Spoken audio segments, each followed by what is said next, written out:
thank you again for retrieving the bolt. It's every bit as complex as I'd heard, but I'm up to the challenge. Anyway, what can I do for you?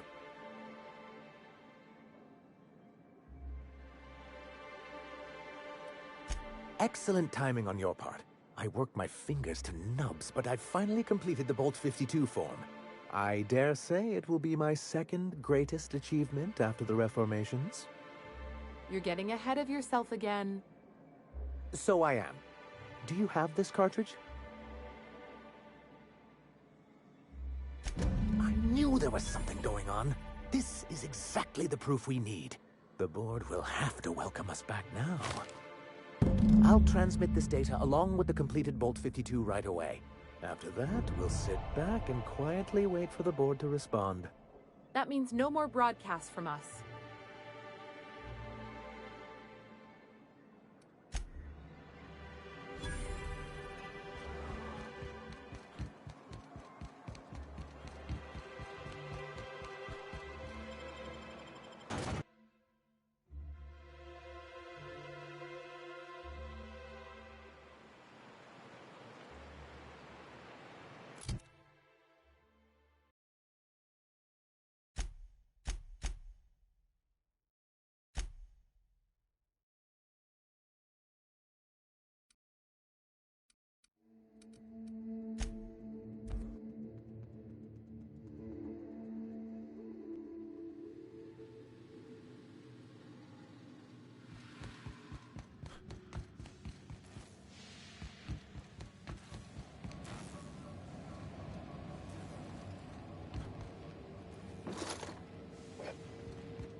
Can anyone hear me?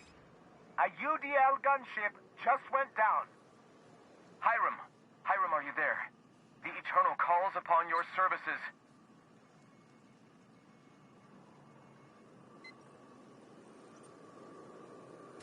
The good captain, once more I must humbly request your assistance. A foreign ship comes to us. Our salvation has crashed in the very wilds of Monarch. We must seize and repair its weapon systems. Are you mad? That's a UDL gunship. You'd probably shoot your own toes off. Where's Hiram? He must have seen this.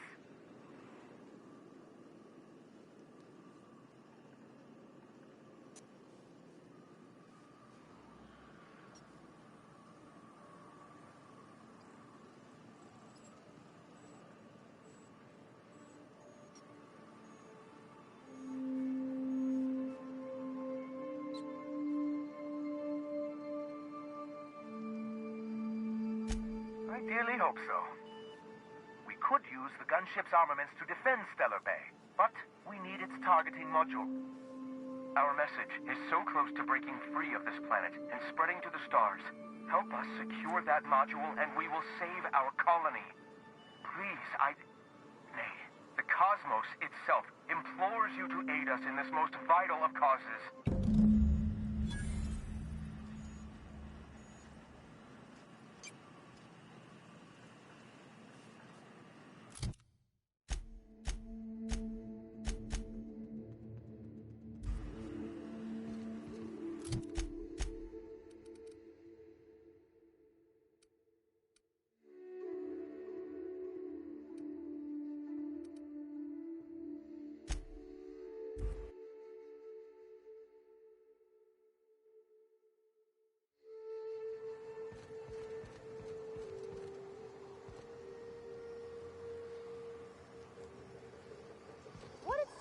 engineer named Yorkin, Chief? I don't rightly know. That'd have been Guster, I think? I'd ask him, but he fell in a machine once, so... Could call it Guster's Demise? Or Guster Crusher? Oh, that's got a ring to it. Forget I asked.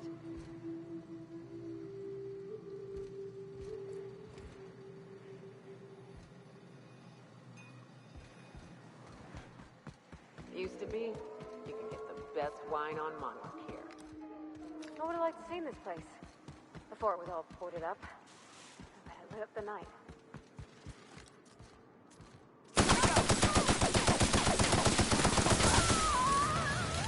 You got it, Captain!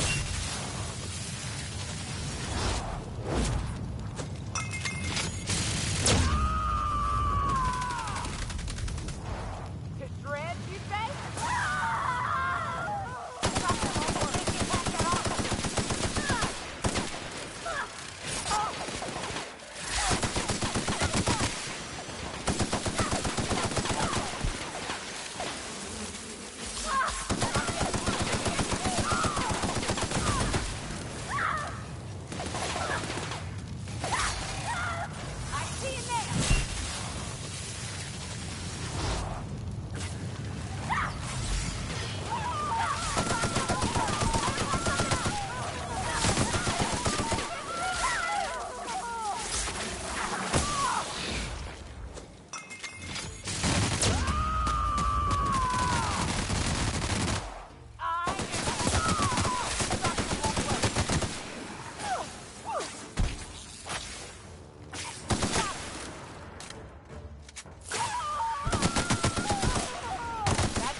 Go on ahead, Captain.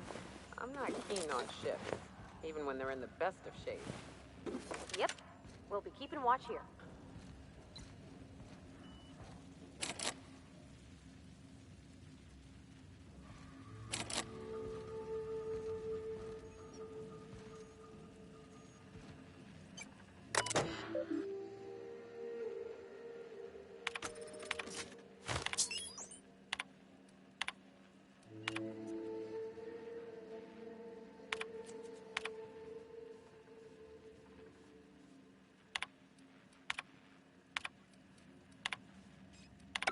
Hello, my name's Jen.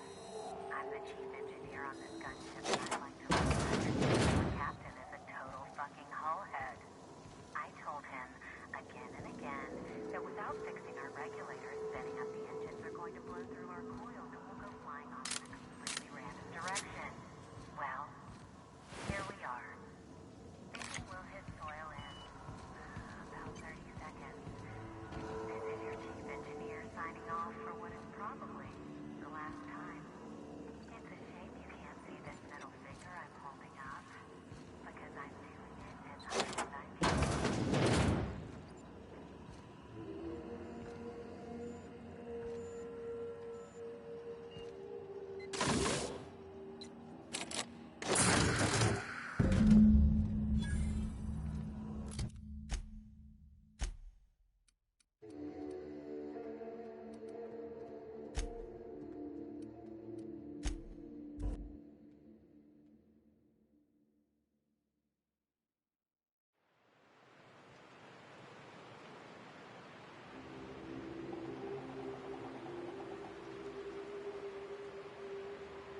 I don't suppose you've found the targeting module yet. I've sent patrols, but they're running into trouble with the iconoclasts.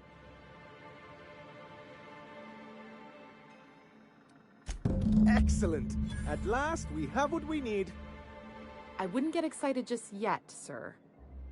It looks like the iconoclasts followed you. I have word they're gathering in the ruins outside of town.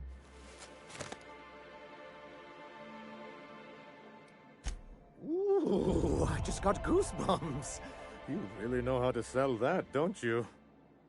Maybe you could, teach me how you do that. Sir, I doubt this is the time. Right. I'll lock the south gate to keep them out. You'll have to approach from the north. Good luck.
something. That's how it's done, Captain. Hey, who's there?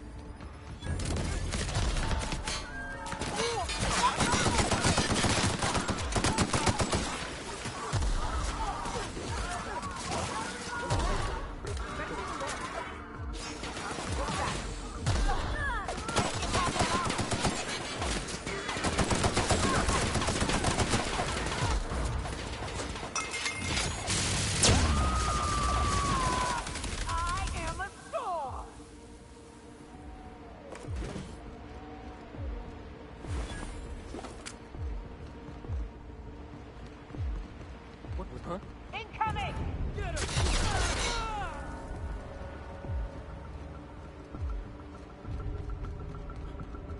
I thought I saw something.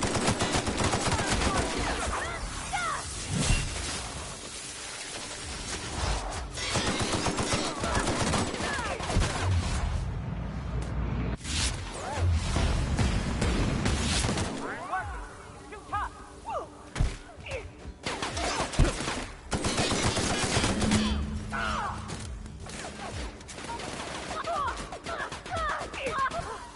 That's the last of them.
You're back.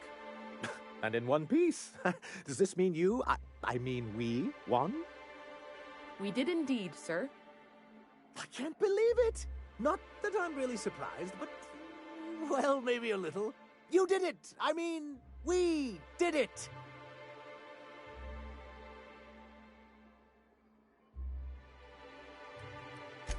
Of course. I don't mean to undercut everything you've done for us. Shall I make a note for your self-review? Give credit more generously? Not now, Celia.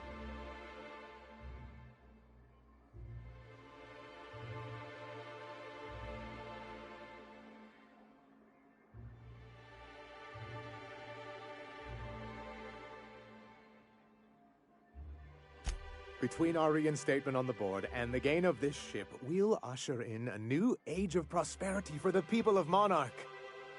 That's a hefty promise. You've got Monarch's hopes up, Sanjar. Don't go messing this up like our last overlords did. And perhaps in time, I can use my position on the board to turn things around for the rest of Halcyon.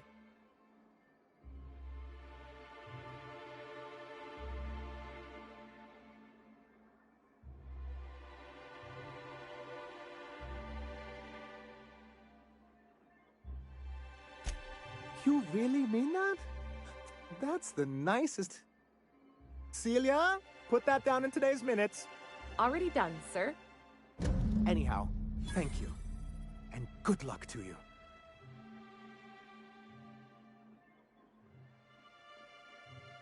What can I do for you? Quite well, actually. It's astounding how much our quality of life has improved without Graham's lunatics breathing down our necks. Our residents are reporting increased action in their leisure time. And since we're back in the board's good graces, we've got real growth prospects to look forward to.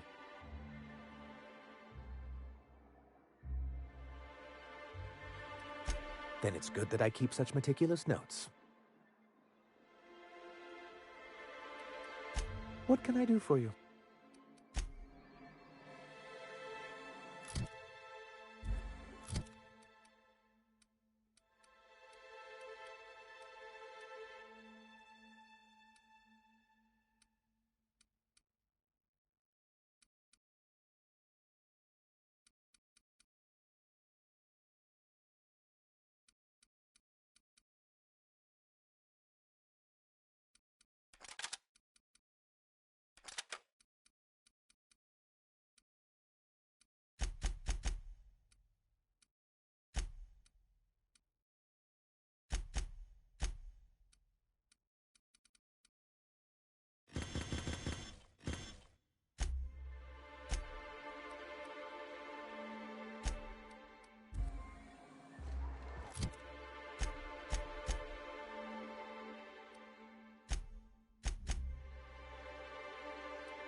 Captain, I hope you made the right decision by siding with MSI.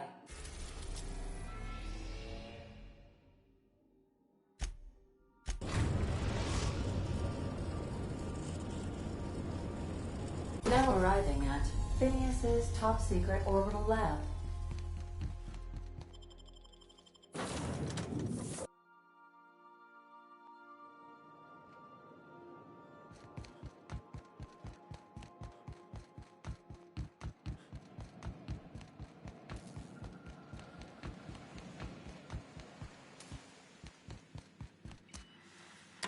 Bad news. Hiram Blythe is dead. Utterly tragic. The colony has lost an invaluable resource. Good news. He sent me everything I needed. Good old Hiram. According to Hiram's message, Minister Clark has ordered a suspicious amount of dimethyl sulfoxide. It's almost as if he's hoarding the colony's remaining supply. Typical elitist. Hoarding supplies during a time of scarcity. Once I have those chemicals, we can revive the Hope's colonists and put some decent people in charge. So, good news. You're going to Byzantium and stealing those chemicals. Exciting.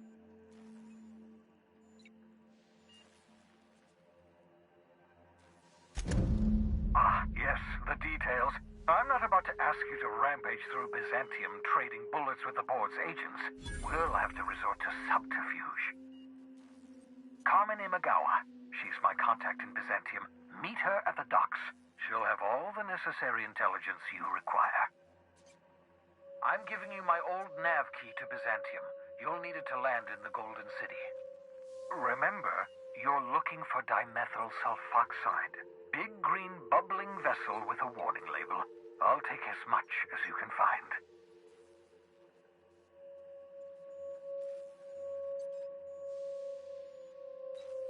You can trust her if that's what you're asking. Imagawa is the finest special agent in Byzantium that money can buy. My money, anyway.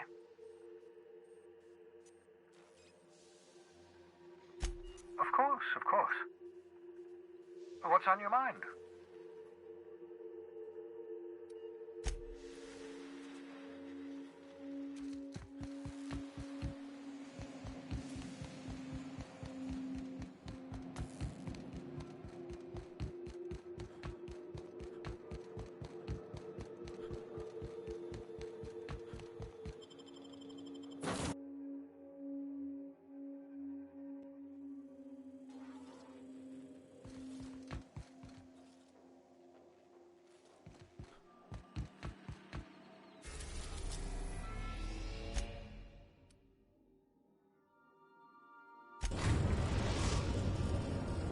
Captain, I'm receiving an urgent docking request from another vessel. Greetings from the Halcyon Parcel Service. Delivery is guaranteed within standard margins of certainty. I've got a special delivery for Alex Hawthorne of the Unreliable. With your permission, I'll see it transferred to your ship. With alacrity. Stand by, Captain Hawthorne. An HPS certified distribution technician has deposited the parcel into your cargo hold in accordance with hazardous waste disposal procedures. They dispense 3 complimentary spritzes of Anti-Cleo's Citrus Squirt Air Freshener. That's the HPS touch for you, Captain Hawthorne. On behalf of HPS, I'd like to remind you that HPS is not responsible for any damage, defacement, or unseemliness to your parcel. Thank you for your patience, and please remember HPS for all of your future parcel-related needs.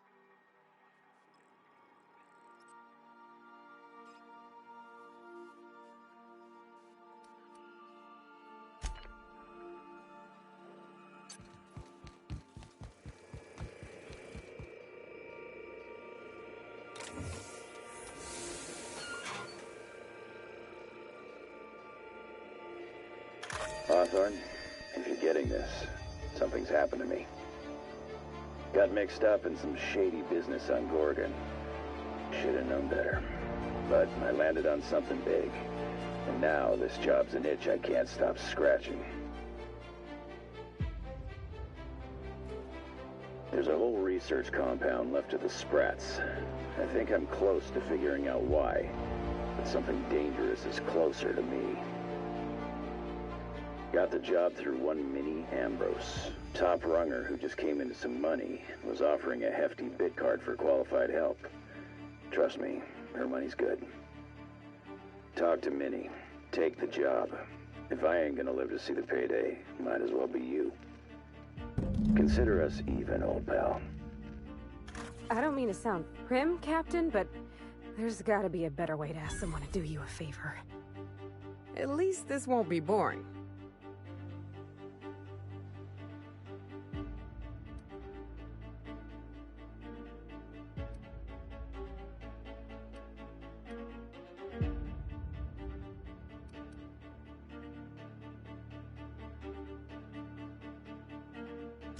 Captain, the message contains landing coordinates for a small asteroid in the Charybdis cluster. It was recently registered to a Wilhelmina Ambrose.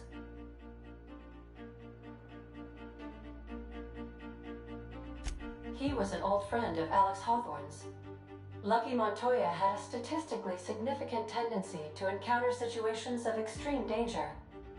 Oh, really? I thought he lost his arm gambling. He was also the 4th best paid freelancer in the system.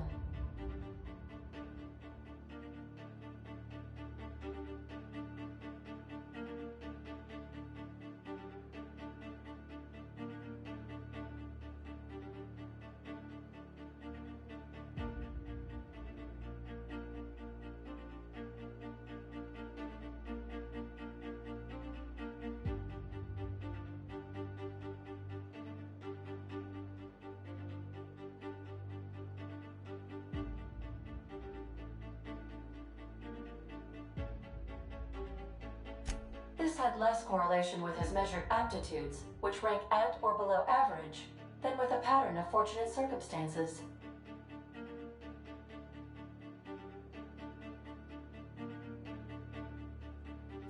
I have transferred the coordinates for Ambrose Manor to your navigation terminal. We can travel there when you are ready.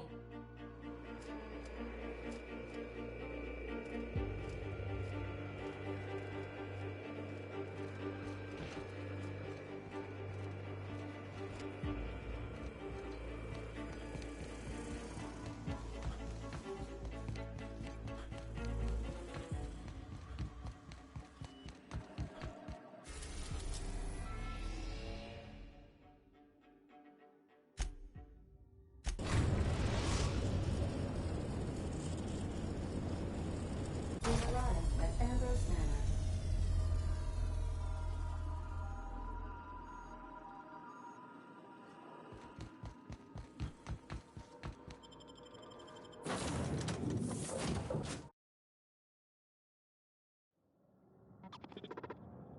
Welcome to Ambrose Manor.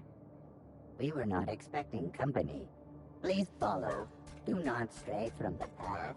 Don't worry, little fella. We're mostly law-abiding folk.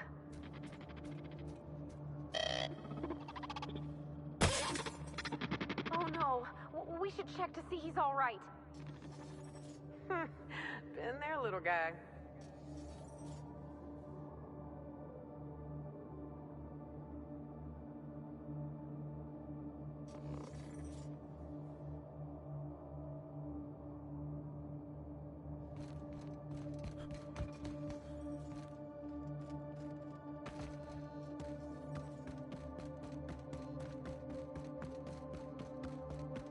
Windows. Feels like the building.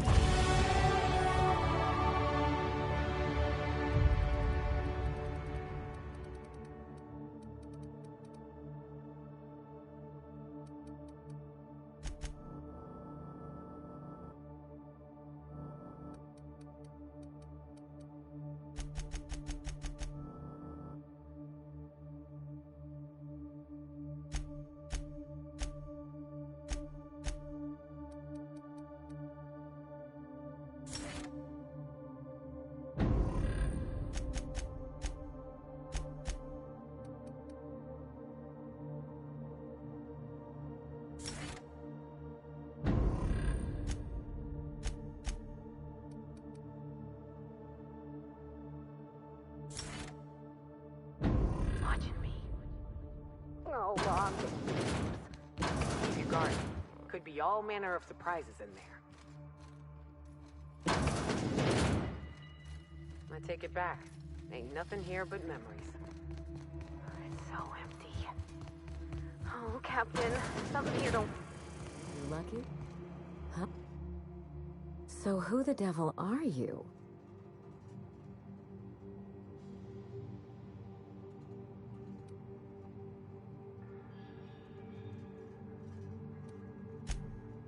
You don't say. Well, make yourself at home, Captain. I'm sure we have much to discuss. Do you see that glowing chunk of space rock? That's Gorgon. My birthright, my burden, and the bane of my existence. I hate to drink alone, and this is my third. So join me in raising a glass. To Gorgon.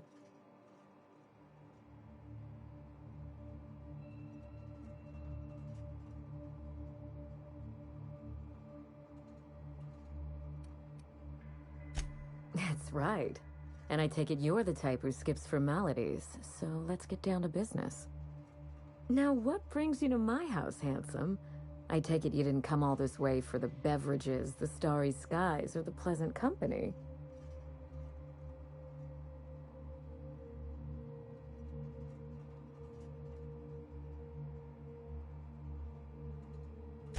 A severed arm. How positively ghoulish. You know this is a private residence, not a curio shop?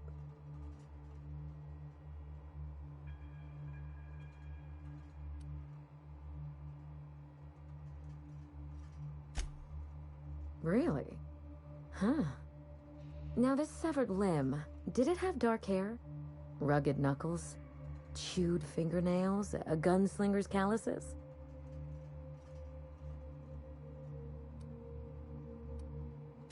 Aha! Mystery solved. I can only think of one man daring enough to jettison his extremities on my behalf. Lucky Montoya is my personal freelancer. Fascinating man, very brooding and theatrical, always staring into space and twirling a bullet over his knuckles. But if something happened to him... Oh dear. I suppose that makes him my former freelancer now?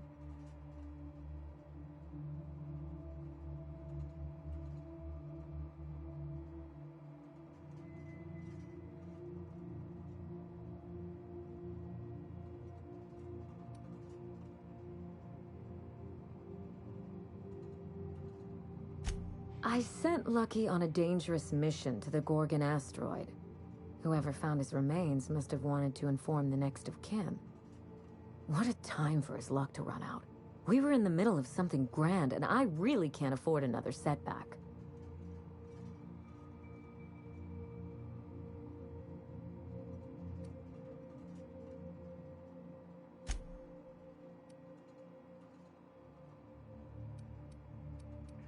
That's called a defense mechanism. I don't get attached to others if I can avoid it. Try it sometime. How would you like to be my new freelancer? There's been a recent vacancy, and I think you're well suited to the job. You offer work to everyone who breaks into your home? Must be some kind of Byzantine tradition I ain't know about. You're awful quick to trust a bunch of strangers that broke into your home. I'm looking for someone rough around the edges. A gorgeous, dashing scoundrel type. Incidentally, someone good with their hands.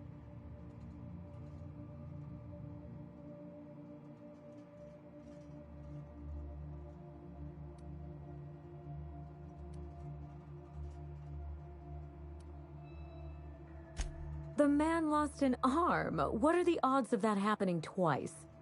Of course, Gorgon is a treacherous place, and my own family's involvement with it has been fraught. Allow me to lay out the facts, and you can decide for yourself if you want to be my chief investigator. My mother, Dr. Olivia Ambrose, worked for Spacer's Choice at the Gorgon Research Facility. She was brilliant, the top scientist in her field, until tragedy struck. One day, Spacer's Choice shut down all research and evacuated Gorgon. Everyone had to scramble or risk getting left behind. It was chaos. Employees fled for their lives. Mother never made it home. I'm told she wasn't the only casualty that fateful day. It must have been real hard on you, losing your mother all of a sudden like that. I'm sorry to hear it, ma'am. Thank you. Ambrose ladies are supposed to be resilient to the unexpected, but this was especially hard on me. Mother's name has since been dragged through the mud. Spacer's Choice blames her for the collapse of Project Gorgon, and I just know they're lying.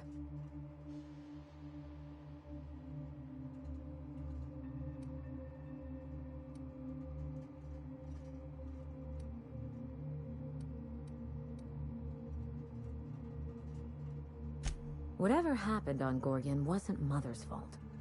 I simply need the evidence to prove it. We're going to drag the truth kicking and screaming into the light. Even if it means bringing ruin and humiliation to Spacer's Choice. All the evidence I need should be in Mother's journal. You can find it in her office on Gorgon, in the heart of the old research facility.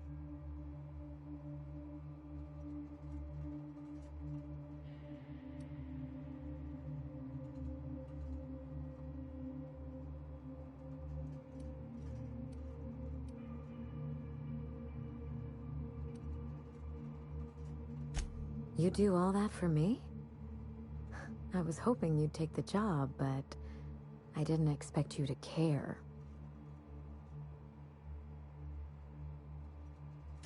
That won't be a problem. I've got a whole family fortune to squander on travel expenses, snacks, and the like. When you reach Gorgon, pack a weapon you trust. The corporate lockdown hasn't stopped the wilderness from squirming in through the cracks. There's a little saloon near Gorgon's landing pad, the Sprat Shack. Lucky was renting a room, so if you want to follow his trail, that would be the place to start. Ought to stop in and taste the local flavor. Oh, you think maybe they got a little mascot? Like a sprat in a tiny hat? Just so we understand each other, money is no object. I'm willing to squander the family fortune if you get me what I want. Between your payment and any salvage you happen across, you'll walk away from this rich enough to buy a mansion of your own. How does that sound?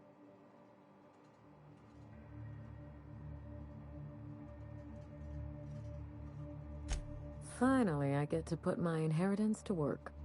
Here's your nav key, Captain. Safe travels.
A word of advice before you go, Captain.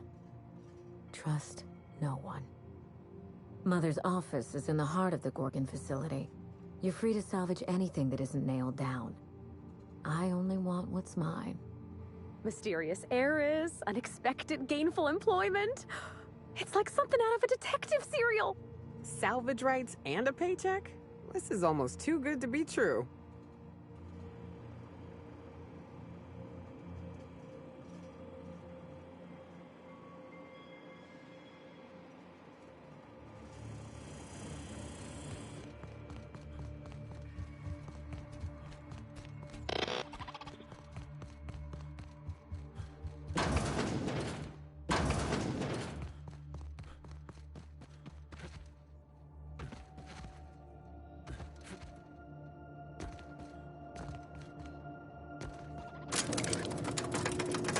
As it was.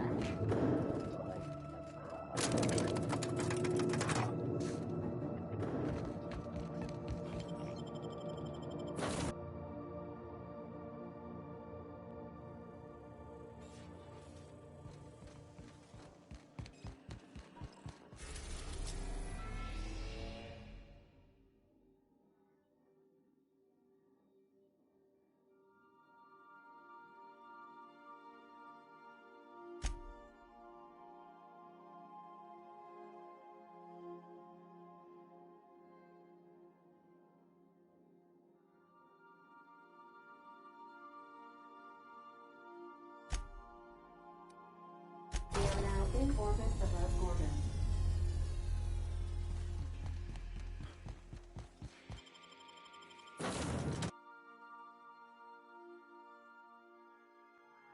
Well, here we... Hey, is that a saloon?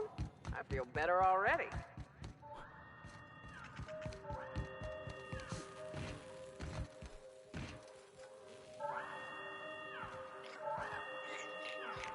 Please be informed that emergency evacuation protocol is currently in progress.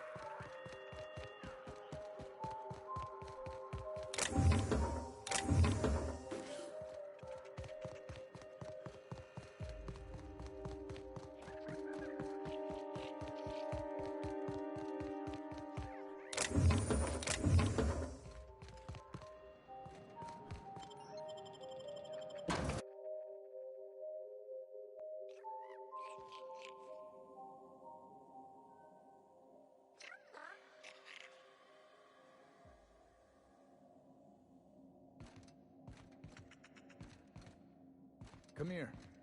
Let's have a chat. Don't want to chat? Fine. You're on my list now, bub. All right, inspection time. Look at my eyes for as long as you can without blinking. Starting now. Good. Look up.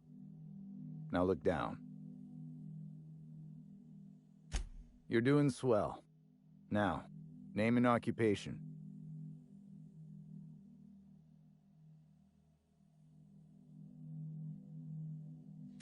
Good enough for me. You're cleared to pass. That was a sanity check. If you had changed like the others, it'd be in your eyes. You'd also be drooling, cursing, and making a mess of the place. Welcome to the Sprat Shack. You can head on downstairs.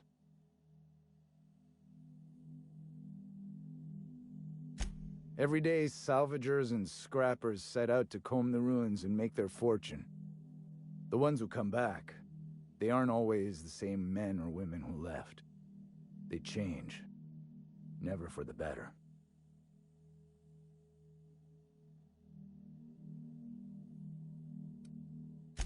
This is the Sprat Shack, the most remote watering hole in the system. Rule number 1, no fighting. Rule number 2, wipe your feet on the way downstairs. We're the only hospitable place on this rock. I want to keep it that way. That's why we have rule number 3. When people change, they stay outside, where they belong. If you're heading down...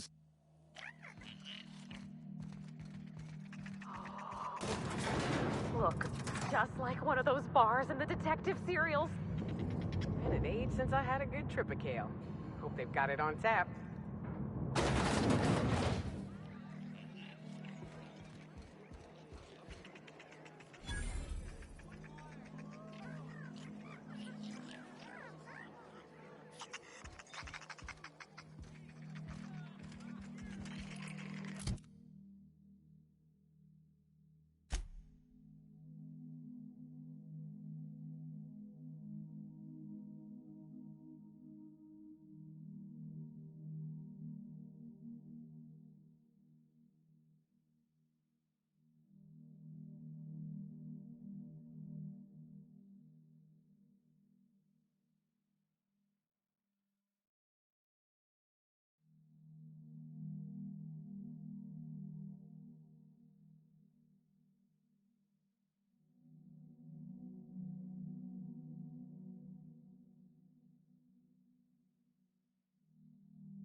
Welcome to the Sprat Shack.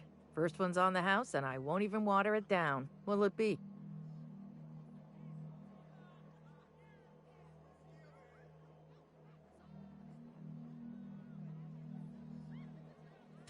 Bottoms up. I assume you're here for salvage.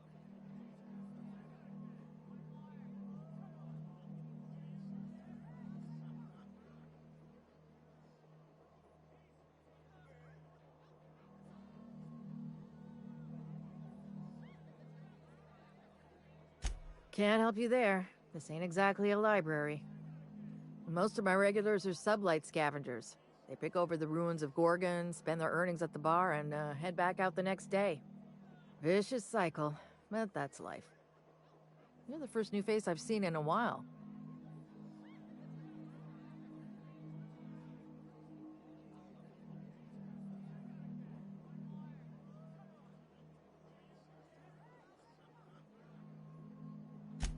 Lucky. Sure, I knew him. He could get a little dramatic at times, but he was a good guy. Heard he took on a dangerous job. Spent a lot of time coming and going from the Office of Creative Incubation, just down the road.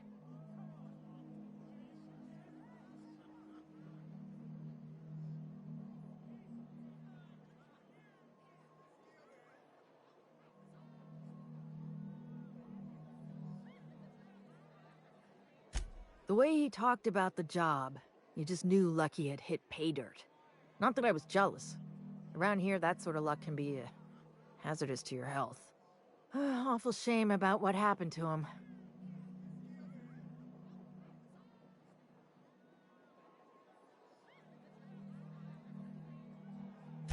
Third floor.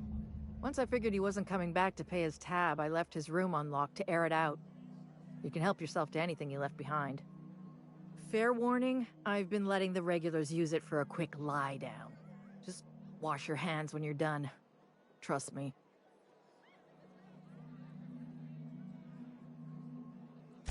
Don't forget to close your tab when you're done.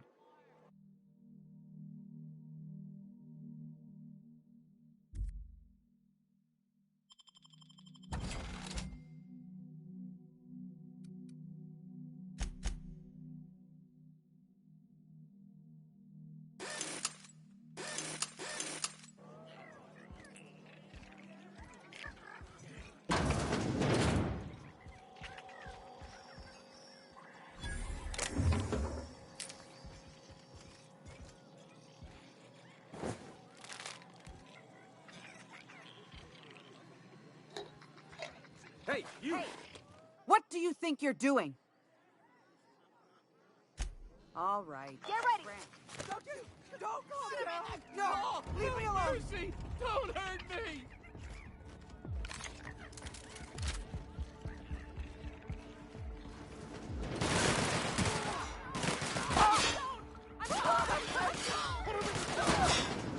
Calm down! I don't want to die! I don't want to die!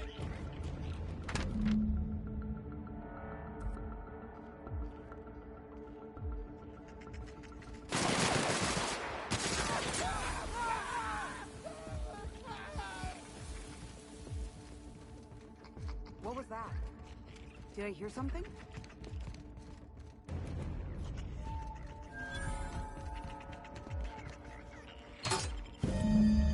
What was that?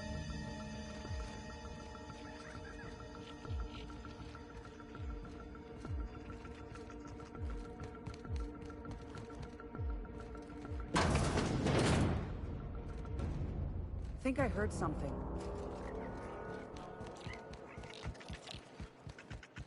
What have you got there?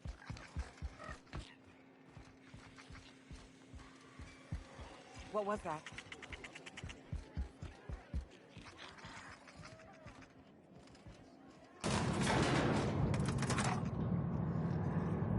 Huh. Heard something.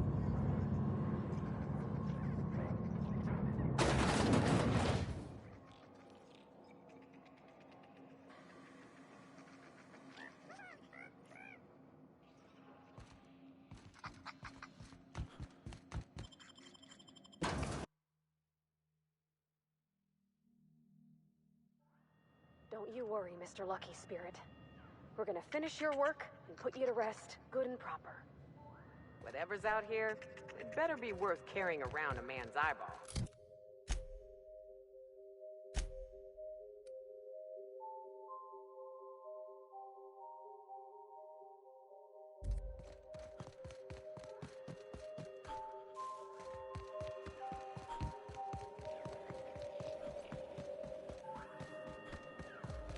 This place is starting to remind me of home.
They brought mana swords with them? What the hell's wrong with these people?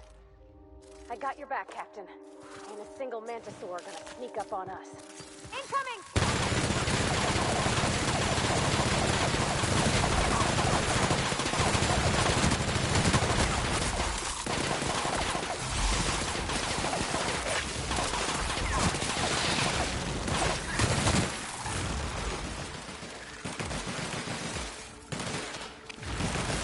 That's the last of them!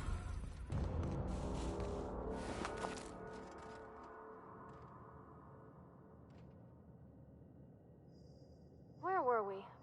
I got your back, Captain. Ain't a single Mantisaur gonna sneak up on us.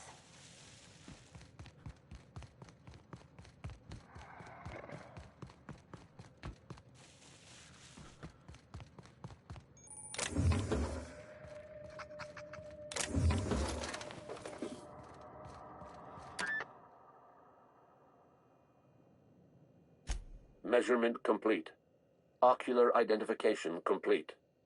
Welcome, Clarence Mostly. Access granted. Welcome to the Office of Creative Incubation.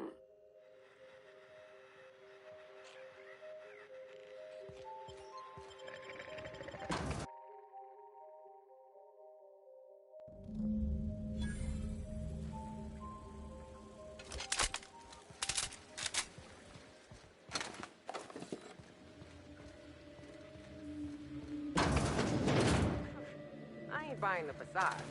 You can slap gold paint on a Spacer's Choice gun, but it's still gonna misfire twice a clip.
They got one for Edgewater. Oh, just Saltuna. Come on, we got a volcano too. Aim skills. Spacer's Choice security folks can't hit the broadside of a Mana Queen.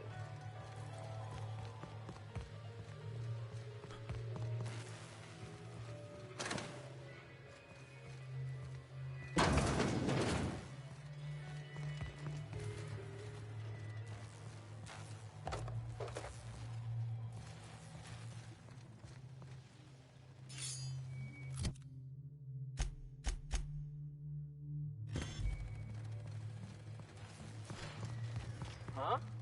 You hiding!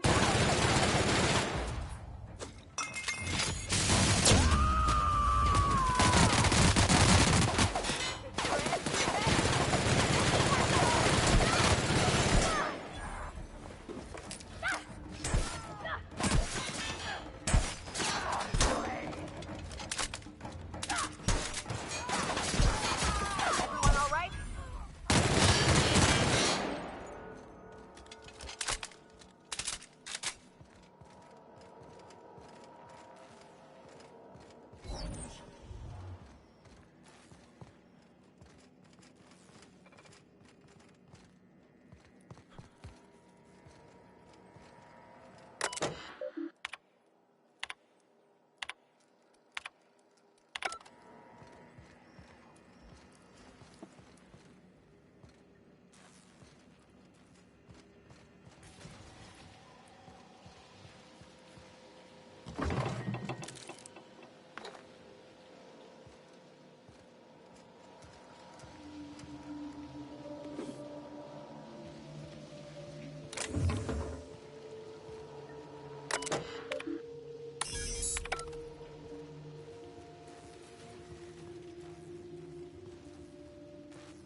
go like that.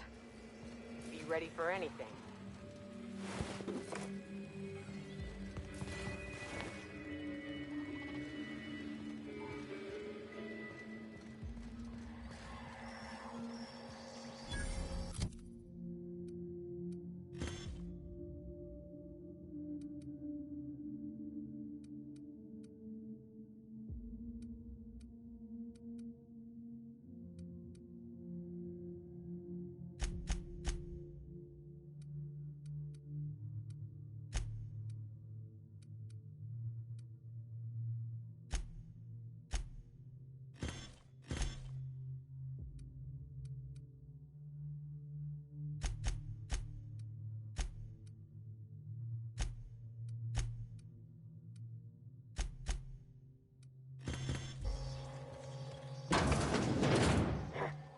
Something there.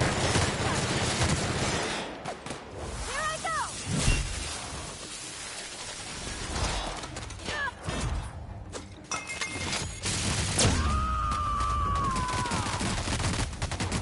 I am a...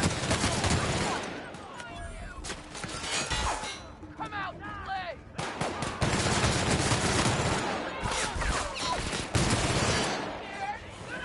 Find you! You hiding! You scared? Searching for unauthorized. Dad, behind you!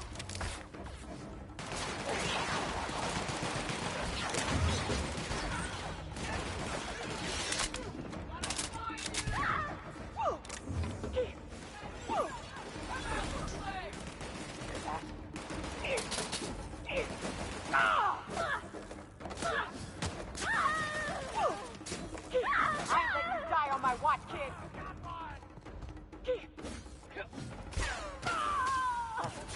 Behind you, Captain!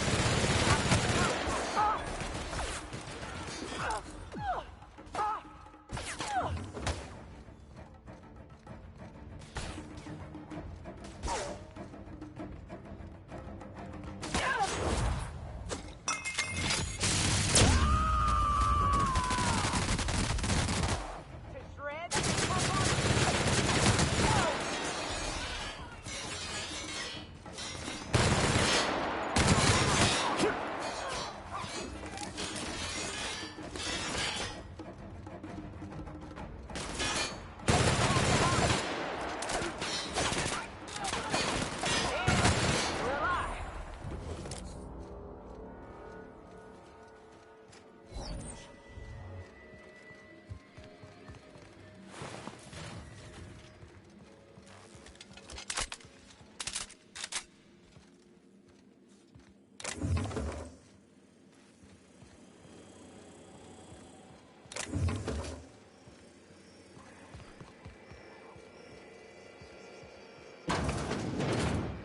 Oh, wow. I think this screen's taller than my entire shop back home.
Incoming!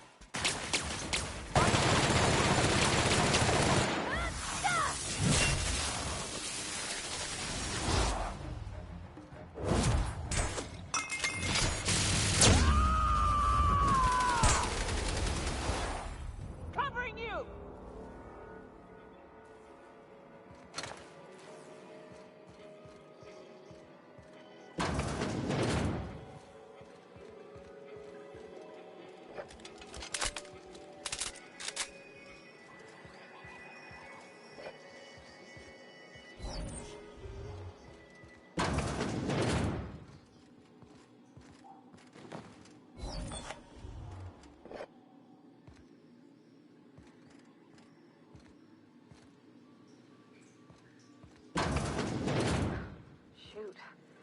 place got me feeling like I might dirty it up just by looking at it.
I knew I heard a little weasel sniffing about.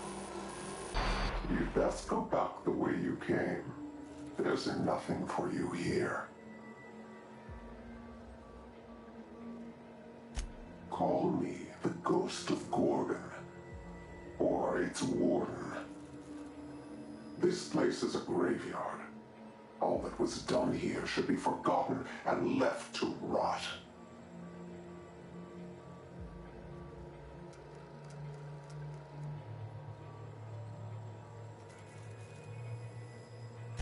Gorgon is the birthplace of marauders. We created them here, in this very facility. They are our misbegotten children, born of hubris and vanity. Marauders were created? Those bastards! That don't make any sense. How could marauders get to Edgewater from all the way out here? They hold no fondness for trespassers.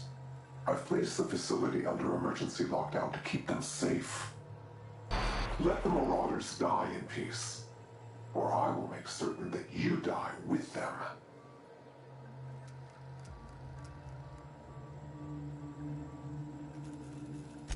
Damn right. Someone set a plague on our colony. My friends and neighbors became marauders, Captain. They hurt a lot of folks, and Edgewater still ain't the same. If this place caused that, I want to know.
If you're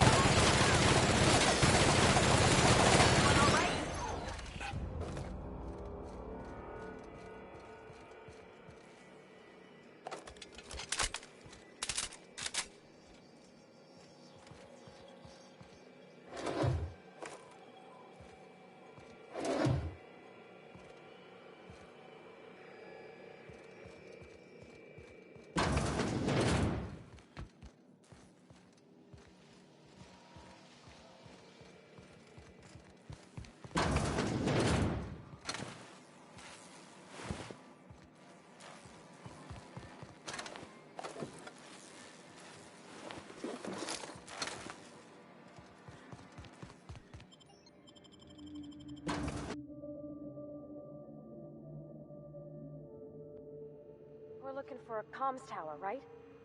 Ought to be one of the tallest things around. It's gonna get a signal past these canyons.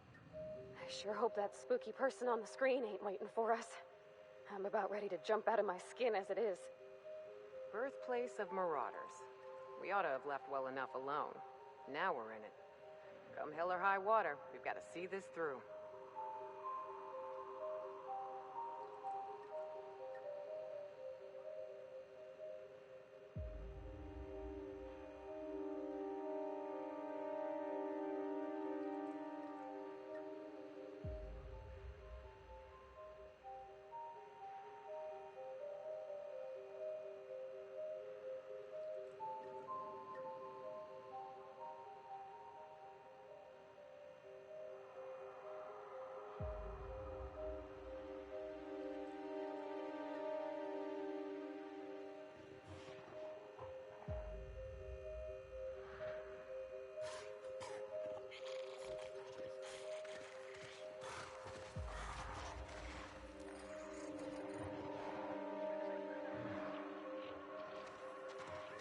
Hey, take your time.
So, what's the plan?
my fair share of terror-wise, but I'm still gonna come out and say it. This mission is gross. You think this place we're headed will tell us more about Gorgon? I wonder what they got up to here.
An old comms tower, huh? It's like I'm back at Hiram's place, running errands.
just like the abandoned parts of Edgewater. Ugh. I'll fix you right up!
Now it really feels like home.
That's not possible.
If you would like to board a vessel, please have your emergency departure papers ready.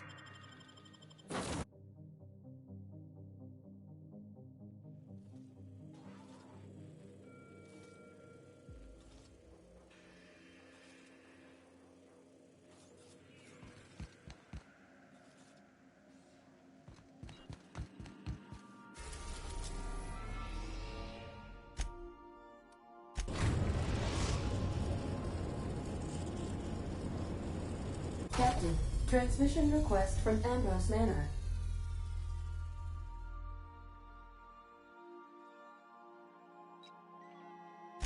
Captain! Imagine my surprise when I saw the Unreliable leaving Gorgon with so much urgency and purpose.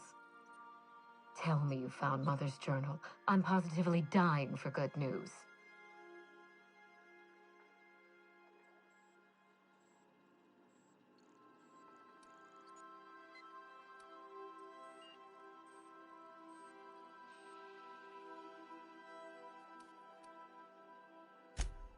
Someone?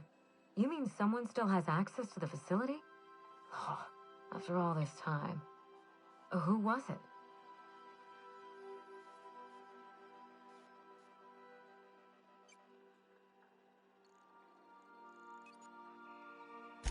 Of course. They know you're on the case and they're scrambling to cover their tracks. Good thinking, Captain. Make sure you have eyes on the back of your head. I doubt we've seen the last of this human vexation. If I know Spacer's Choice, getting past the lockdown will be more complicated than just hitting a big red button. You'll need authorization and layers of it.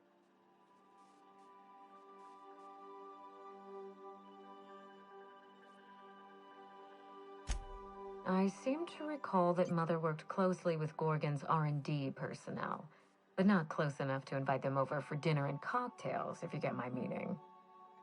By now, they'll have moved on with their lives. If only I could do the same. I knew Mother was involved with some important chemical trials, but I had no idea her pet project was Adrenatime. Adrenatime is a working man's stimulant, like a caffeinoid. Very popular at launch, though the marketing quieted down over time. What? No.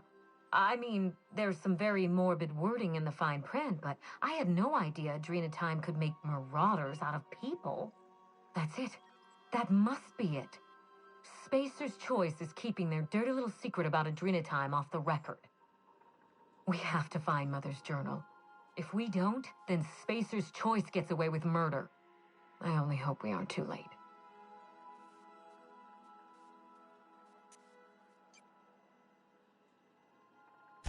Adrenatime was touted as the working man's best friend, a drug that boosted productivity with no adverse effects. The promise of Adrenatime cannot be overstated. Exhaustion and fatigue were supposed to be obsolete. Workplace accidents would be things of the past. For whatever reason, the drug never lived up to that promise.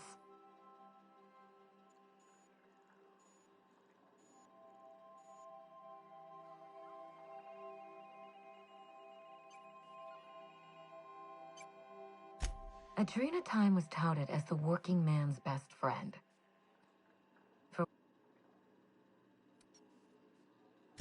I don't know. And thanks to Spacer's Choice, we may never find out. I know that I'd like to see a colony where the promise of Adrenatime was fulfilled. And I doubt I'm the only one.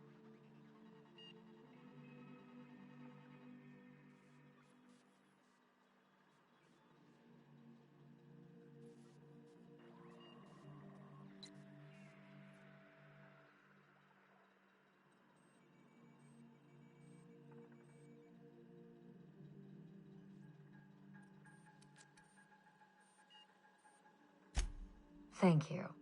I certainly ought to know what I'm doing. I spent years trying to break into pharmaceuticals, professionally speaking.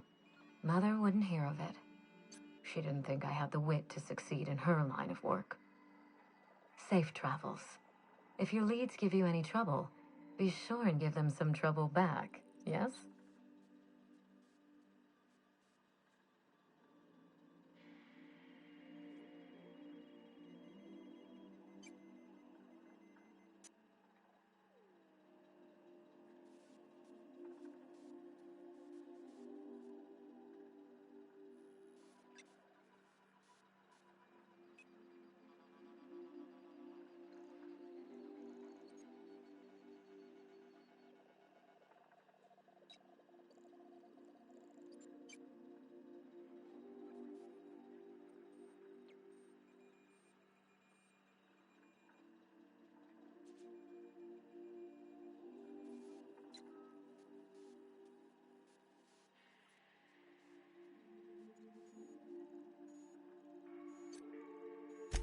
That's the spirit.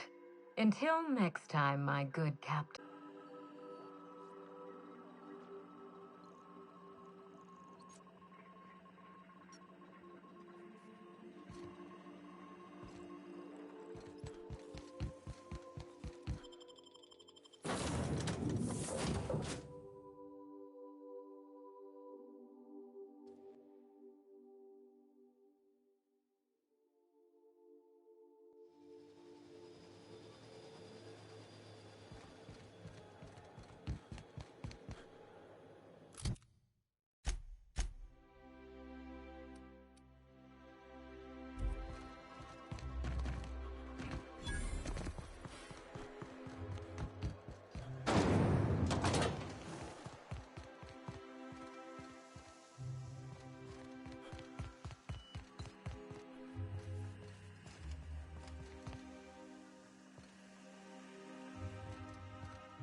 Hey, you.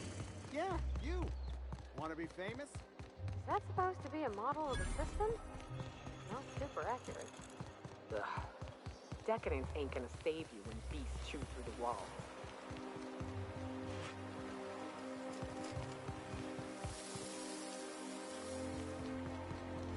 What's gone into block mining?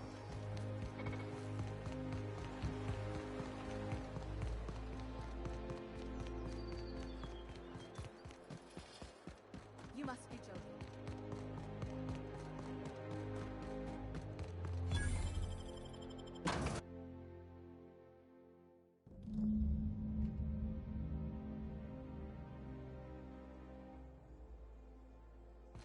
Welcome to the Musgrave Family Collection. Still a work in progress. Slow down. What's the hurry? Oh, just hear me out.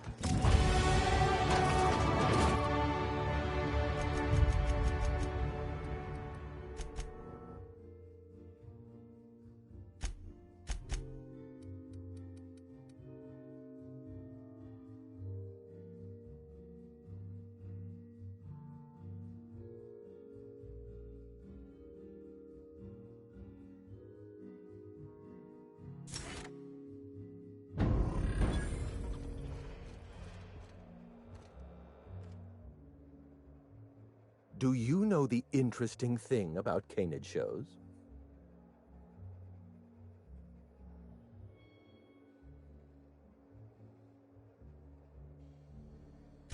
Mathematically speaking, the interesting thing about canid shows is this.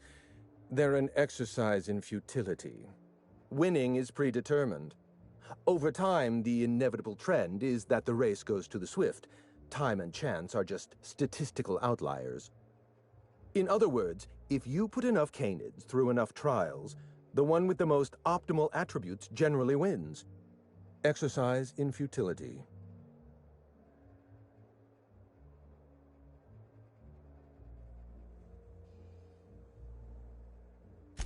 What gave me away? Wait, don't tell me. You've read my monograph, Putting the Us in Calculus, or How to Use Mathematics to Find Your Statistically Significant Other.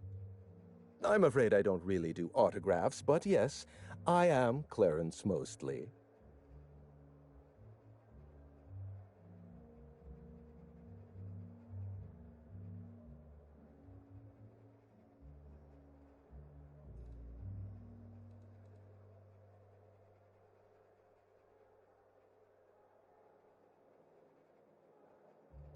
Oh. Then you're not here about my monograph. It's true, I was involved with Project Gorgon, but that chapter of my life is long since closed. Listen, I don't know what you want with Gorgon or with me, but let me give you some free advice, Let the past go. Live in the moment. Enjoy the party. Lifting the lockdown won't be easy. You'll need to send overrides from the chem lab and human inquiry. I don't have that level of clearance, but I know 2 people who do. The trouble is, I don't know you. I don't trust you. I washed my hands of Gorgon, and you're asking me to dirty them all over again. I'm going to need a good reason.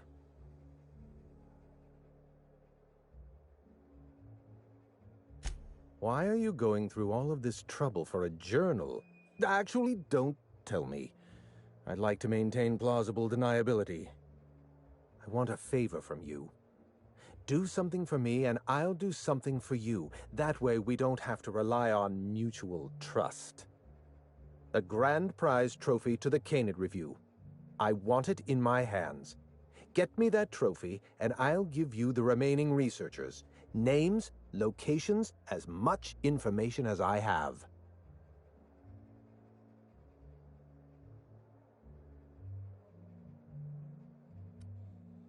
My canid, Laplace, is statistically superior to every other canid in this review. Better average sprinting time, superior gait coefficient, optimal anatomical symmetry. I didn't bother entering little Laplace in this pointless contest. He's already won on paper, you see. That trophy rightfully belongs to him.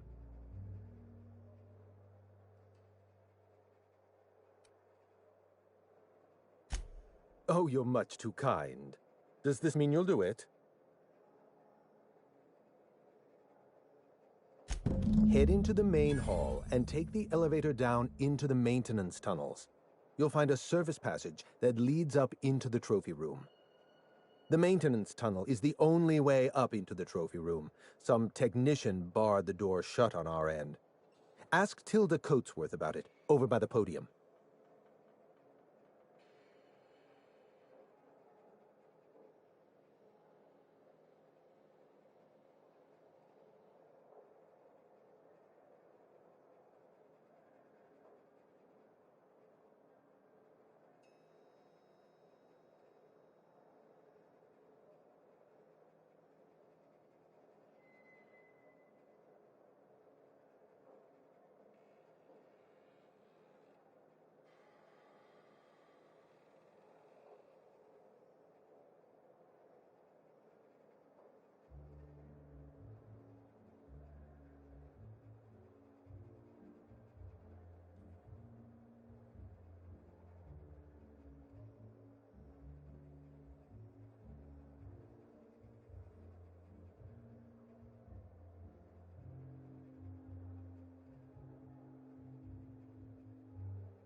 Oh, you're quite welcome.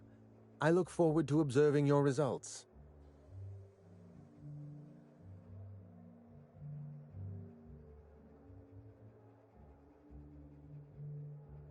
What's on your mind?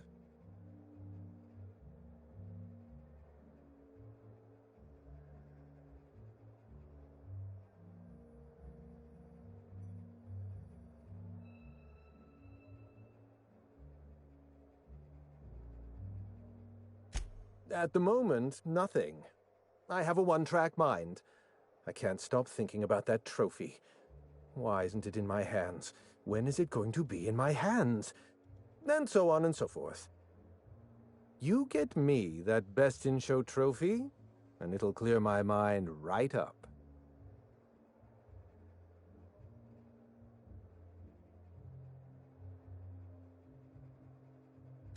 At the moment, nothing. I have a one-track... My eye! I was wondering where I'd misplaced that old thing. It's perfectly preserved, you know. Every eye possesses unique dimensions, not unlike a fingerprint. The circumference, the shape, the color of the iris. An eye makes excellent proof of identification, assuming you don't mind removing one. I'd rather not get into the details. If Spacer's Choice ever asks you to test out their new model of monocle, just say no.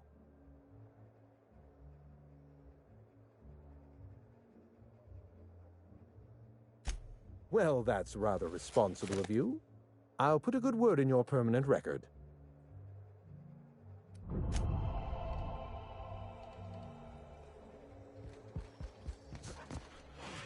Come now, Anubis.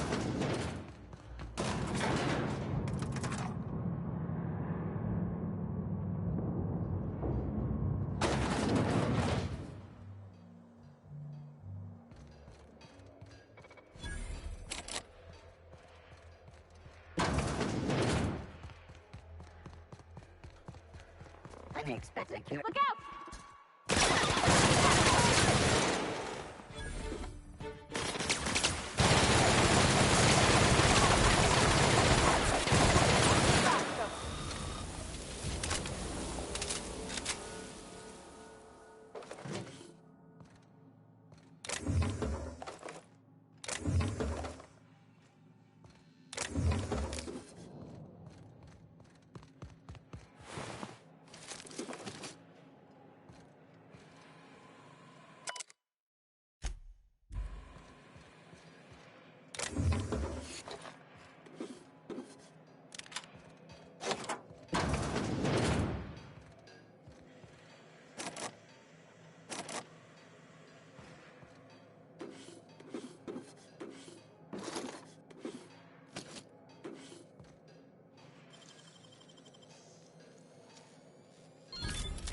Hi.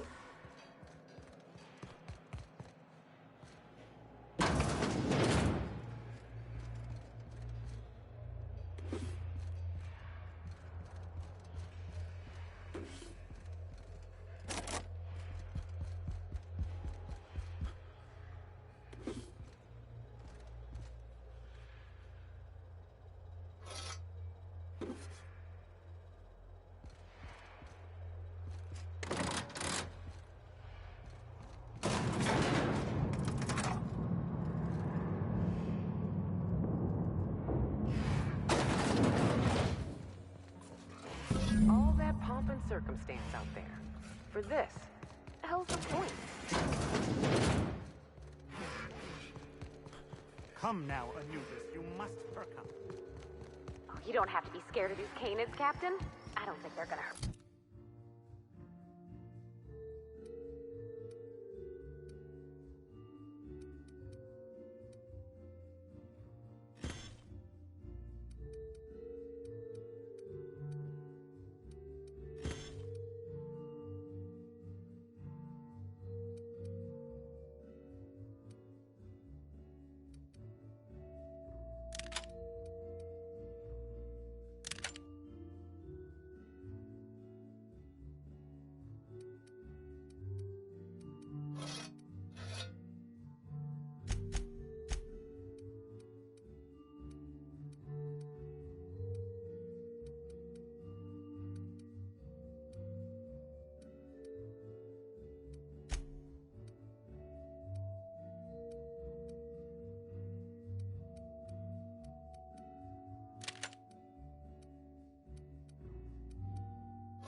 never cared much for hors d'oeuvres. The word is just grotesque. All those superfluous letters ruin my appetite.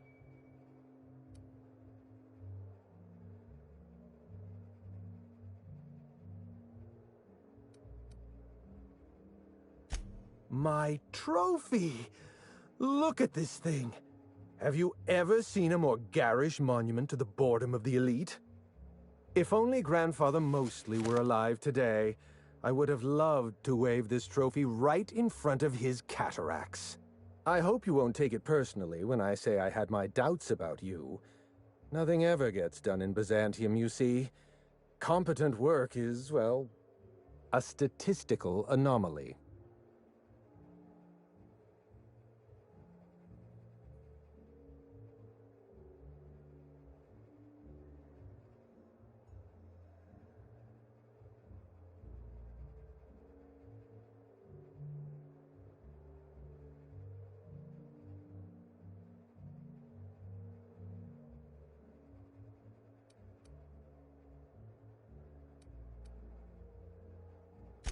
Lifting the emergency lockdown requires overrides from the Chem Lab and Human Inquiry. Access to those facilities requires authorizations from 2 senior-level researchers, Marion Blakesley, Jasper Lowe. They went into hiding after the project collapsed, but I've managed to calculate their last known whereabouts within a reasonable margin of error.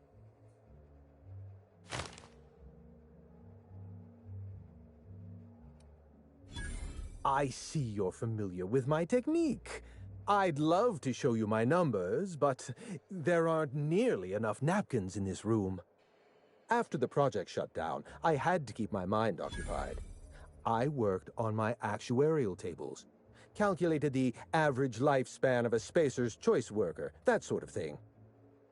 I realized some of the researchers had to be alive. I ran some numbers, did a little research, and concluded that the 2 most likely survivors are Marion Blakesley and Jasper Lowe.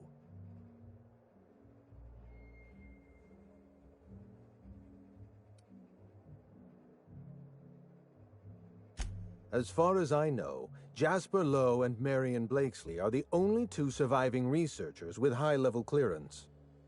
If you want to lift the lockdown on the manufactory, you'll need to send an override from the Chem Lab and Human Inquiry. I'm afraid it's the only way.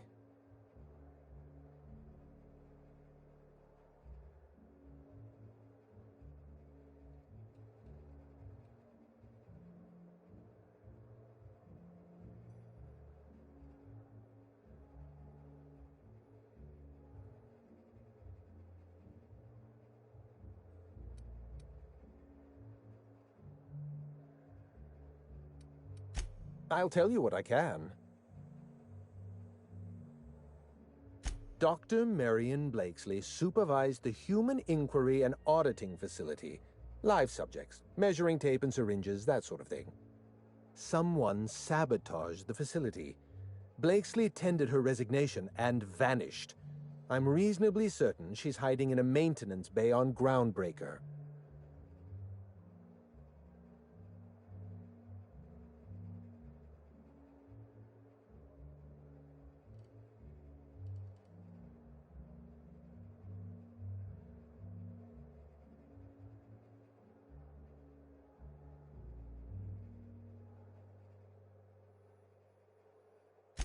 Well, with Spacer's Choice equipment, who even knows?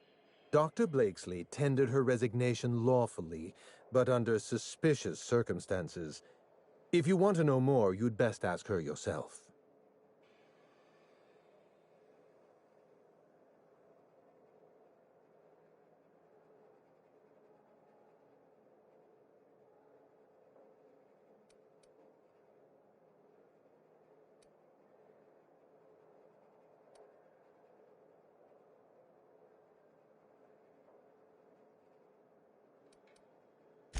I'm asking you to trust in the predictive power of data.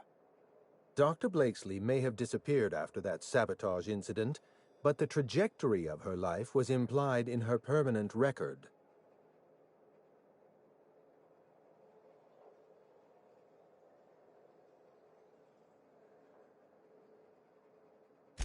Dr. Lowe described himself as a dazzling genius in his review. I disagreed. Of the 19 criteria that constitute the rubric of genius, Dr. Lowe only met 15. After the project shut down, corporate traded him off to Auntie Cleo in exchange for 5 lab coats. He's been transferred to an orbital lab around Olympus.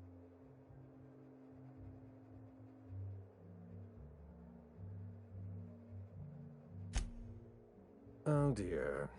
How do I explain this without using too many syllables? Lab coats means scientists. It's a colloquial... It's slang. Let's get back on topic. You'll find Dr. Lowe in an orbital lab around Olympus. Certainly. What's on your mind?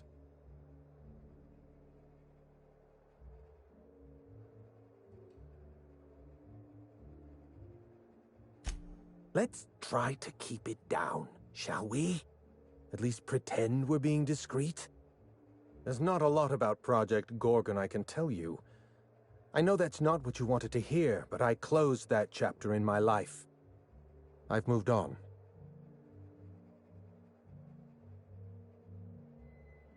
Look, don't tell anyone I said this.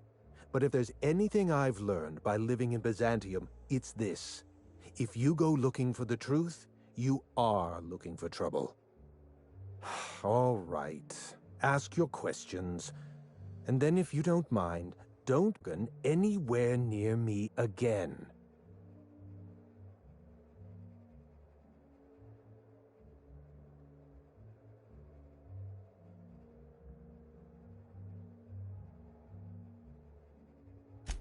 Minnie Ambrose. Oh, Olivia's brat. Ambitious, but like the rest of her family, irrelevant. She tried following her mother's example, failed, and if she ever tried again, I couldn't tell you. The name Ambrose doesn't mean anything to me anymore, or to anyone halfway respectable. The Ambroses are, how do I put this politely, obsolete?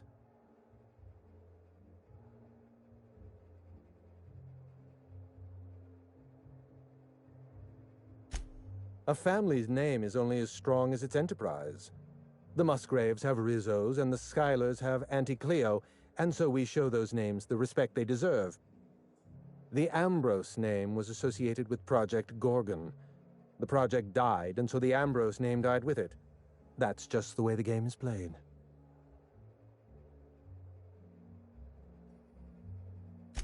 Project Gorgon was designed to change the life of every worker on Halcyon. We weren't just building a product, we were trying to build a society. How many workers call Halcyon their home?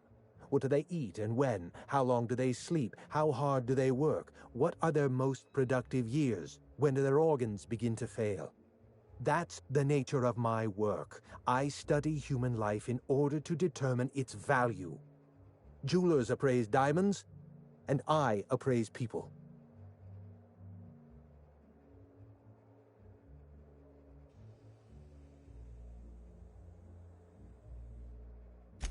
Of course you can.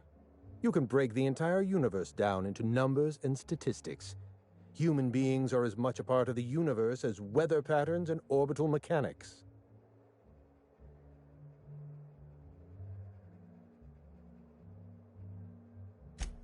It's complicated. I'll be honest, I didn't join Project Gorgon because I wanted to satisfy my intellectual curiosity. I was courting the daughter of a Spacer's Choice family. We were a mathematically congruent match, you see.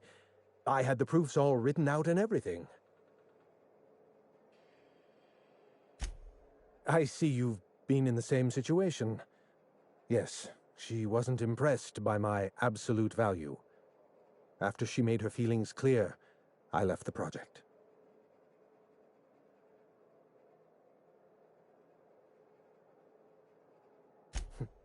Everything. Every project has a margin of failure. We expect setbacks, complications, delays. Project Gorgon experienced a cascade failure. One mistake precipitated another, and another, and another. The labs failed to develop a safe drug. Human Inquiry failed to perform their tests responsibly. An unsafe drug tested on unhealthy subjects by irresponsible supervisors. That's Project Gorgon.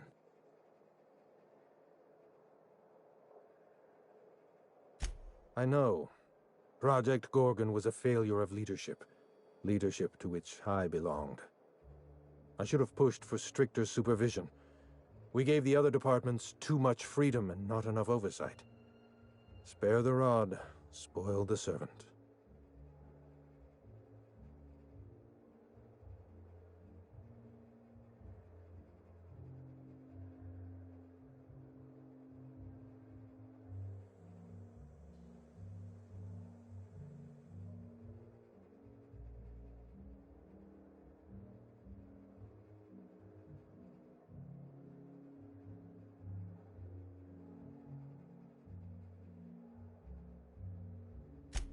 Anarchy is not a crime. It is a symptom. The undisciplined workplace secretes anarchy the way our glands secrete enzymes. It's a principle of science. Sabotage came first. The chem lab, Human Inquiry, even my own office. Sabotage broke the discipline of our workplace, leading to confusion, leading to escaped subjects, leading to anarchy.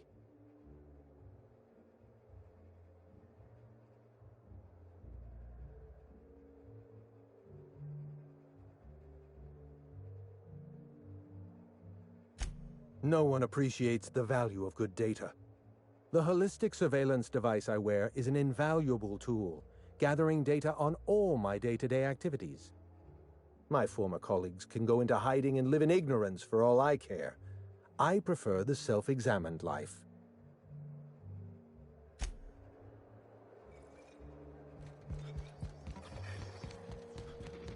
You'd only be letting them into this end.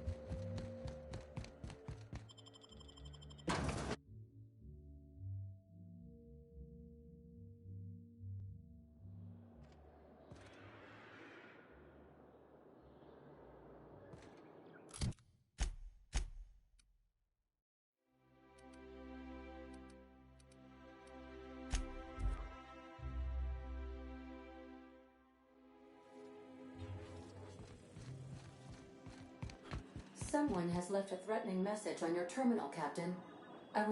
Welcome back, Captain. How can I be of assistance?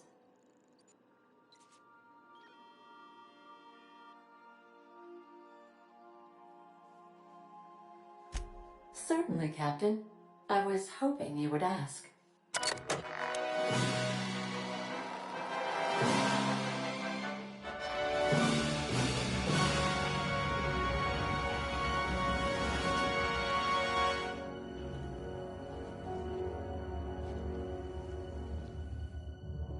It was the law-forsaken parasites.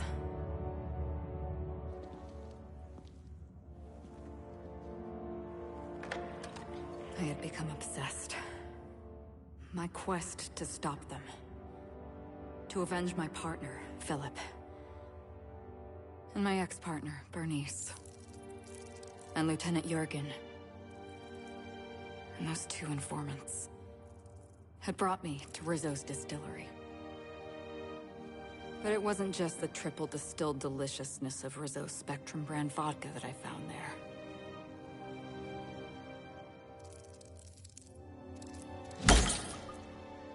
It was death. I made sure the Brain Eaters paid the price.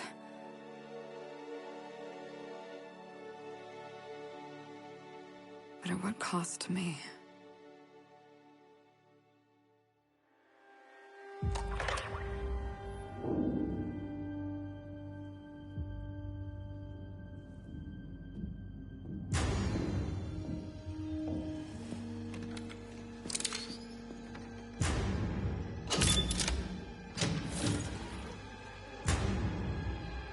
It's you.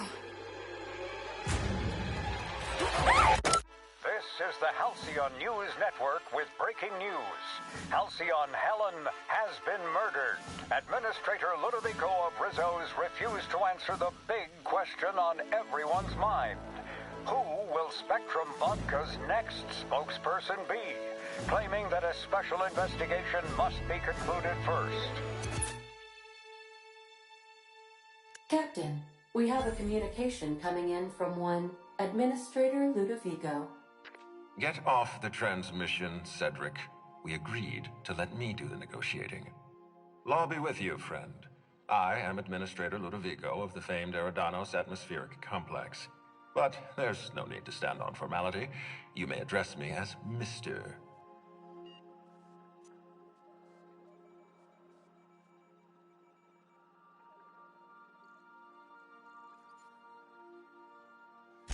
Her death is the tragedy of our lifetime. As the face of our new product line, her murder is a stain on the Rizzo's brand. She was scheduled to unveil our newest product, Spectrum Brown, before this tragic event. But we cannot move forward with our unveiling until we apprehend the killer.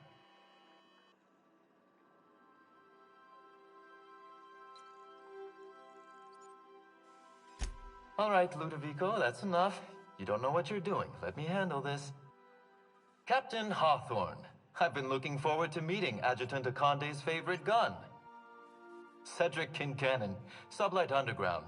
I'm so glad we're hiring a third-party investigator. No one wants to see a troop of UDL guards stomping all over my hotel, least of all me.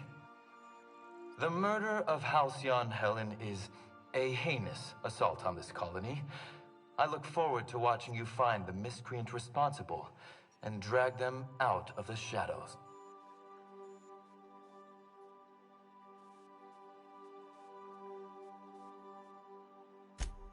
Two-bit actor. Oh, Captain. This isn't Spencer Woolrich we're talking about. This is Halcyon Helen, Princess of Periodicals, Duchess of Dramaturgy. You would not believe the money she made us on Dissident Busters. For law's sake, Cedric, could you show a little discretion and not bring up your contraband operations in front of an outsider? Ludovico, you wound me. I'm establishing rapport with our new contractor. Let's not give him the impression that you can't be trusted. Do you really want to do this right now, Cedric? You want to antagonize me while I'm negotiating a contract? Because I promise you, I'll win.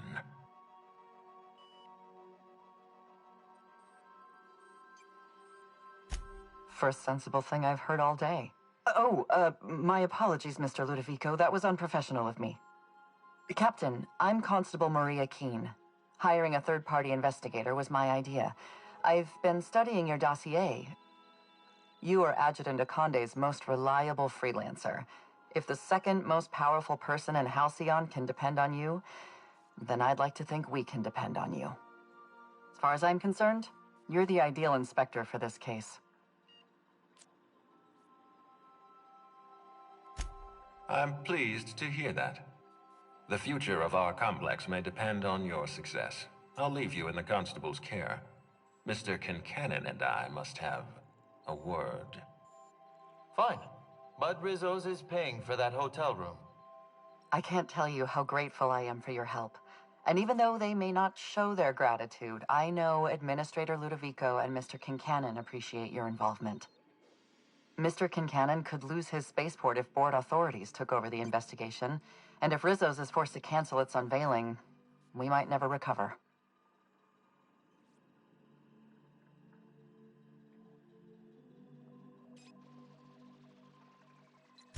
Helen was more than popular. She gave something to this colony that no product line could ever provide.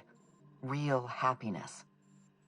No one has ever been as well known or as well loved. Outside of our courageous business leaders.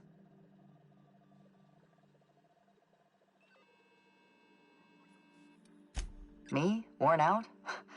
Perish the notion. My days are filled with catering to the oh-so-reasonable requests of Mr. Ludovico and Mr. Kincannon. What's not to like?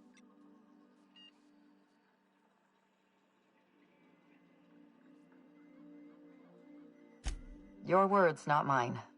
Please don't take my lack of disagreement as anything other than fatigue. I am a content, productive, and happy member of our society.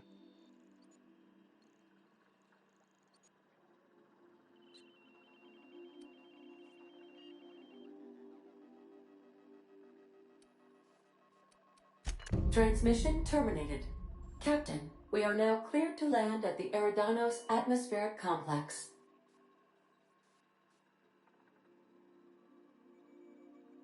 It is possible they expect you to understand the mind of a killer. You were, after all, responsible for murdering civilians in Emerald Vale.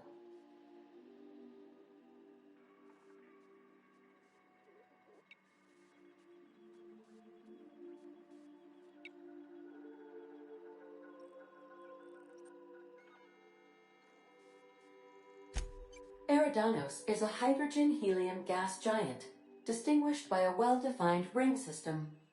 The Eridanos Atmospheric Complex is a system of land masses propelled through a thin layer of the upper atmosphere, where humans are potentially capable of surviving.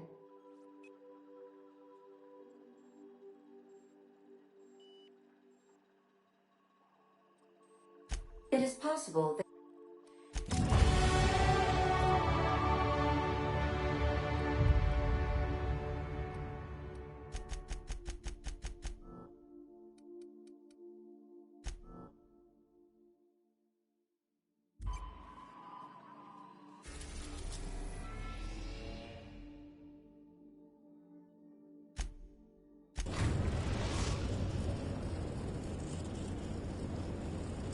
Eridanos, recently famous for Halcyon Helen's death. How exciting.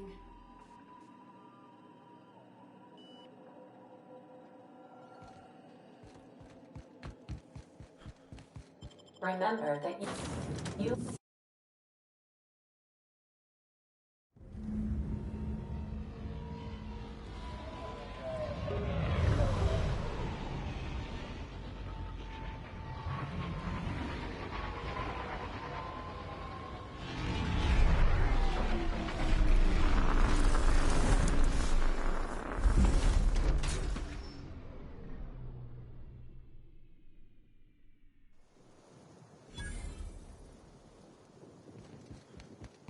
Oh, Cassie, it's beautiful up here. Could we get more jobs like this one? Hello there.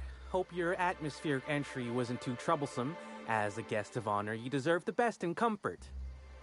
Sublight Salvage and Shipping Underground, or Slug, as we like to call ourselves, is delighted to welcome you to Eridanos. I'm the Grand Colonial Head Bellhop. I'm here to grab your bags and direct you, the inspector, to the Grand Ballroom, which was the scene of the crime.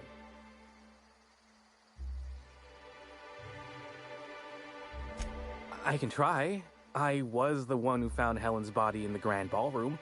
Corpse wasn't in the best shape. Aside from that, I don't know a whole lot. Helen was supposed to host the unveiling for Rizzo's newest product, Spectrum Brown. Until you catch the killer, the unveiling's been indefinitely postponed. Helen's death has been a shock for many.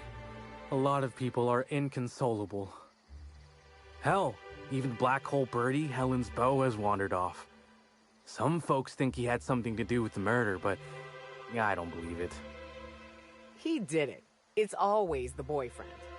I still don't understand why anyone would have it in for Ms. Helen.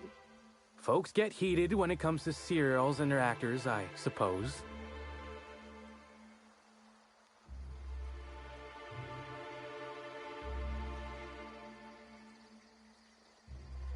Not particularly.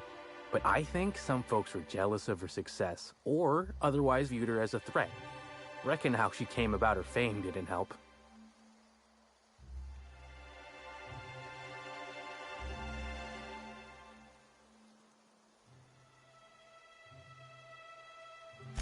Why, she was a natural. People fell in love with her. She managed to wrangle up a following all on her own. She ended up about as famous and high-runged as your average VP, which rubbed a lot of Byzantines the wrong way. Actors ain't supposed to get preferential treatment. Let's see here. Oh, I already spoke briefly about the Spectrum unveiling, or lack thereof. It's still an awful shame. A lot of folks looking forward to that.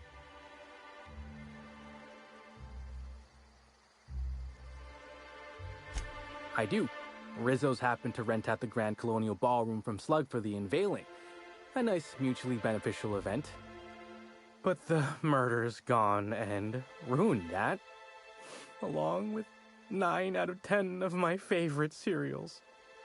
Anyway, I think I've held you up long enough. Once you're ready, head down to the lobby. The ballroom is just behind the elevators. Meanwhile, I'll grab your bags.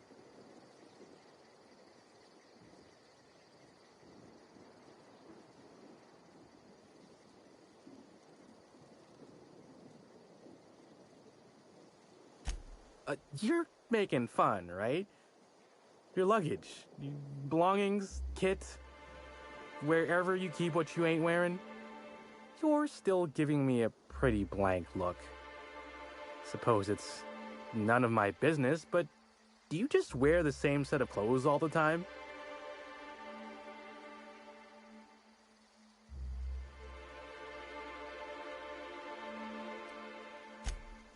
Well, reckon I can respect your candor, even if it scares me a smidge. Anyhow, I'll look for you in the grand ballroom later. Hope you can unravel this mystery, Inspector.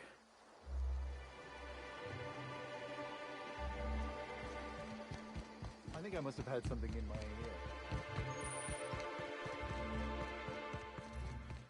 Greetings, Inspector.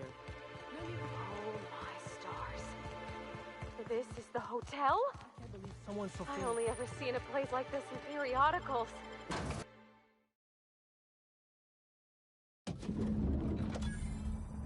Ooh. Yep. I'll bet you 10.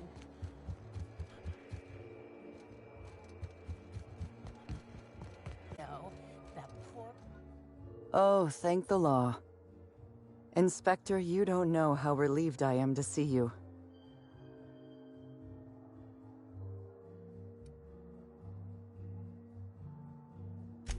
Constable Maria Keene. It's good to meet you in person, Inspector. Dr. Goodnight. Ecstatic to make your various acquaintances and so on? Are we finished with the pleasantries? There's something I'm excited to show you.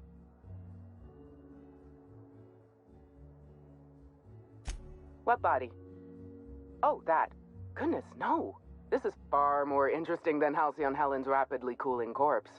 Our coroner has developed a device which may prove useful in your investigation. Our office has instructed her to hand it over to you.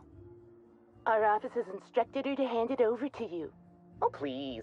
You make it sound as if I'm turning over stolen goods. Behold, my discrepancy amplifier. Hold it in your hands. Feel the way it hums with ontological potential.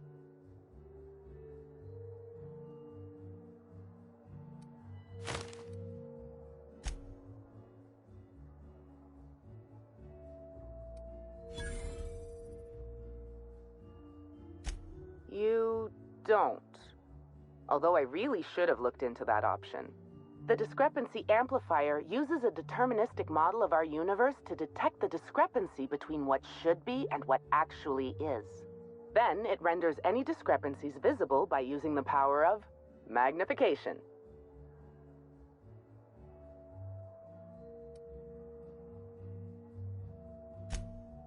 Oh, goodness, no. I don't care for OSI doctrine. I just enjoy their math. I'm contractually prohibited from endorsing off-brand technology, but I'll bend that rule just this once. You'll want to peer into the amplifier and examine the crime scene.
The discrepancy amplifier is now operational. Greetings, designated inspector and/or unauthorized larcenist. This unit has detected a discrepancy related to Halcyon Helen. Unscheduled expiration of. Begin amplification.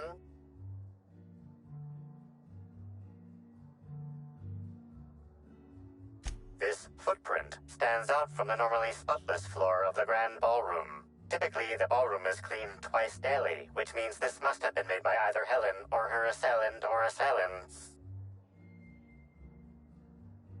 Footprint is a tailor-made 8.75, suggesting that its owner was very particular about their shoe size. It is also the exact size that Halcyon Helen typically prefers. There are traces of dirt throughout the footprint. The dirt carries traces of fertilizer, as well as the faint signs of crushed purpleberries and grass. Grass, fertilizer, and purpleberries can all be found in the Purpleberry Orchards, located not far from the Grand Colonio. This deduction appears sound. Good work, Inspector. I had a feeling we'd make some progress once we brought you onto the case.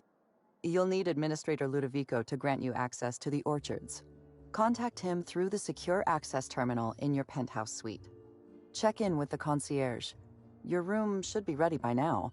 If it isn't, I may have to go shake someone by the collar.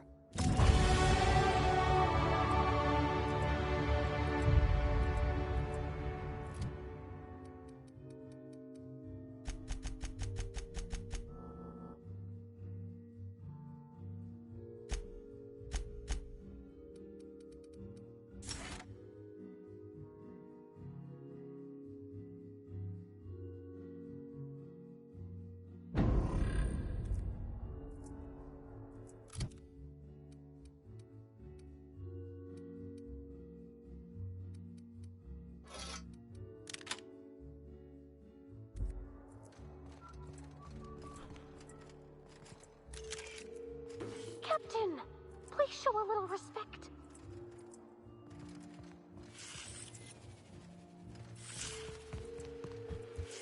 I knew I should have gotten her autograph. Why is everybody staring?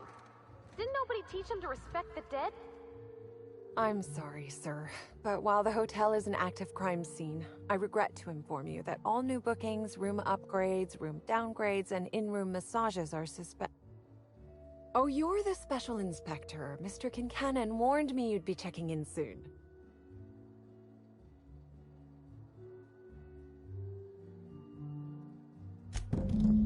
Ah, yes. We are most pleased to offer you our grandest of grand accommodations, Inspector. The penthouse suite on our topmost floor is now available for you. The last guest left her belongings behind when she vacated unexpectedly, so we needed a little time to tidy the suite up for you. Simply call the elevator in the lobby and our highly skilled operator will deliver you to your private floor with efficiency and cheer.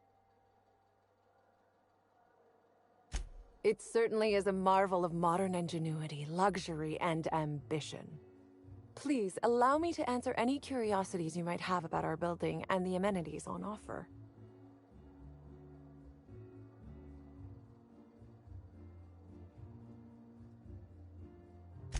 Twice the size of the next biggest room, and kitted out with any amenity you want, as well as many that you won't. Best to enjoy it while you can, Inspector. Typically, the only people who can afford the penthouse suite have enough bits to suffocate everyone on Terra 2. Also, please inform me if Woolridge gives you a hard time about getting a better room than his. Don't tell him I said this, but everyone on staff wants to strangle him.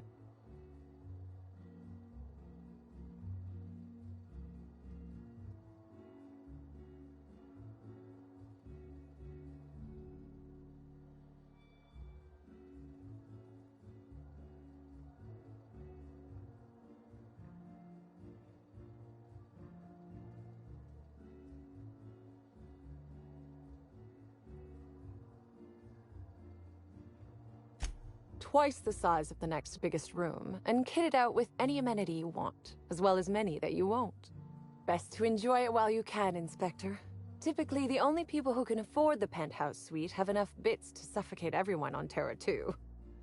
Also, please inform me if Woolridge gives you a hard time about getting a better room than his. Don't tell him I said this, but everyone on staff wants to strangle him.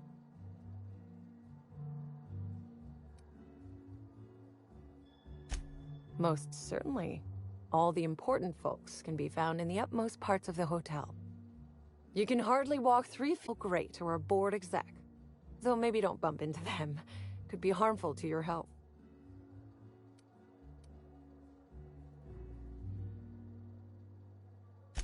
Who would be interested in a staff-only area? Most folks never ask about the sewers beneath Rizzo's plant, either.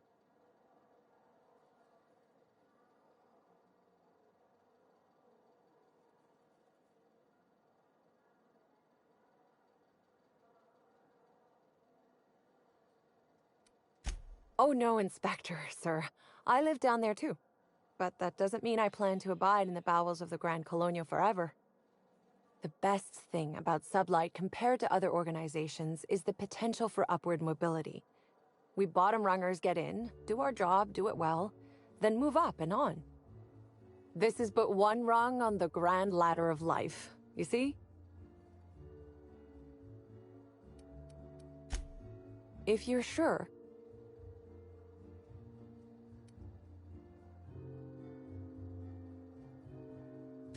My apologies, Inspector, but that would be a severe violation of guest privacy. We here at the Grand Colonial firmly believe that... All right, my supervisor just walked out of earshot. Some folks just don't understand the importance of gossip. About whom? And what would you wish to know? You know, out of everyone here, I probably knew the least about Helen. I'm not much of an Aetherwave watcher myself. And Helen always had a crowd of admirers chasing her, you see, so she rarely stopped to chat. Friendly enough, surely, but always seemed untouchable. Emphasis on seemed.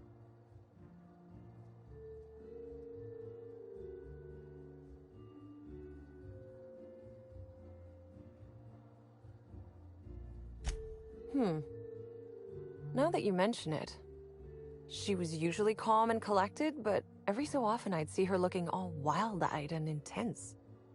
It seemed as if she was determined about something. Or maybe she was just hungry? That woman ordered a lot of food.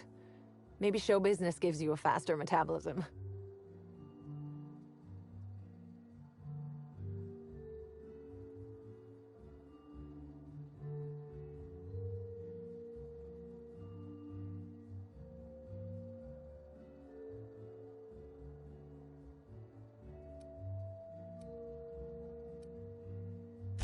Ah, Birdie.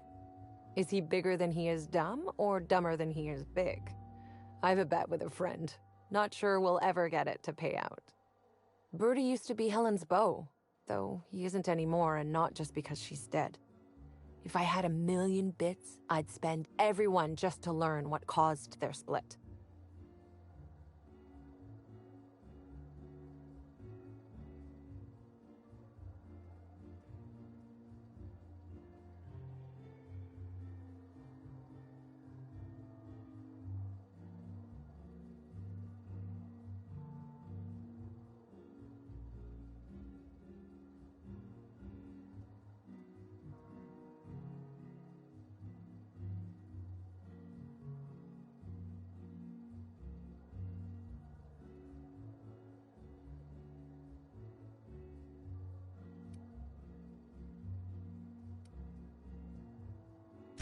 If looks could kill, he'd have put her in the ground 10 times over.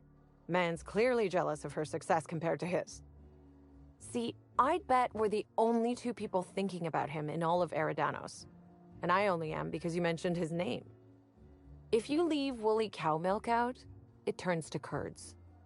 Leave the curds out, they begin to get stale, then rot. Woolridge is on his way to the trash bin, and everyone knows it. Either he's in denial, or he knew Helen would be checking out soon, judging by his increasing demands for a room upgrade.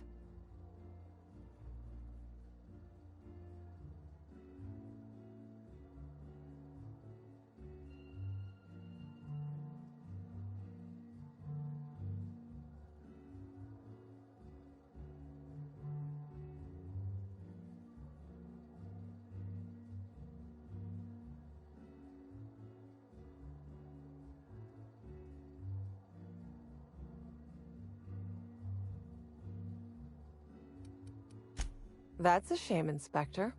What if I wanted to know a little about you?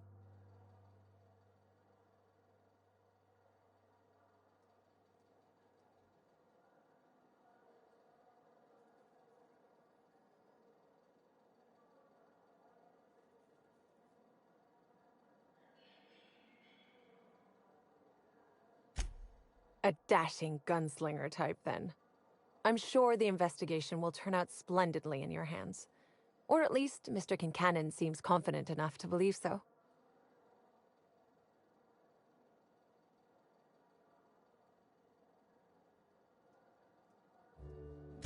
It certainly is a marvel of modern ingenuity, luxury, and ambition. Please, allow me to answer any curiosities you might have about our building and the amenities on offer.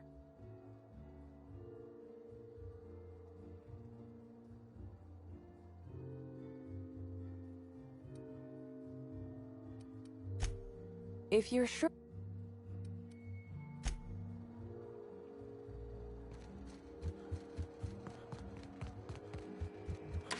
Hello there, my inordinately esteemed guest. If my hello were any more earnest, this loudspeaker would explode. What authorized floor can I bring you to?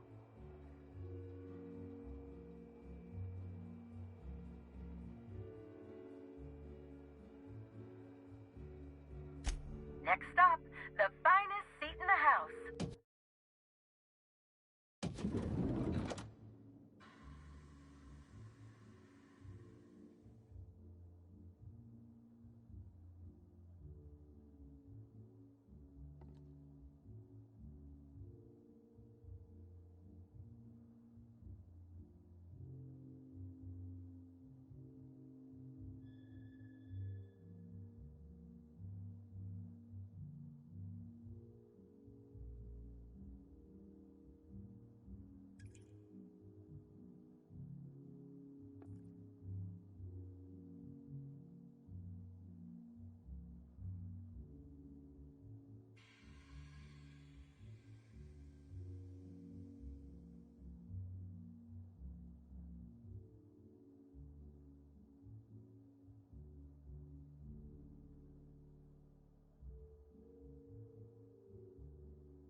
Inspector, I understand you've visited the scene of the crime. Halcyon Helen was an important cultural icon. She will be sorely missed. Agreed. Tell me about your investigation.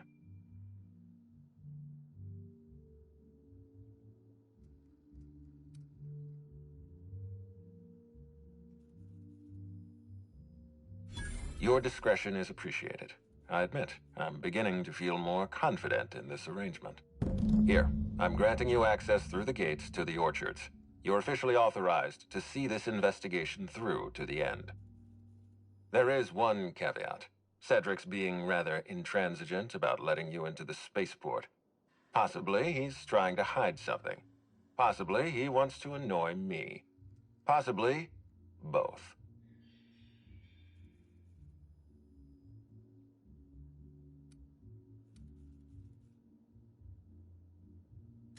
You have a lead to chase. Law speed, Inspector.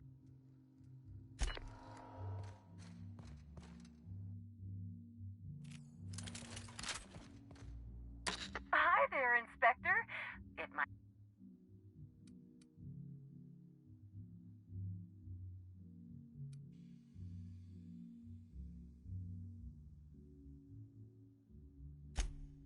I see. Yes, I guess I will. Was there a floor you wanted to go to, or not?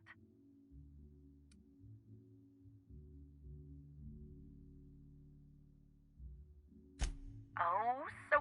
What authorized floor can I bring you to?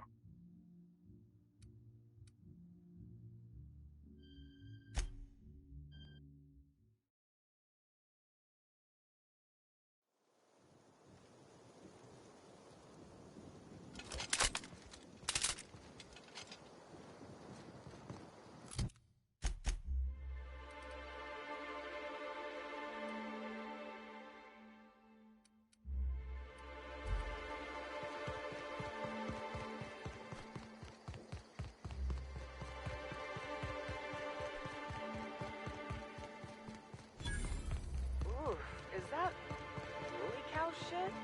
Anyone up for a game of sudden death knockout? Yeah, me either.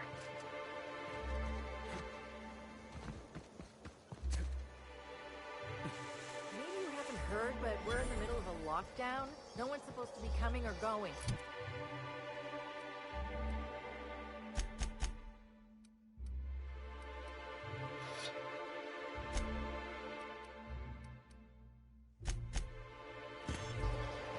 And when I can't get a hold of anyone in the orchards, I can't make sure of that, can I? No, Miss Fergus. Sorry, I'll work on getting a hold of someone. Great, you do that. I'll be waiting right here.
Timeline discrepancy detected nearby.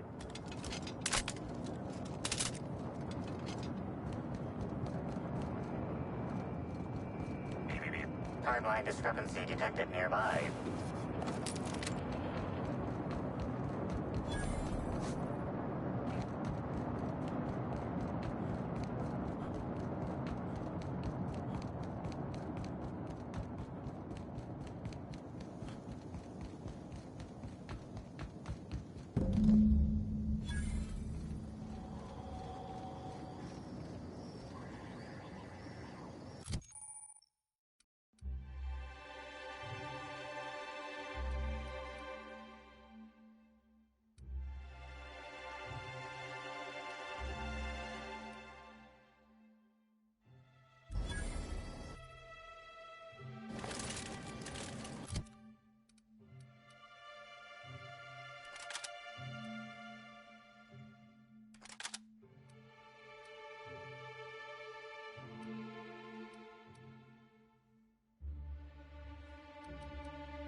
Whoa, whoa, whoa! It's Rizzo's! Welcome to the Purpleberry Nut Hut, you wonderful, wonderful customer! Thank you for giving my humble existence value. You, doing all right? I sure am! Good lamps you got on you to take notice.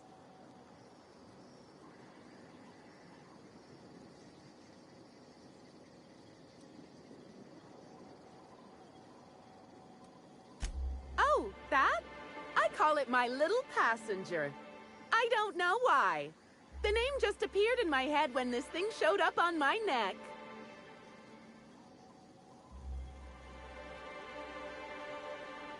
Don't you dare! Or I'll cut something off you! Gosh, I'm sorry. I don't know where that came from. I just felt this urge to protect my little passenger, even if it means hurting you.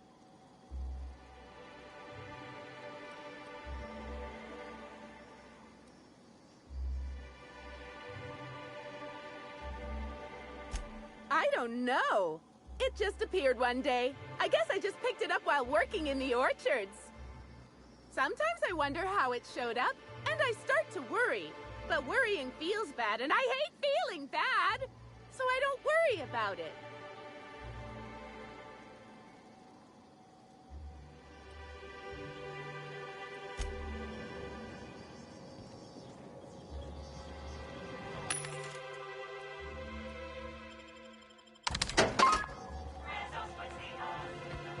I don't think I've ever seen an orchard before.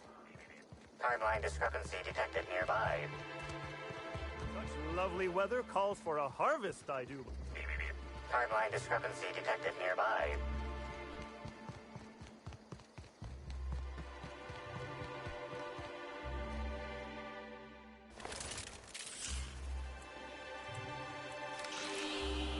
These footprints match the shoes previously analyzed in the Grand Ballroom.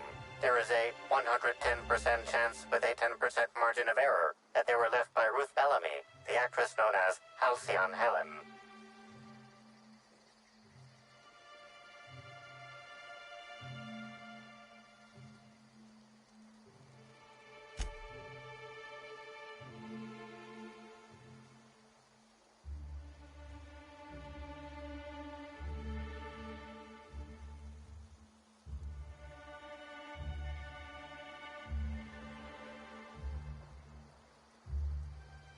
You find anything?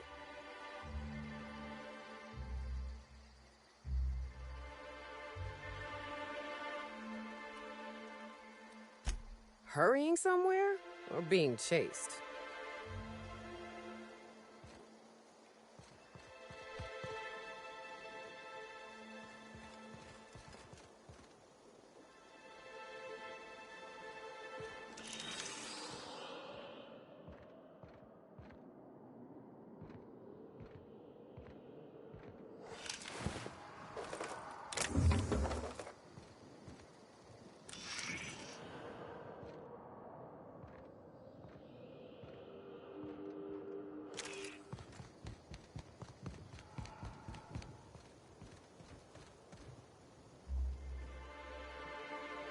Well, sweet hello there, valued visitor. I am sure sorry to break it to you, but our orchards are closed to all officially guided tours at this precise moment in time. Oh, my dear Law. Sir, I don't mean to be rude, but do you know what's going on with your face? Why, thank you! Rizzo's encourages all workers to put on a happy face when engaging with valued customers. Rizzo's does beseech you to please purchase one of our self-guided options if you're wishing to join one of our rejuvenative, relaxing, reformatory tours. Now with a Puzzle Hedges trademark maze hunt and special edition taste testing for an extra 35 bits a ticket.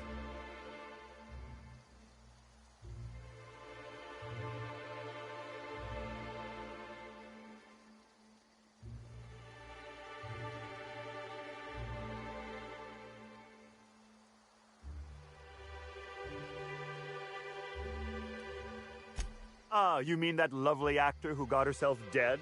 Damn shame what happened to her. She did come by, but not during any official tour time. I thought she'd hired a private tour at first, but it was Dr. Blossom who was showing her the way to the RR and DD labs. Can't imagine why she'd need to meet with our head researcher on the Spectrum product line outside of her lab hours. Unless, of course, it had to do with the new product unveiling.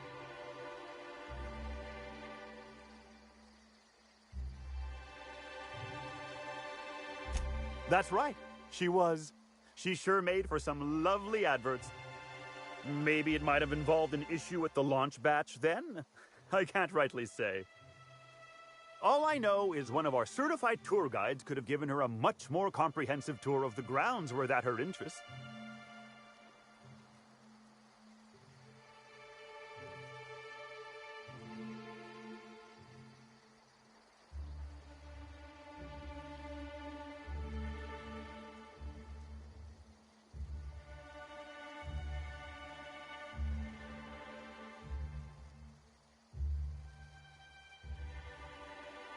Can't say that I have.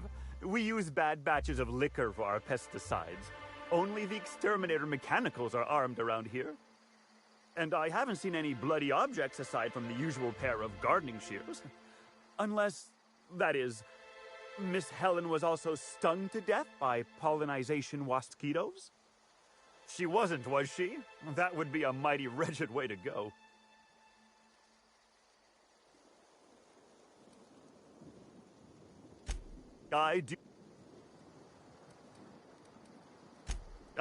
There's a...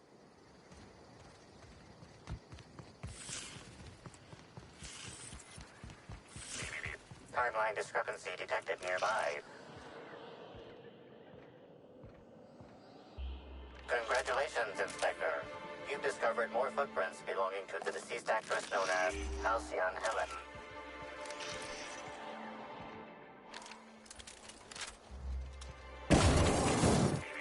Timeline discrepancy detected nearby.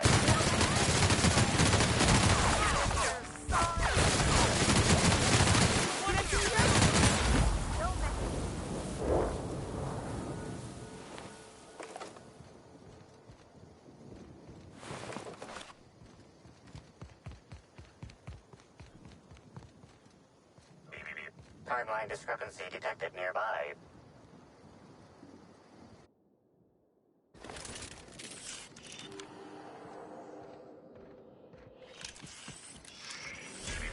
Timeline discrepancy detected nearby. Congratulations, Inspector.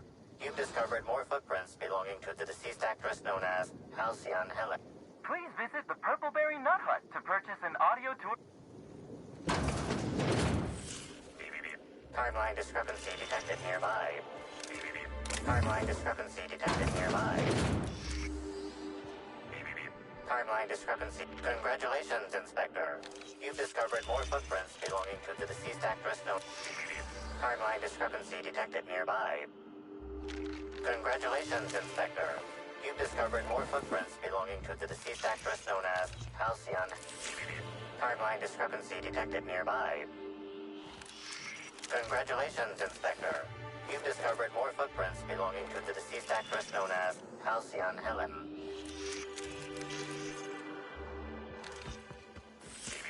Timeline discrepancy detected. Congratulations, Inspector. You've discovered more footprints belonging to the deceased actress known as Halcyon Helen.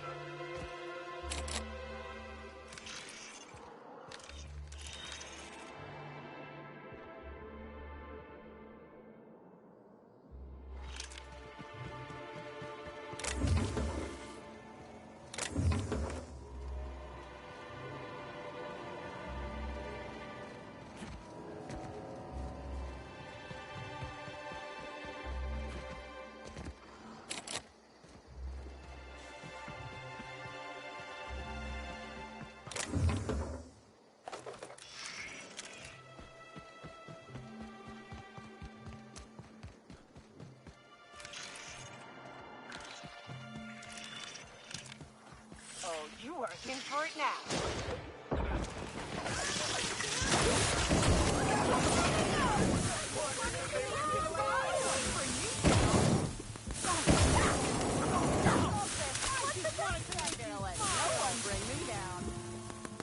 Everyone all right?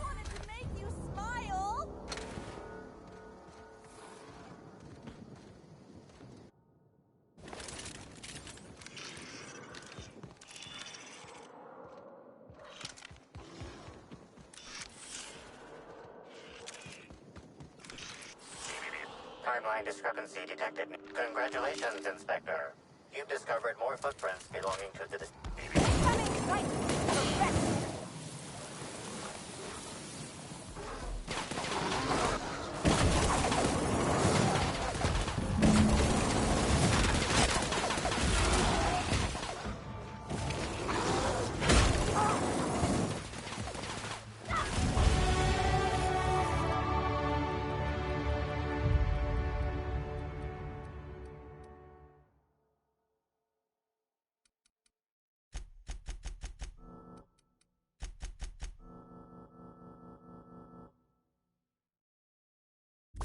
Timeline discrepancy detected nearby. Timeline discrepancy detected nearby.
Hello?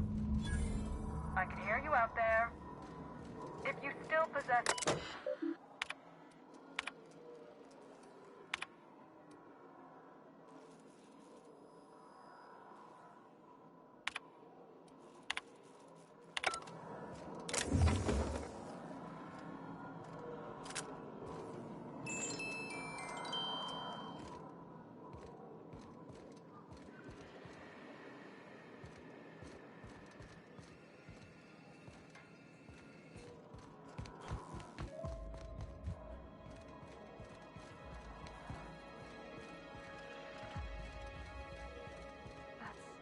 Awful. I wonder if this poor fella had a family.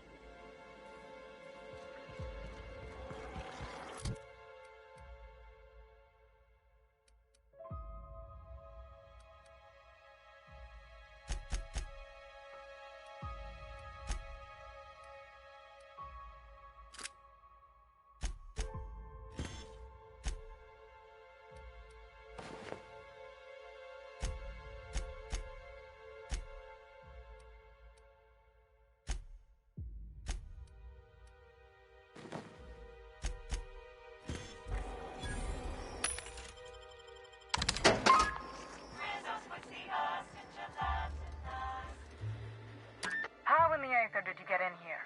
You're not a Rizzo's authorized. Oh, void it all. What does it even matter now? What do you want? Speak up and quickly if you will.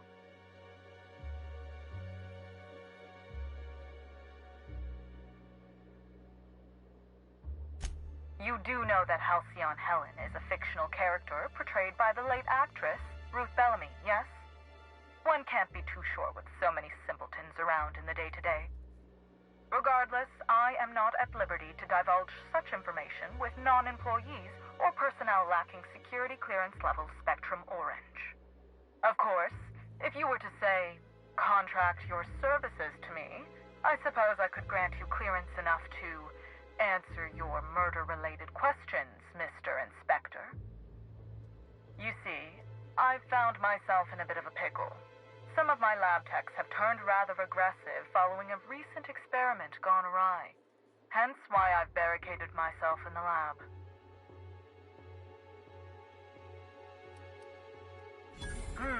Yes. I suppose I should make myself useful. Let me think. I know. I can remotely unlock the supply closets in the lower levels of the lab. Perhaps you'll find some useful apparatus or two in them.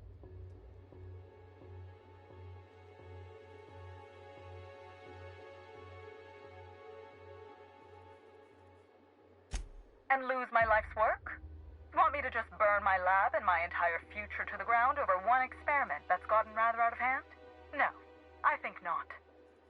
We merely need to clean up the mess, so to speak. Reset the lab back to functional parameters. At least call it what it is, lady. This is gonna be a slaughter. Staff can be replaced, you know. Research data? Now that's invaluable.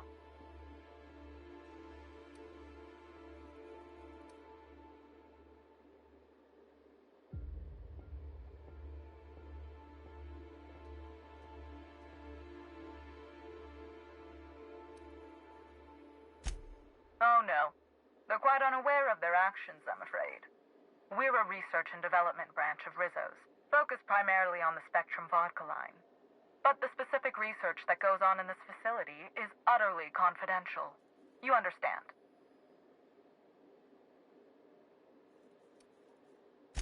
Call me a skeptic, but no, I don't believe it would be.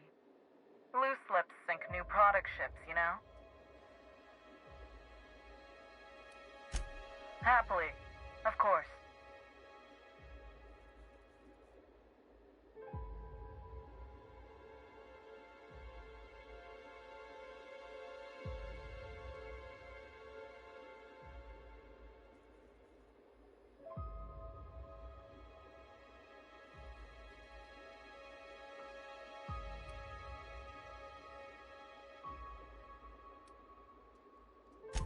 Excellent. You have my gratitude, and soon you'll have my knowledge of Miss Bellamy's recent visit as well. Now, if you'd rather not kill my lab techs during this cleanup, I believe you can dispense a sedative gas from a terminal in the utility room. Better than cold-blooded murder. The door to the lower labs is sealed for our safety, so you'll need to take the elevator down. I'll unseal the access hallway for you now. Do take care.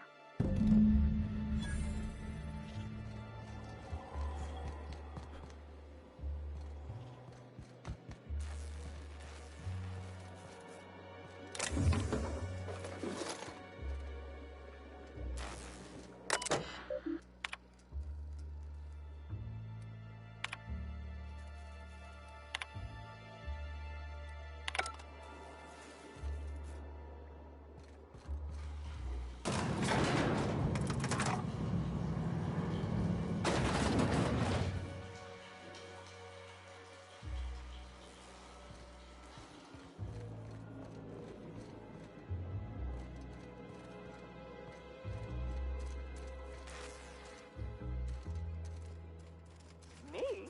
I'm pleased as pie.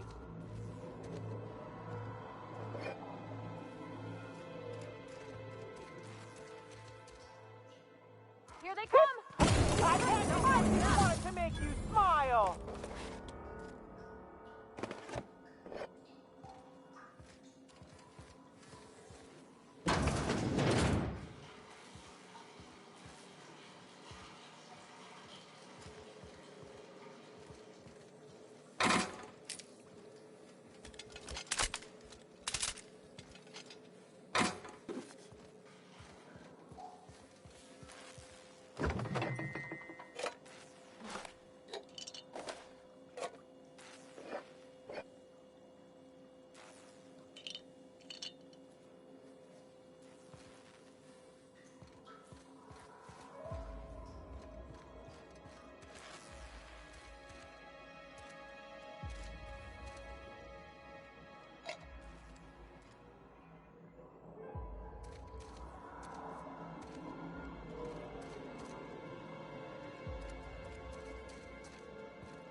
hell was that?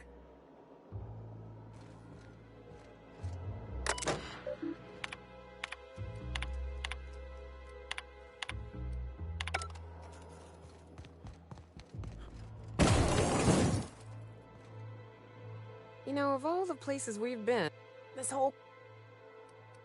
What's... Well, shit. This case just got a bit more interesting.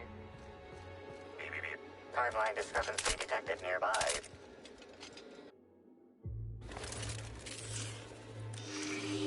Confirmation of discrepancy confirmed. This person is most definitely dead. But recently, they were still alive.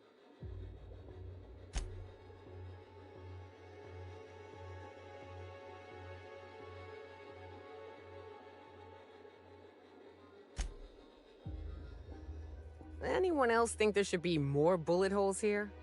What an awful place to die. What do you think happened to her?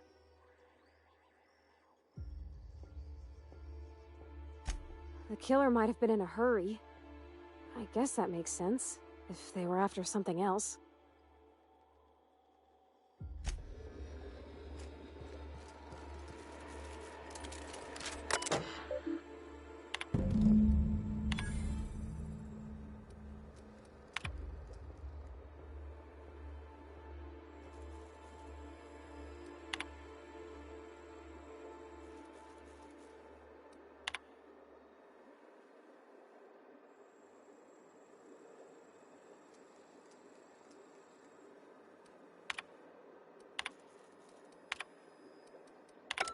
Whatever's on that file was worth murdering these people. Now, I'm doubly intrigued. Timeline discrepancy detected nearby.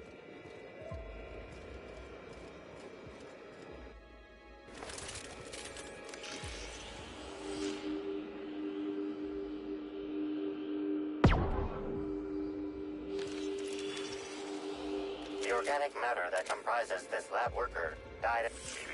Timeline discrepancy detected nearby. The organic matter that comprises this lab worker died at a similar time and of similar circumstance as the other corpses already scanned.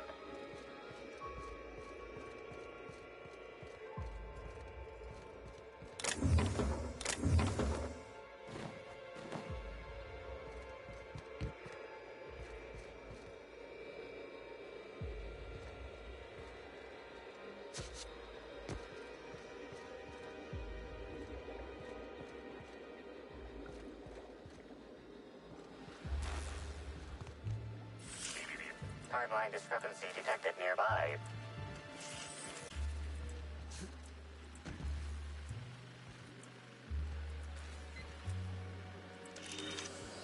Body heat readings indicate that the culprit was just here, mere moments earlier in the timeline.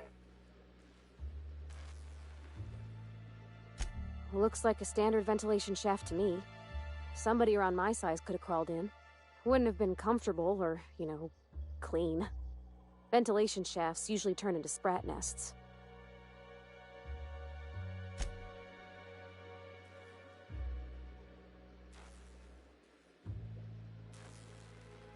See that red wire? Whoever cut that wire was trying to disrupt the circuit. They could have sealed the lab doors temporarily.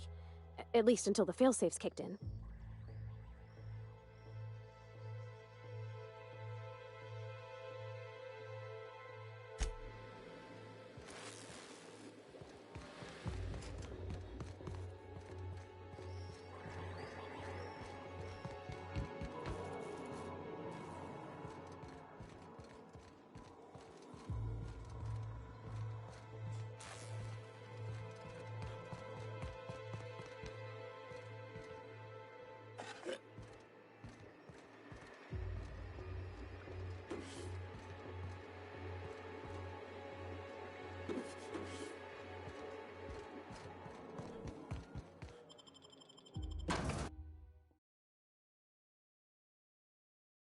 Attention all personnel. Unscheduled colonization cycle is about to commence.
Please evacuate the orchards at this time.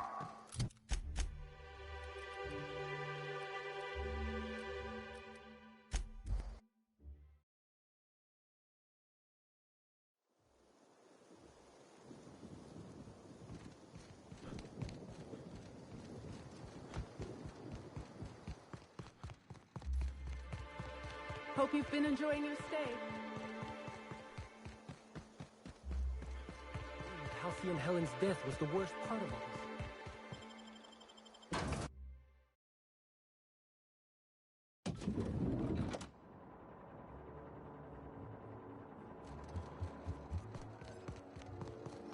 Black. Next stop, the finest seat in the house.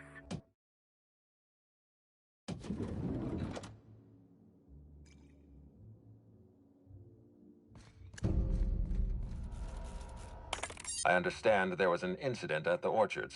The pollination cycle began without my authorization. The loss of so many Waspitos will set back production at the orchards for weeks, if not months. I'm disappointed in you.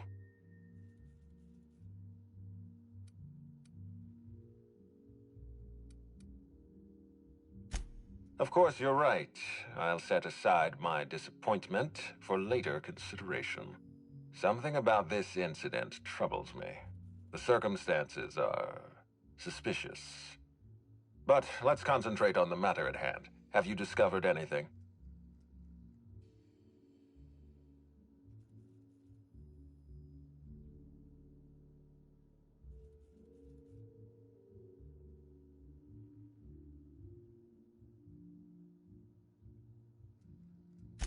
You have my attention.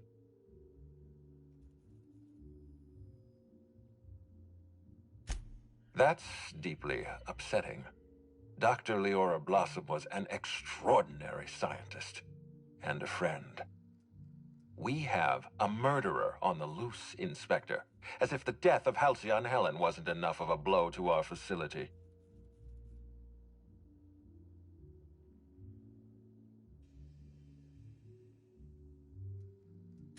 Her commitment to her NDA was admirable.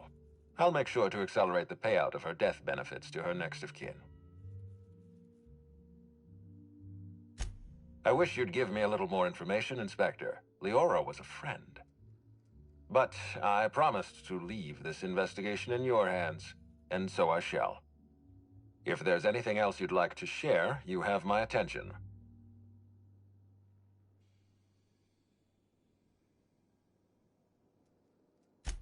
This incident at the orchards must be connected to Helen's murder somehow.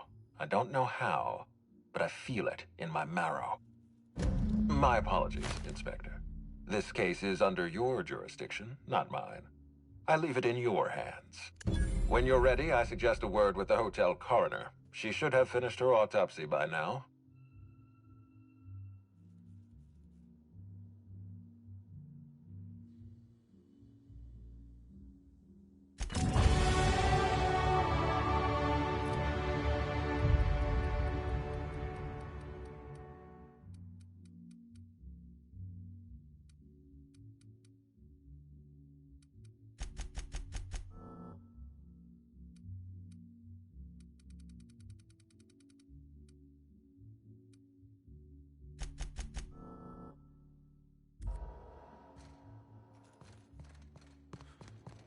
I don't think he can see us, Captain.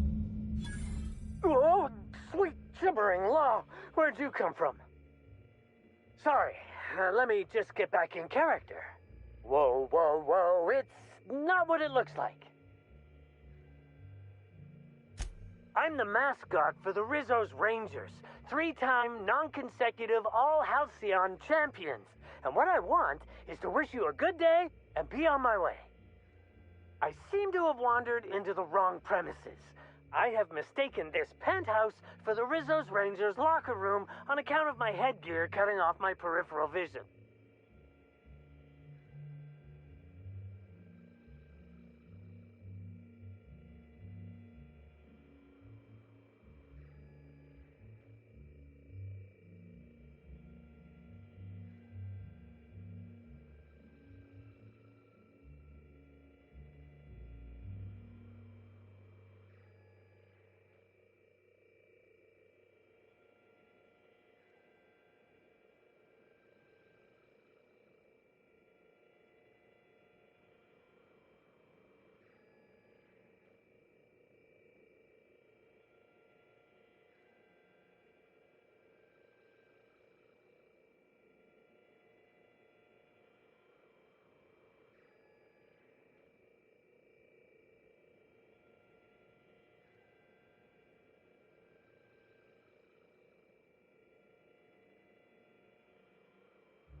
enough.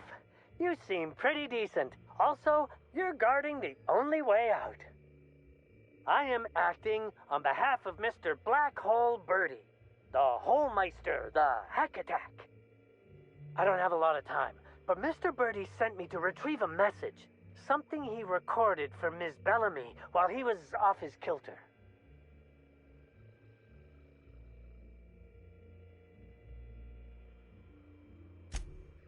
It's extremely difficult for me to tell you no.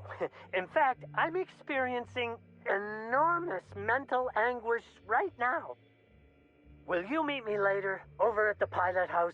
I swear, from the bottom of my employment contract, I will tell you everything I know about Ms. Bellamy's demise.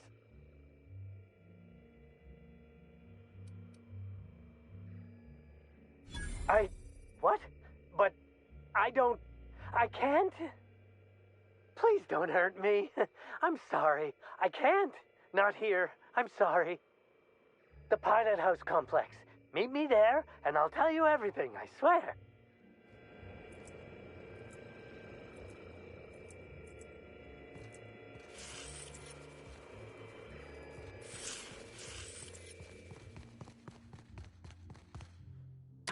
What floor would you like to...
say, this pocket watch has someone's initials inscribed.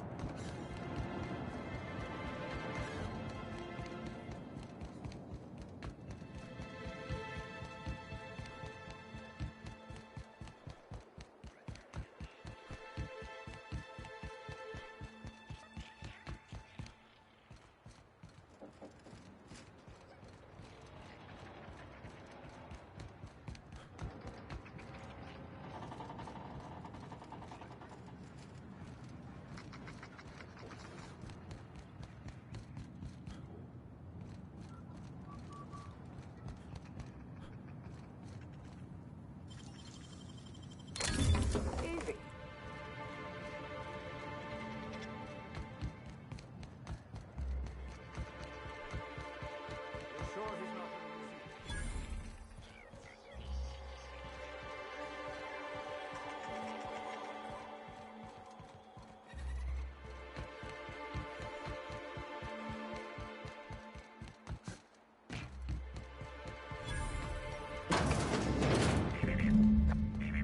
Timeline discrepancy detected nearby.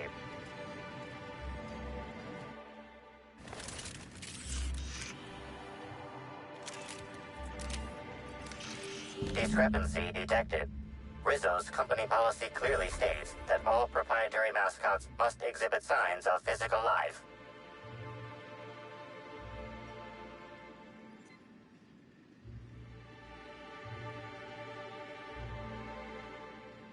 Medical analysis complete.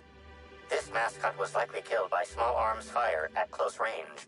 The firearm is unique and does not exist in this unit's database.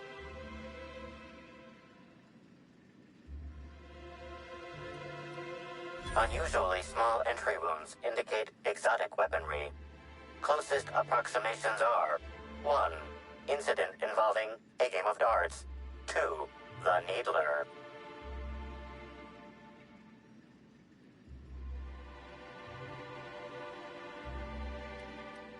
Yes, Inspector. The Needler. Bespoke handgun carried and wielded by Halcyon Helen.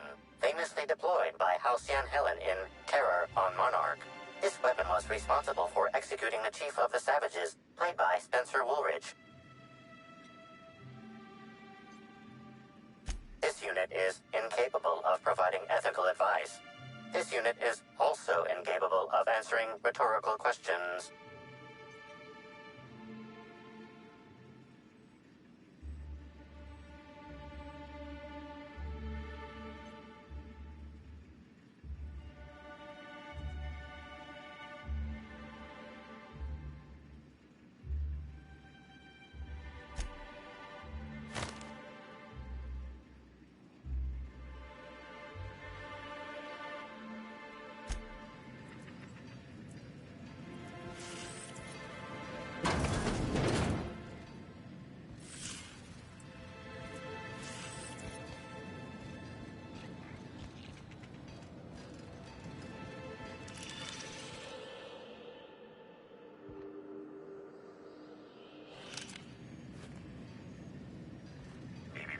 Timeline discrepancy detected nearby.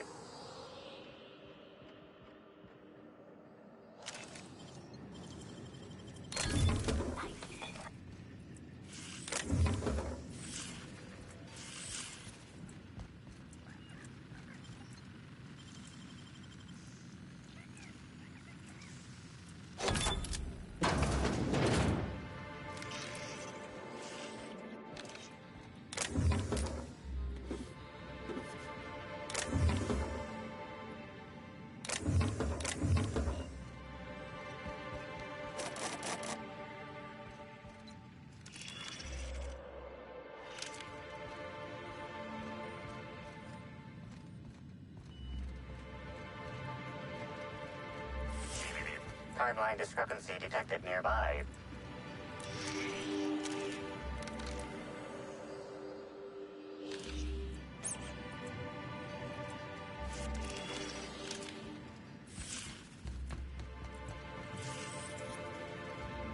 Wish I had a telescope like this back in the Vale.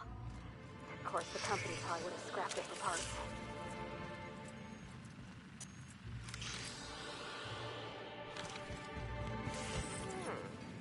Could use this this to draw a fine bead on something. Or someone.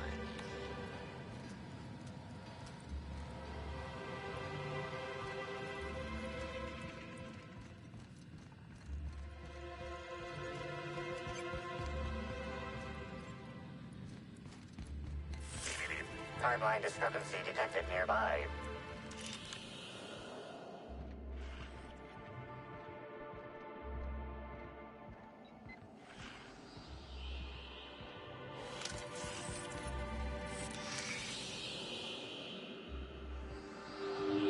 This empty bottle of spirits does not belong to any known corporate brand. Suspicious residue detected.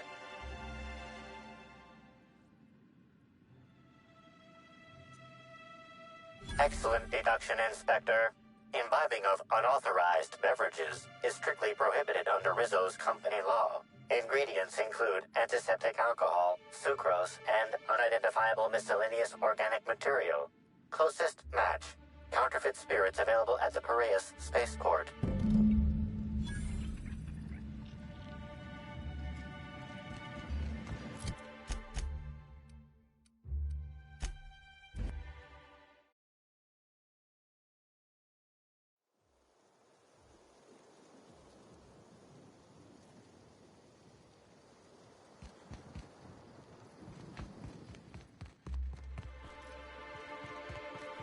Hope you've been enjoying your stay.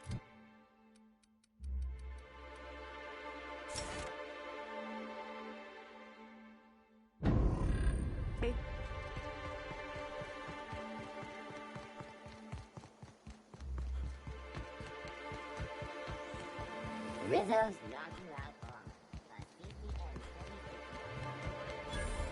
Inspector, good to see you. Let me just grant you access and... Welcome to the Piraeus spaceport.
Hey, you!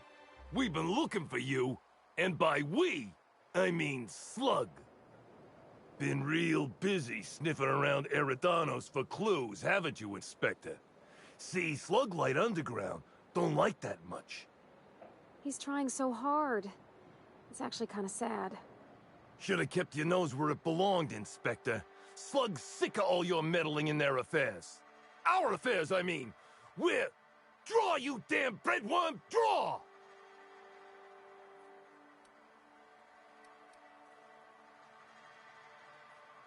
Here they come!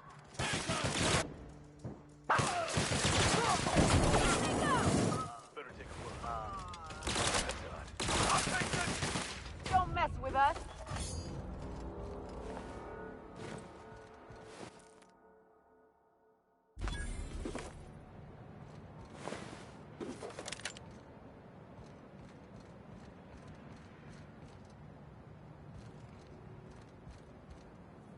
Got my sights on you. Reminds me of Moreau's. Just a bit.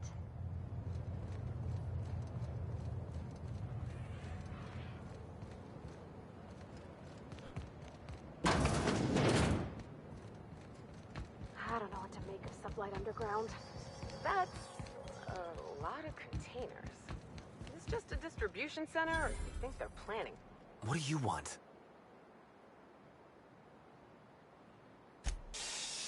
Not so loud! How'd you know it was me? Yeah, that makes sense. You must be a good one to sniff me out. I'm in no mood to sign autographs, and I hate disappointing fans. So I'm lying low. You know, incompleto.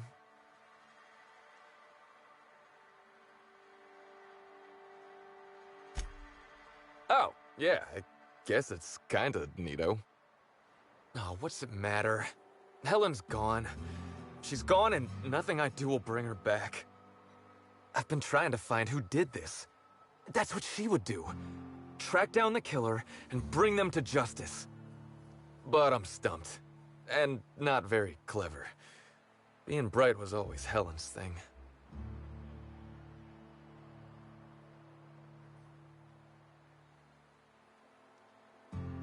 Oh, so you're the inspector.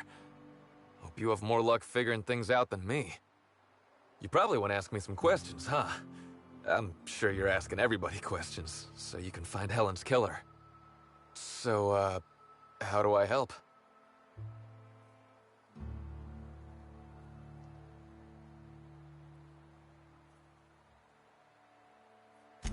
I was getting blotto with the rest of the Rangers. You know, soaked, muddled, preserved. Blutered, half shot, void lush, on the Byzantine swizzle, starry. 1 bit down, 3 bits up, spread across the spectrum. Top heavy. Should I go on?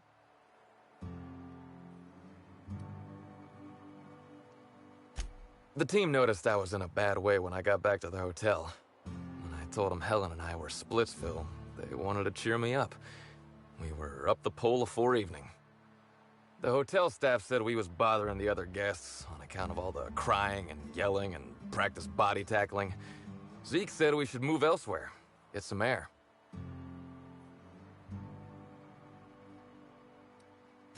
We ended up at the Wilderness Exploitation Reserve. I think somebody wanted to pet a woolly cow. There was this one cow off away from the others. Zeke figured it'd be a laugh to get her drunk. One thing led to another, and I think we might have maybe, you know, stolen her. I don't know. We were drunk, and we made bad choices. She was all alone. I know how that feels now. It's so hard to be all by your lonesome. My memory's a little muddled after that. I guess me and the team got split up, because I know I was on my own at the pilot house for a time.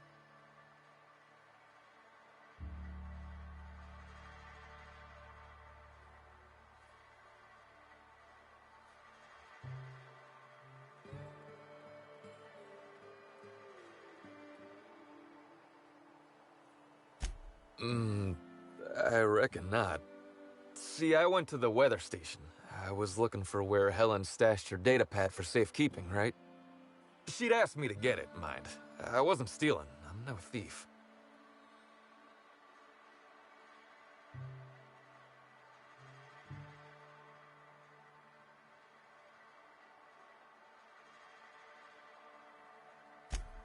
Sure did. Only there was a guard out there who found me. She started yelling about how I was trespassing and in serious trouble. Thing is, it was real dark out there. So dark, she couldn't tell who I was.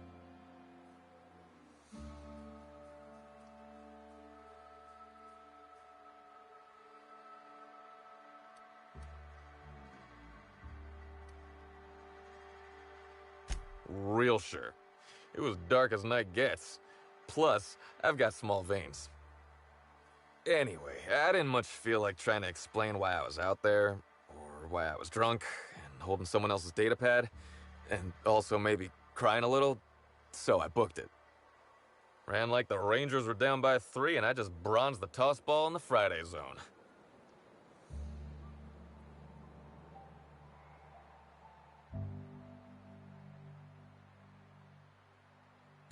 I didn't know where I was going, but my legs took me straight to my friend's... to my... fridge-rator.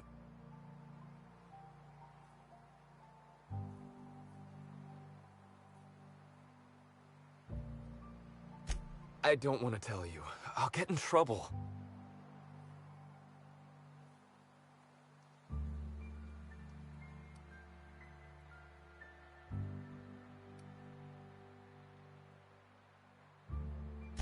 Should I? Ever seen Terror on Monarch, Birdie? Yeah? You remember that part when she narrowly escapes the clutches of the Sulphur Queen and her pet Raptidons? They based it on me, Birdie. I'm the Queen of Monarch, and our captain here's got a ship. They did? That doesn't seem right. Is that right? I think we ought to take Birdie here on a little getaway. Take him home. Show him what I've done with the place.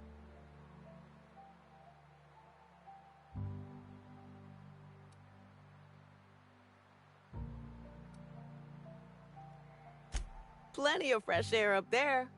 And all the way down the half-mile fall. What? No! This doesn't sound like a fun getaway at all. Look, I talked to Auric, okay? Auric West. Hangs out around the spaceport. He's the one who taught me the breathing exercises I use to calm down.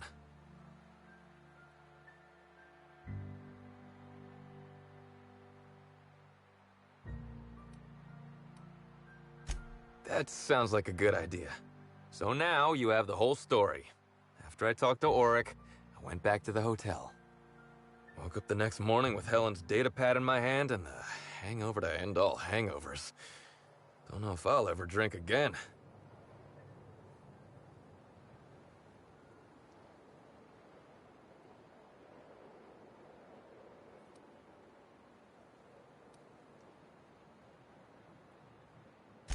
Oh, I mean the hard stuff. Beer doesn't count. Anyway, you ought to take Helen's datapad. Maybe you'll have better luck understanding her notes. Either she was writing in code or I'm dumber than a bag of hammers. I tried for hours to crack her notes, but it's like I said. Being bright was Helen's thing.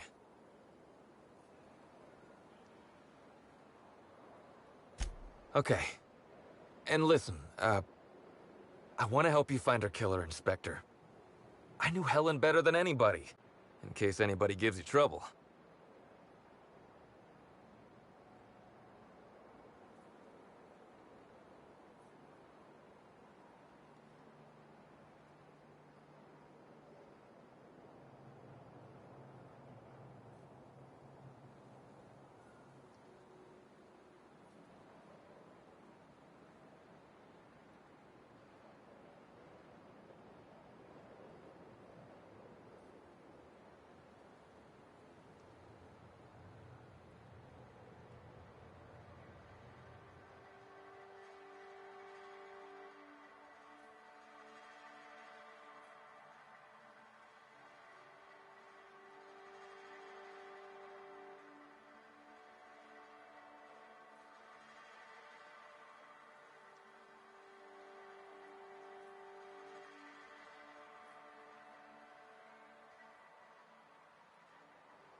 I get it.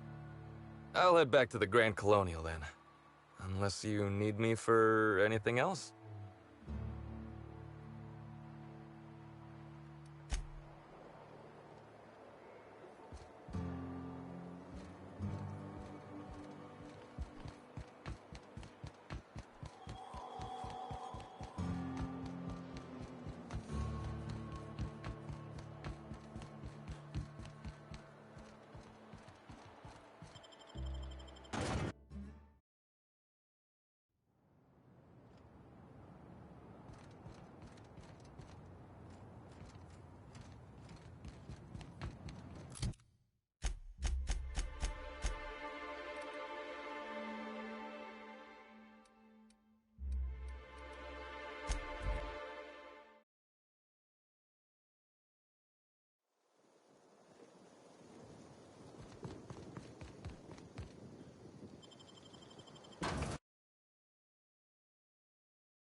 Inspector.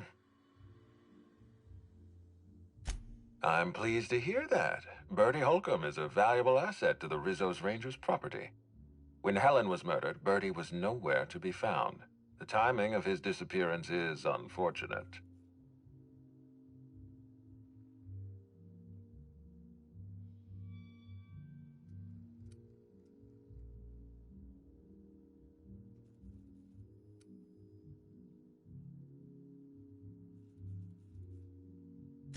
Oh, dear law. Please tell me there wasn't another woolly cow involved.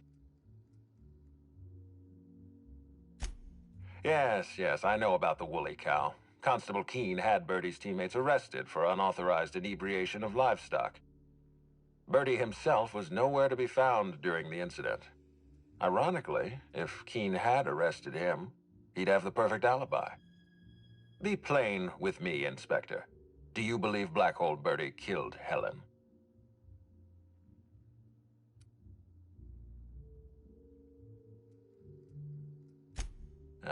Not what I wanted to hear, but I understand. Bertie is a valuable asset to the Rizzo's brand, but if he's behind Helen's murder, I won't protect him. I'd like you to continue your investigation. Notify me as soon as you're ready to make a formal accusation.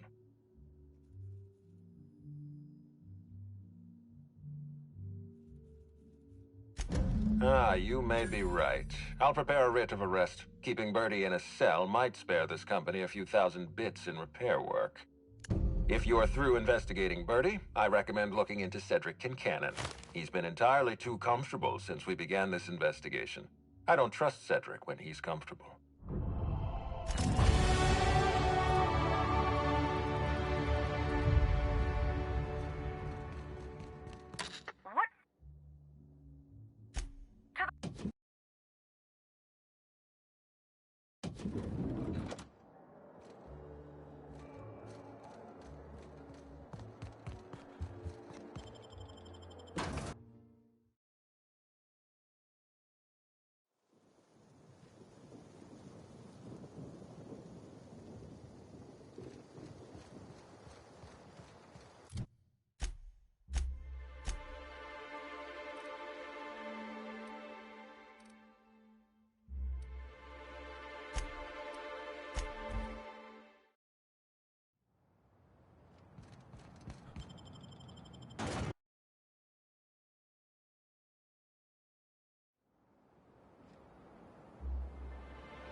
You got You're not allowed. Well, now, no this is unexpected.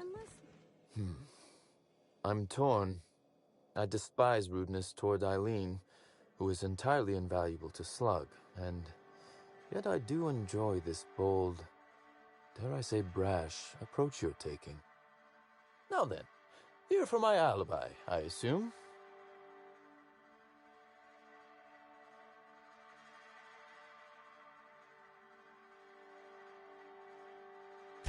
Another murder? Drunk Raptidons? Black Hole Bertie practicing his hacking in the middle of the street? Stop me if it's one of those, or I'll just keep guessing.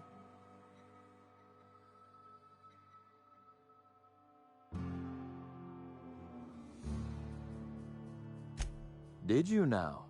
You're confident they were Slug agents and not, I don't know, hired thugs in stolen uniforms?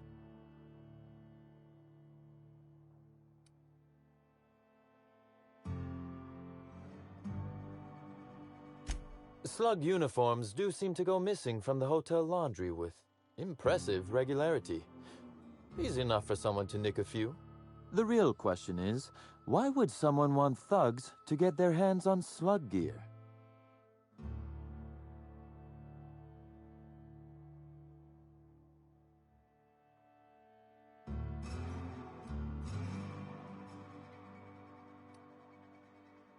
I suspect you're right. But I can't fathom who would benefit from tarnishing my reputation like that. Can you?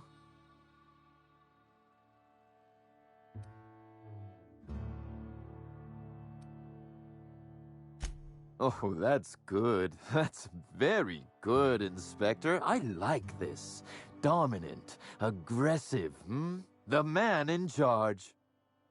I don't want to accuse anyone without hard evidence, though it may be worth noting Ludovico has motivation in spades. So, as you've deduced, I did not, nor is it likely they assigned themselves that task. Still, I am sorry for the trouble, Inspector. With that settled, I assume you'll want to know where I was the night of Helen's murder. Let's see. That night, I was... torturing Elliot Nasser for information on missing cargo. That was a messy one. Didn't break until nearly noon the next day. Can you imagine?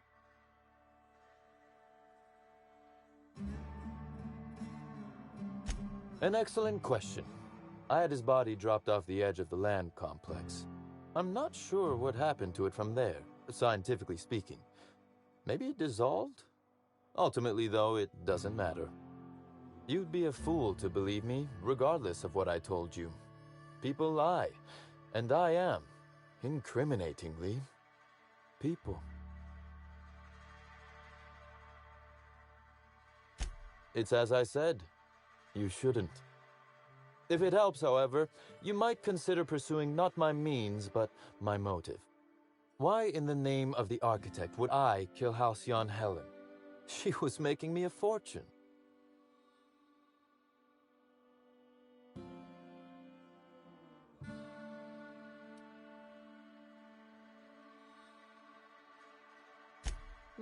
If you do, be sure to drop by and regale me. I'd love to hear why I might have wanted her dead. I'd offer to assist you in your work, but I've a mystery of my own to solve, I'm afraid. You may very well want to. This particular trouble strikes me as not unrelated to your investigation. Items are disappearing from Slug's storage and processing warehouse. The thefts began a week before Helen's unfortunate death, and there have been more instances since. Before you ask, I know the difference between cargo going missing and cargo going missing. This is the latter.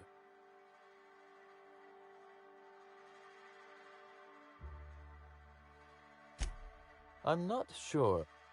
I'm only confident there is one. That the thefts began mere days before Helen's untimely demise is an extraordinary coincidence. I'm not a man who believes in happenstance, Inspector. I do not trust it.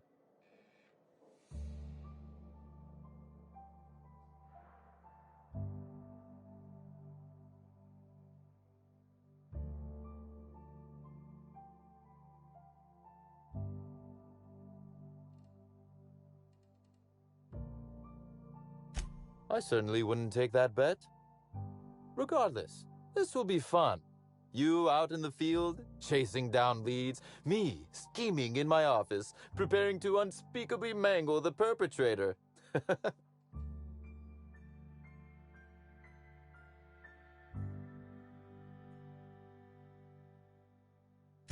You do recall, Inspector, that I'm not to be trusted? But certainly, whatever you say. You'll want to speak with Ella Tinsley, the warehouse foreman. I've cleared her as a suspect myself, but should she refuse to cooperate, shoot her. No, I'm joking. If she won't cooperate, tell me and I will shoot her. And do feel free to search my office for clues while you're here. Don't hold back on my account.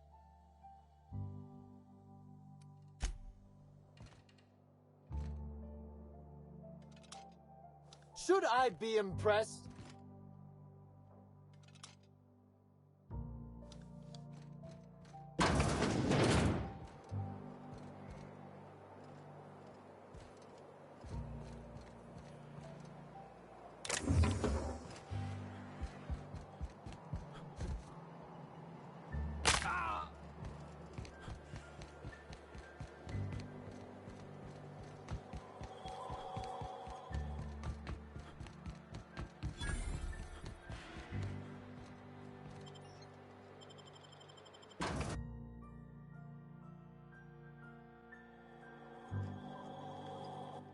Hi there!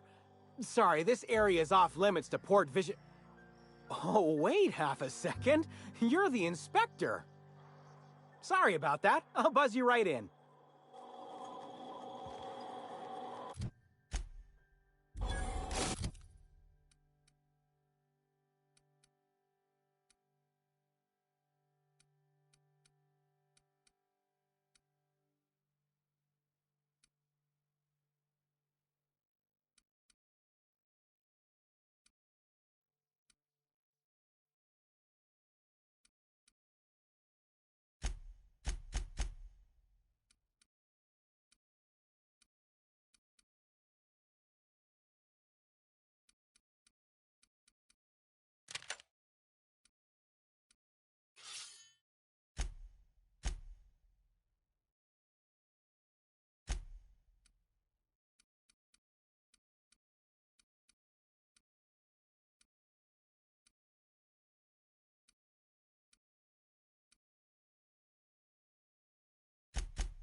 Feel free to have a look around, sir.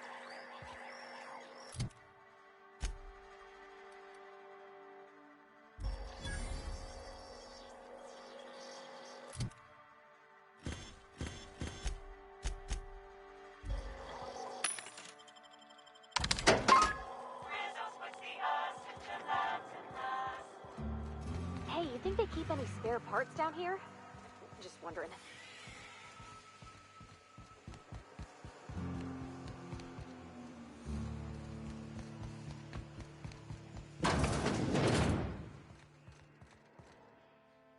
You're the inspector, aren't you? Boss Kincannon said you'd be by about the cargo that's been going missing. Gosh, this is so neat. A real-life inspector. What's that like? Have you solved any mysteries yet? Ever had to shoot a suspect?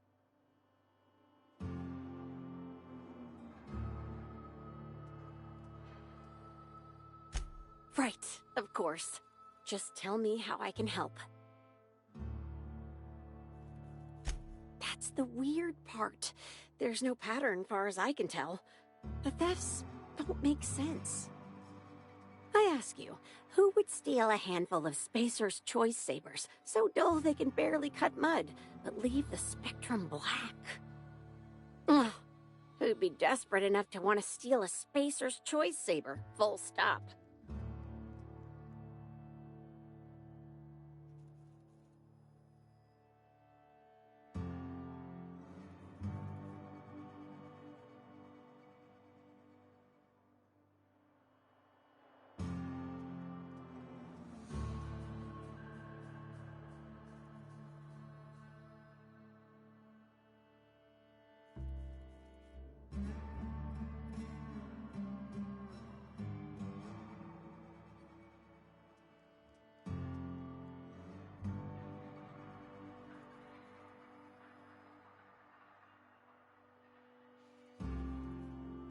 No one's dumb enough to think Spacer's Choice Sabers are worth half a damn. Then there's the most recent theft. 5 boxes of pens and a couple of sodas. I can't decide which one's sadder.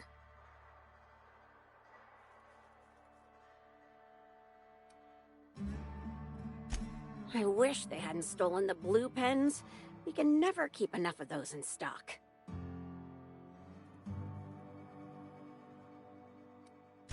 Everyone here at Freight Storage and Processing, for a start. Thing is, the cargo is going missing before the shipments even get to the warehouse. Best I can figure, it's probably getting lost in the shipping yard. As for who has access there, Benton Chan, he's the shipping yard manager, he told me it's mainly just the loading automechs that handle cargo.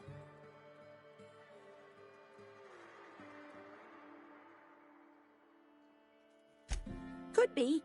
Those things'll break if you so much as look at them funny. That's Benton's area, but don't bother asking him for help. Last time I asked him to check the automechs, the whole head told me he couldn't help because he was dead. It won't bother him any if you have a look yourself, though. Hopefully, you're mechanically inclined. Oh,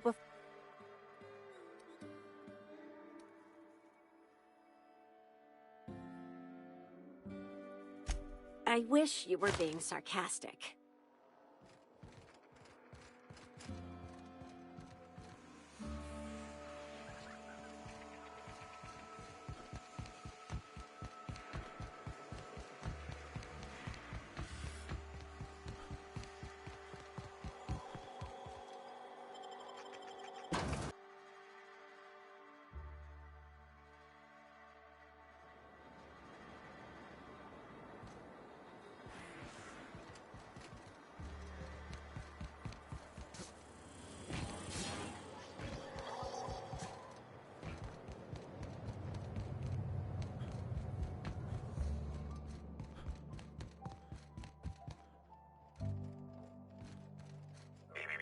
Timeline discrepancy detected nearby.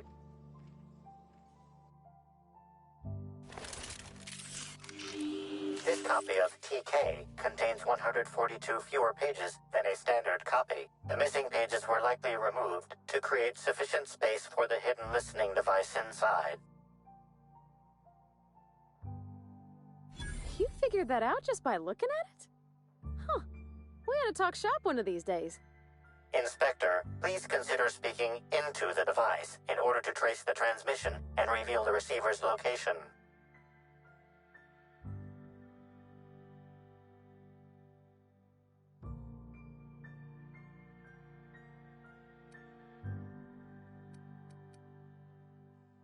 Ominous threat transmitted. Transmission analysis complete. While the precise location of the receiver could not be pinpointed, it has been narrowed down to a smaller, approximate range.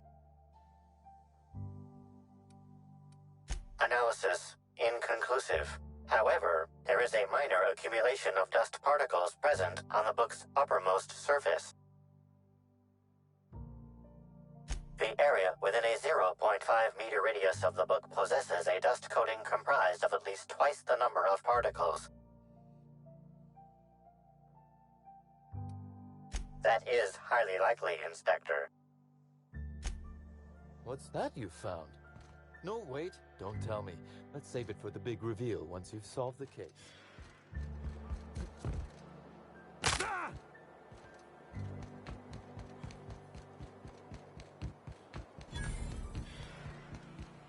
This port seems real busy. I wonder if they're trying to compete with the Groundbreaker.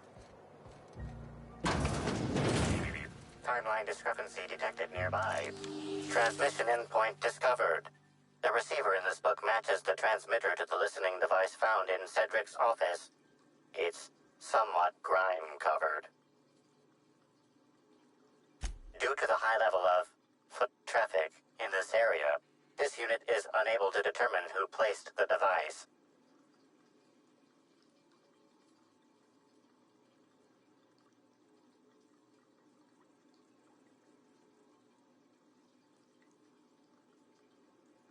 Based on the accumulated mix of sludge and detritus, the receiver has been present since approximately a week before Helen's death.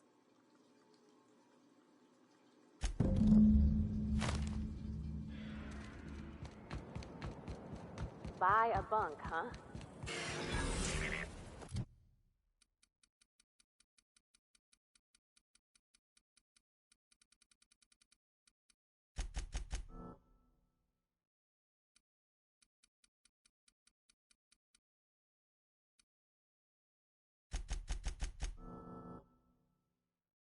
Timeline discrepancy detected nearby.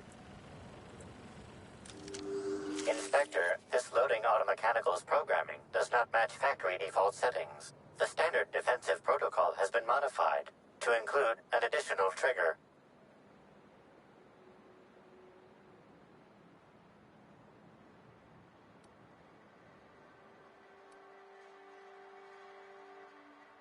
Slug automechanical maintenance records indicate this particular unit is frequently reported as out of position or missing for periods of time.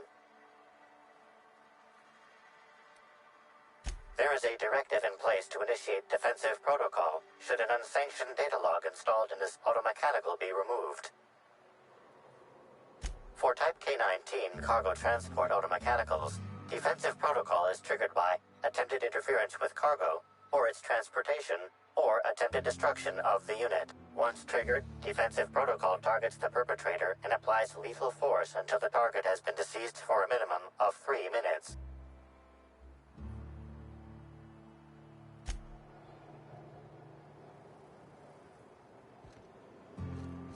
Loading automechanical unit K-14 is fully operational at 99% power. Please designate the cargo to be transported and its destination. How can this automechanical assist you?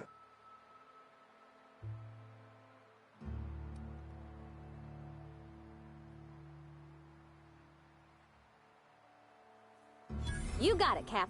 Failsafe successfully disabled. Kill mode deactivated.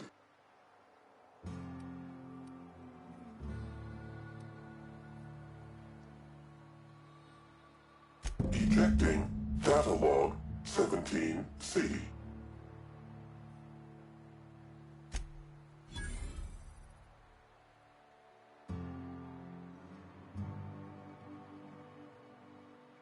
Apologies. This unit does not have access to cargo inventory lists. Unit entering standby mode. Have a nice day.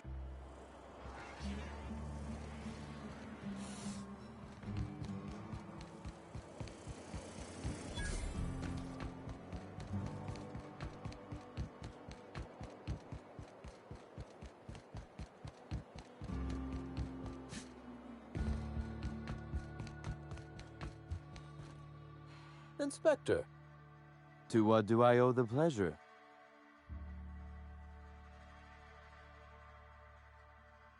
Ooh, I love this part. The big reveal. So tell me, what happened?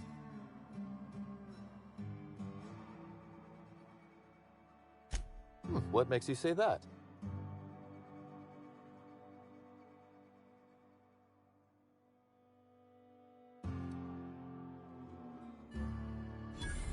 Damn, you're good. Hacking the Automex. So that was our skimmer's game. But why? Everything that was stolen has seemed random. I certainly see no pattern.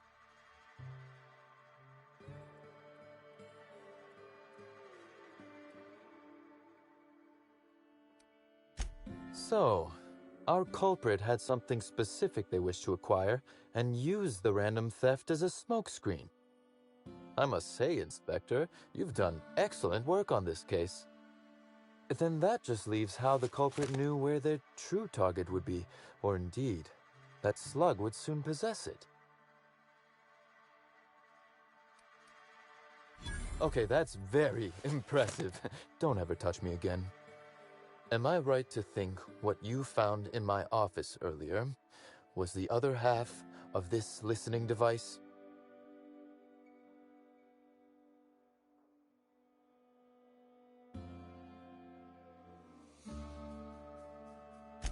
Not quite, Inspector. That listening device belongs to me. I lent it to Halcyon Helen to assist her with role research.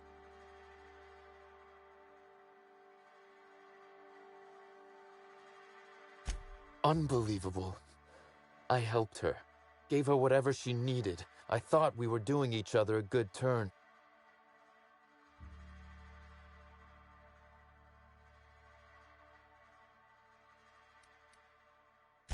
This is a betrayal, Inspector.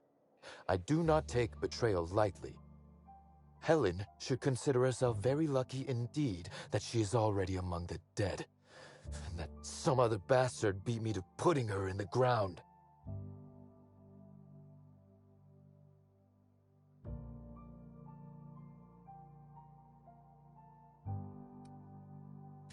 Halcyon Helen is already dead. If I'd known Helen was stealing from me, I may very well have killed her, or had her killed. Alas, I did not. Indeed. Incidentally, feel free to stop by after you... I told you so. Though I can't vouch for Eileen. I wish you luck with your investigation, though I doubt you'll need it. You'll find Helen's murderer. I'm confident of that. Now, if you'll excuse me, I must find a way to excise my anger that minimally damages my business empire. I expect it will involve shooting quite a lot of guns.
What floor?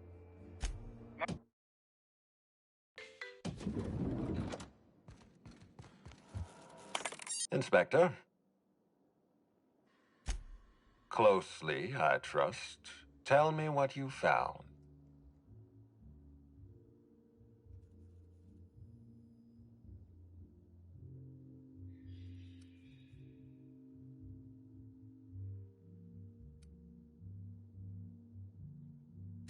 Smart. Nothing Cedric says in his defense can be taken in good faith.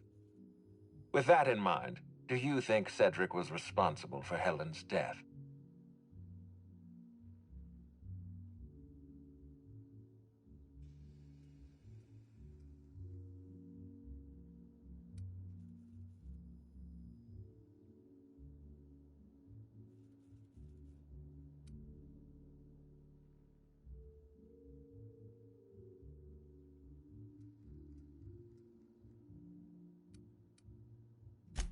Fair enough, Inspector. I won't try to influence your judgment any more than I already have. Unfortunately, even I don't have the authority to detain Cedric. His line of work is dangerous, though. There's always a chance for an accident. Well, I'm glad to hear that. I've already lost Dr. Blossom and Constable Keene, but at least Cedric's alive. The universe is a just place.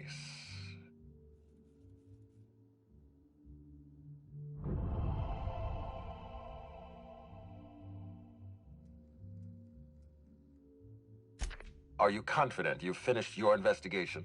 You've questioned all your suspects. I've been waiting for this.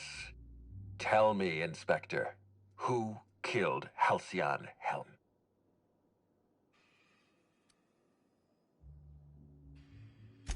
Oh, thank you, merciful architect.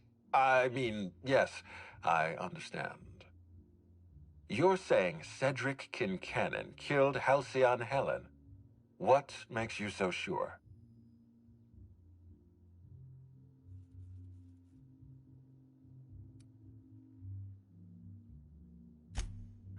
Cedric doesn't tolerate theft.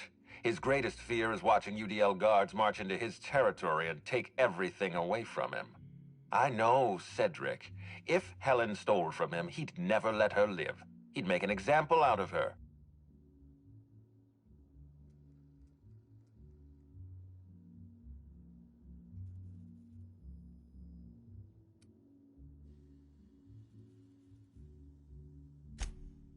you're beginning to understand Cedric as well as I do.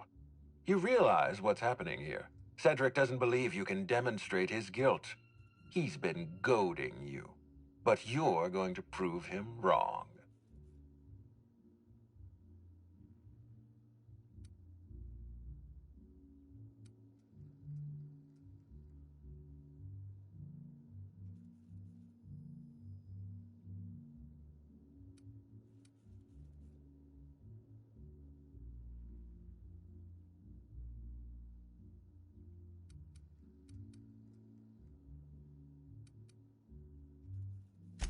You say he killed her and then fabricated the scene in the ballroom?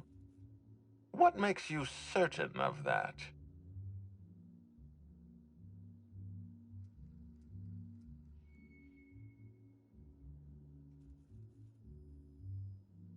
Most automechanicals come equipped with some type of plasma weapon.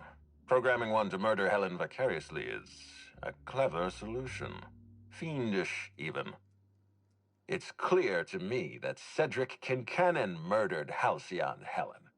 I'll have him reported to UDL within the hour. You've done this institution a tremendous service. We're finished here. Eridanos will return to its rightful owner, and Cedric Kincannon will spend the rest of his days rotting in Tartarus. Wait, don't move a muscle. Someone's just tripped my alarm. And my security defenses. And killed my patrols. The distillery is under attack. Someone's after me, Inspector. I need you over here right now.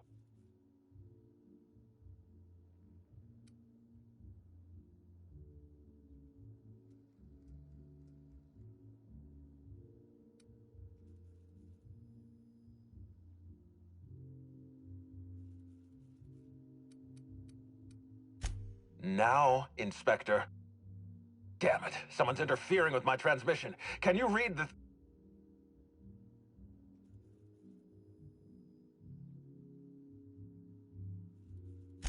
Whoever the real killer is, I got a feeling they're going after Mr. Ludovico. We need to catch up to him. Fast. All right. I got nothing going on.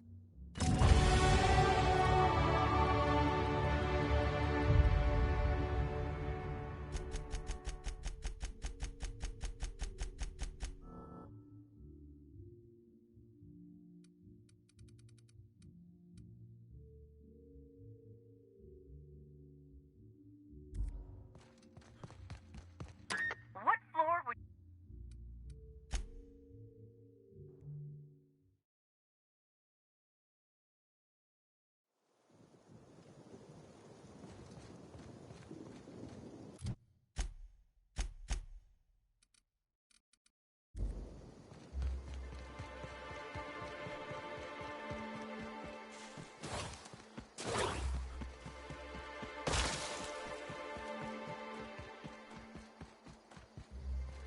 Here they come!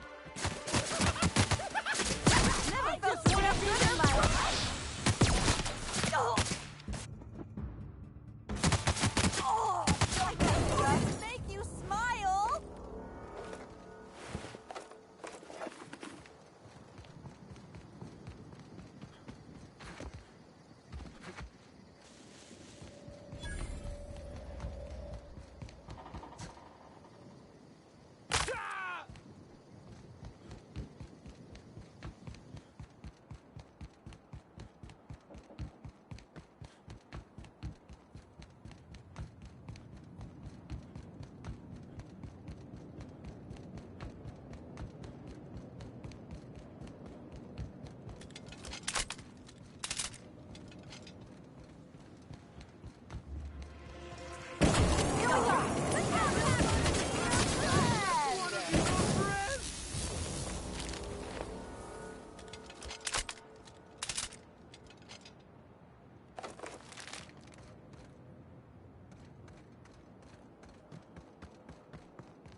Gosh, it's actually kind of cheerful.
every flavor of Spectrum available to delight your palate.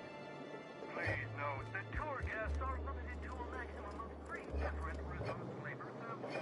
All beverages must be consumed on the premises. Rizzo's is not responsible for gastronomic distress, mild hallucinations, or damage to your sense of taste. We're on the job. We are on the job. Can I take mine to go?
Somebody! That's Mark!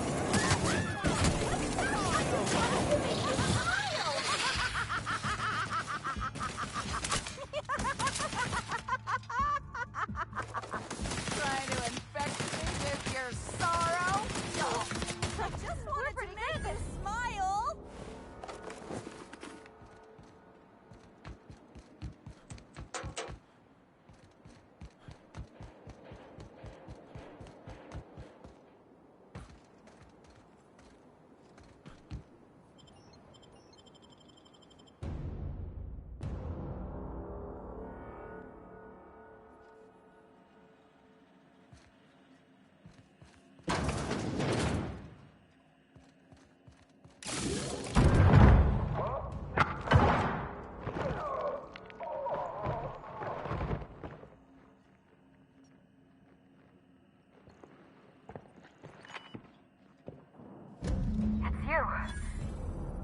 I had a feeling you'd catch up to me sooner or later, Inspector.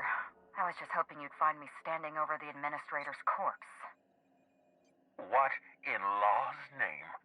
Halcyon Helen, how are you still alive?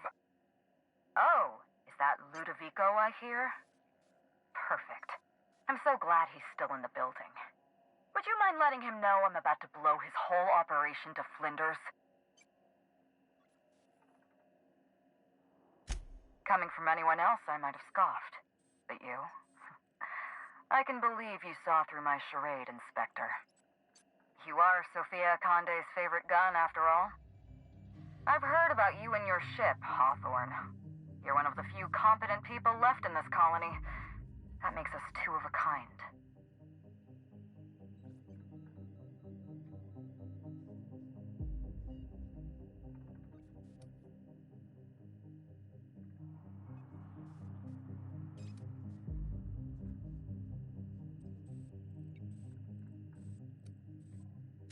Brace yourself, Inspector. You're about to learn the biggest secret in the Vaporwave industry.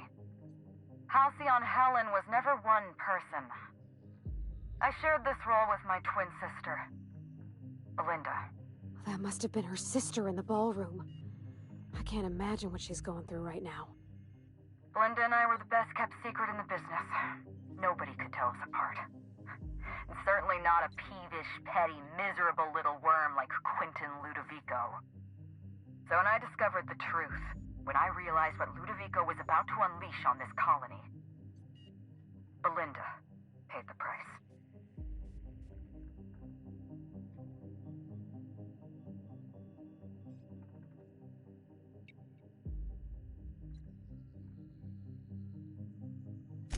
My plan to save Halcyon. I'm not a murderer, Inspector. I acted in defense. I had to defend Halcyon's future. Tell the truth, Ludovico. There's nothing safe about Spectrum Brown. You want to infest this entire colony with those disgusting parasites. They're not parasites. These creatures are symbiotic life forms. They belong to the highest order of life form, capable of living in perfect harmony with humanity. The symbiotes evoke a feeling of joy in their host, a bliss so pure, so profound as to render the most exquisite recreational substance obsolete.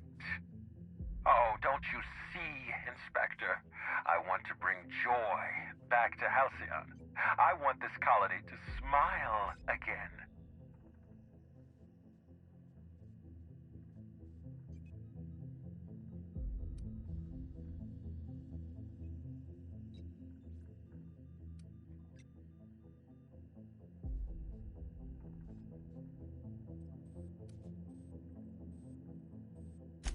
Wait, hear me out. I'm not the only one with blood on my hands. I tried to defend Halcyon's future. But what about Helen? What about all the innocent people she's killed? No one I crossed off was innocent.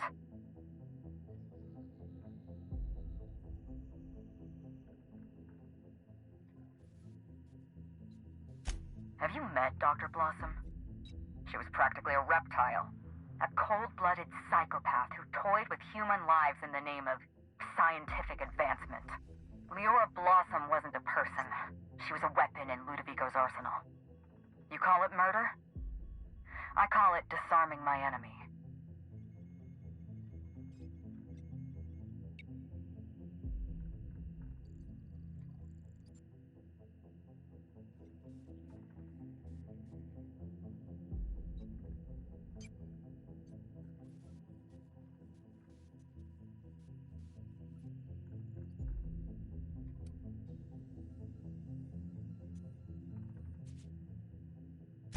The mascot was a spy working for Ludovico. He was ordered to keep an eye on Belinda and I, and report back to his master.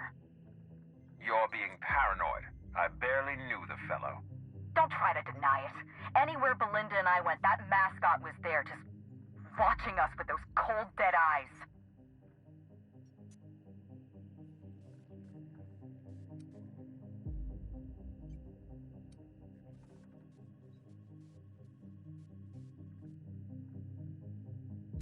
That doesn't surprise me at all. He was on Ludovico's side, just like the others. Dr. Leora Blossom, Maria Keene, that flackwit of a mascot, they were standing between me and Ludovico, so I did what I had to do. I went through them.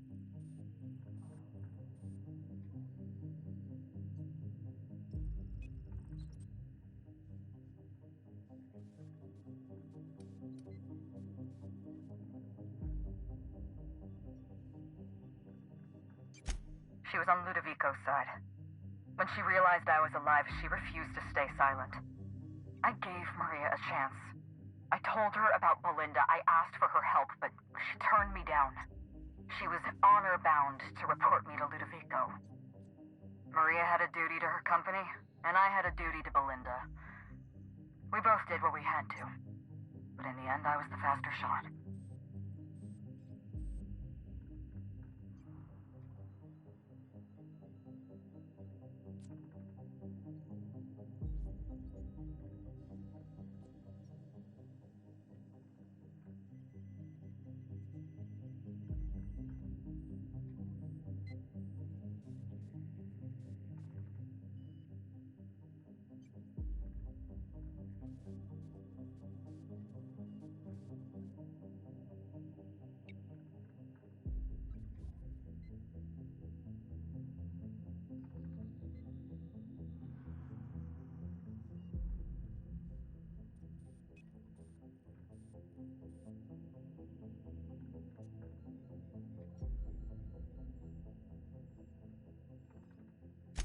You know what you need to do.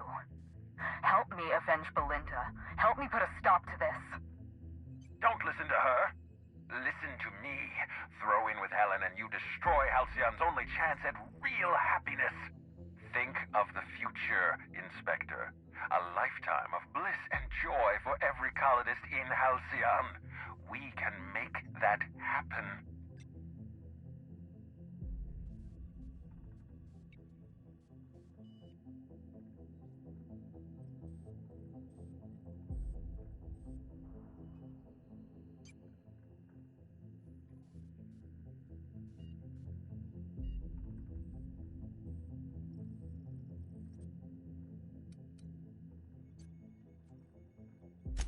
It's a deal. The lesser of two evils, I suppose. Let's get... We don't have a lot of time. We need to get out of here. Not so fast. I've sealed the bulkhead doors. You're staying right where you are. I'm sorry to do this to you, Inspector. Truly I am. If it's any consolation, Helen has brought some remarkably powerful explosives. Your death should be instantaneous. Goodbye, Inspector. Helen, we won't meet again. Damn it. He sealed us in, but I think I know another way out. Follow me and stay close.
So we're going to root him out.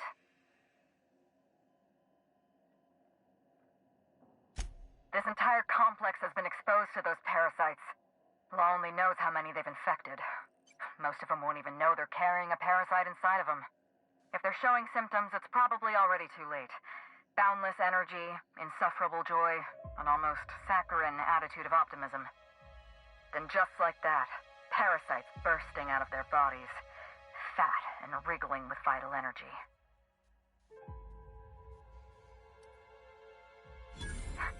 You're a step ahead of me, Inspector.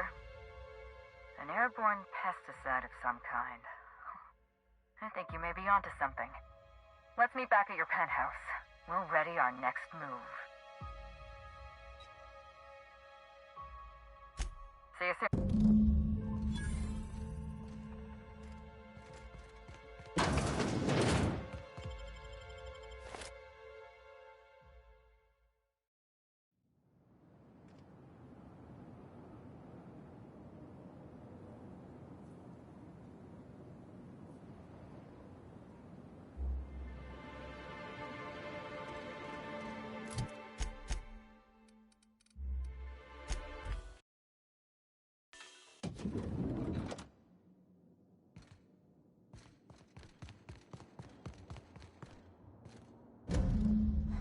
strange. When you walk through that door, I half expected to see Belinda. Belinda and I practically shared a life. Losing her feels like losing a limb. She's conspicuous by her absence.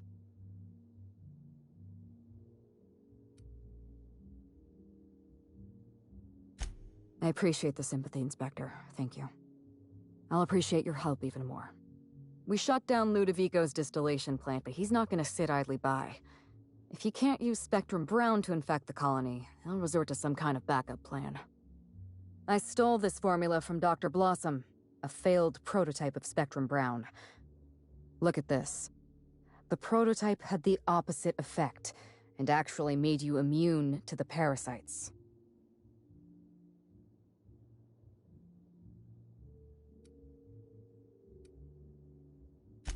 This is Halcyon. Everyone's already miserable. A little more despair isn't gonna make a difference. We're going to need 2 ingredients. A sample of essence of Sprat, and 1 intact pod of parasite eggs. The sport almost certainly carries a batch of Sprat essence. As for the pod, I'd check the Wilderness Reserve if I were you. I'm glad one of us is an expert. Most of what I know is based on Dr. Blossom's notes. Here's what I understand. Sprats have an adaptive immune system. They don't suffer from the diseases and parasites they carry. It's one reason why you'll see them in every corner of the colony. Dr. Blossom experimented with Sprats and accidentally discovered a way to become immune to the parasites.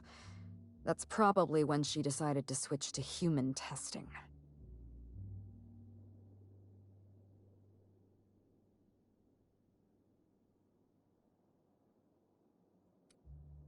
You're a scientist and an inspector? You really are full of surprises. I borrowed a centrifuge from the research lab. Use the ingredients to synthesize an antiparasitic. I'm glad I could count on your expertise. Once you're finished, head to the pilot house. We'll hijack the control system and disperse the cure into the atmosphere. That should kill off most of the parasites. Are you worried I'm gonna shoot you in the back?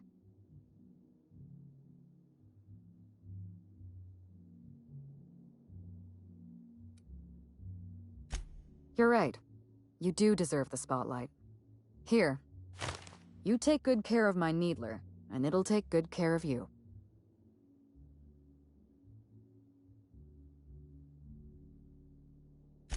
There is one other thing. While you're at Piraeus Spaceport, have a word with Cedric Kincannon. I know Cedric. There's nothing he wants more than a chance to eliminate Ludovico. We could use him on our side. Best of luck, Inspector. I'm counting on you.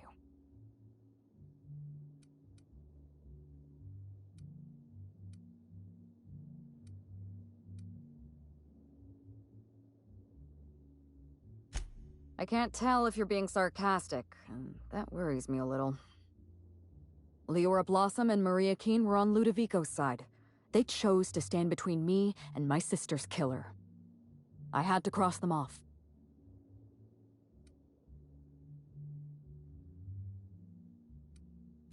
Was there anything?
would anybody bring raptidons up here? Don't this hotel have a policy on animals? Maybe there's another way through.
This is Silvio Tran, setting a new record for the Grand Colonial Bellhops Laundry Cart League. If you're listening to this, you're listening to history. And Daltrey, as we agreed, when I win, you're scraping terrorist shit off the windows for the rest of your contract. And you can stow the fear of heights routine because there's no way you're weaseling out of that, pal. Here goes. That's... Move the box! No, not... No!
We heading inside, Captain?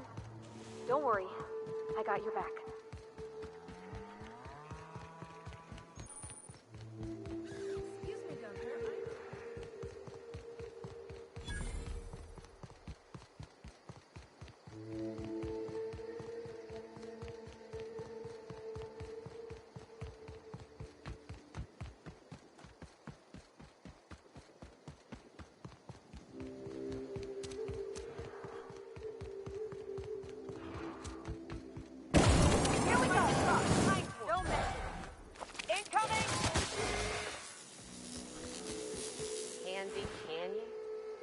because we taste like lollipops and apples. We got this!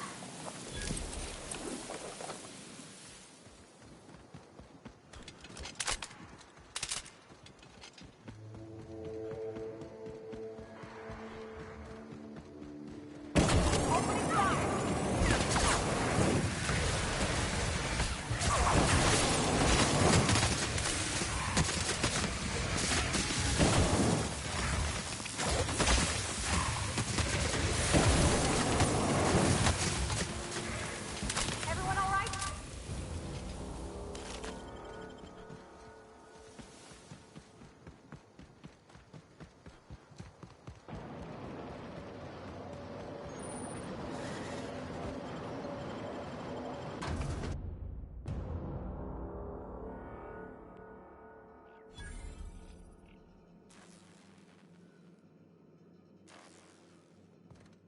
If this is a cult,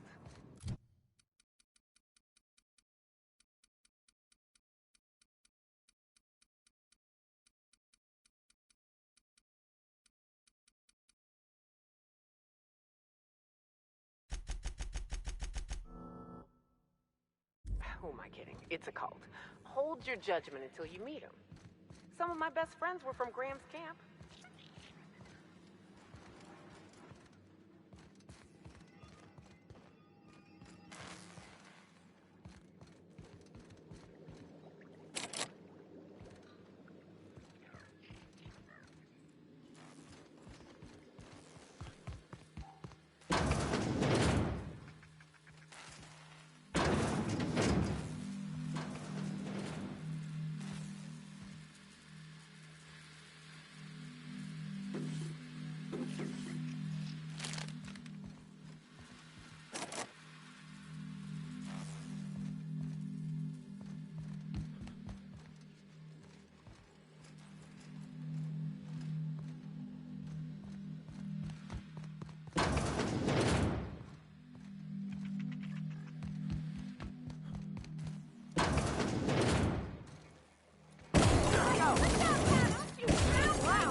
The prophet says to purge the mind of truth, that her truth is the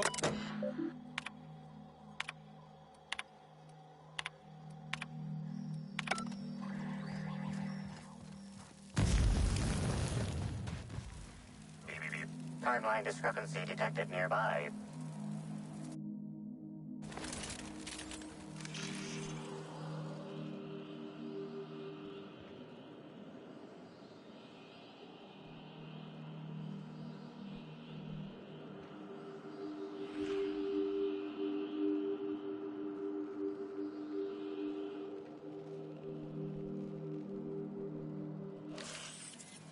Fruitful and productive welcome, brother. I had a feeling you would visit me.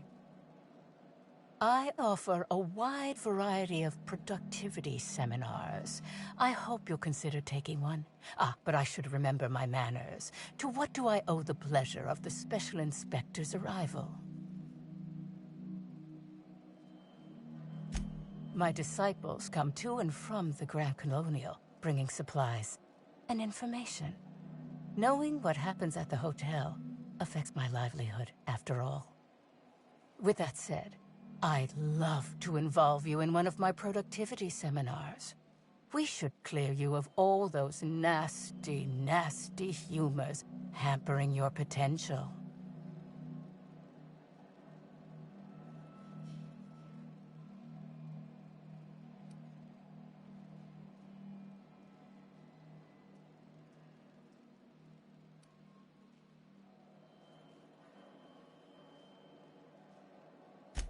Yes, I understand the pressure of one's employment all too well. We've lately been looking into more ways to bolster the retreat stock of bits. But you needn't worry about how this little conversation is affecting my livelihood, brother. Please, take your time. I'm delighted to extend my desire to aid you, brother. How might I assist?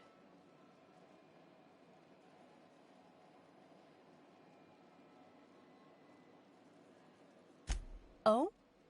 I'm surprised. I wouldn't think the two of us would have much to discuss about her. We may have had some terse interactions before her death, which I most certainly regret.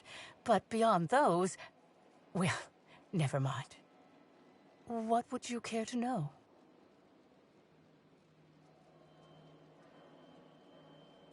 I wouldn't necessarily say that. The media tends to exaggerate. I will admit that her remarks about my seminars were rather unfortunate. However, I certainly wouldn't sharpen any sabers over it, if that's what you mean to imply. I only do that when my clients skimp on their bills.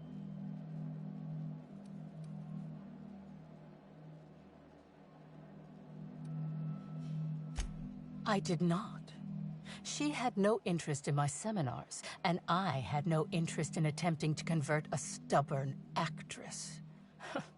Why would I have had any cause to engage with her further?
Well, I suppose that does complicate things.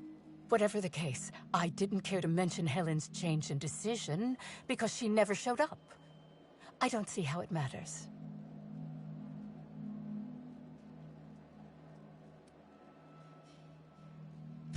Yes, that's correct. She made it clear that my seminars were of no interest to her.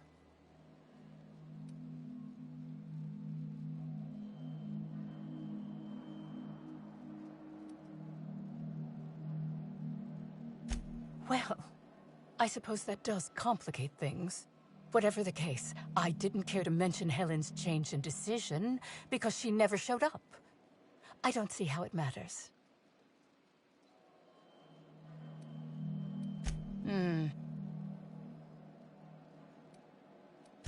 I wouldn't necessarily say that. However,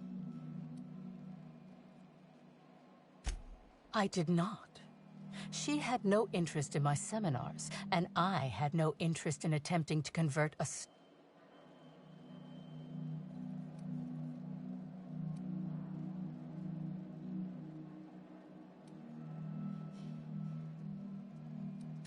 Well, whatever the...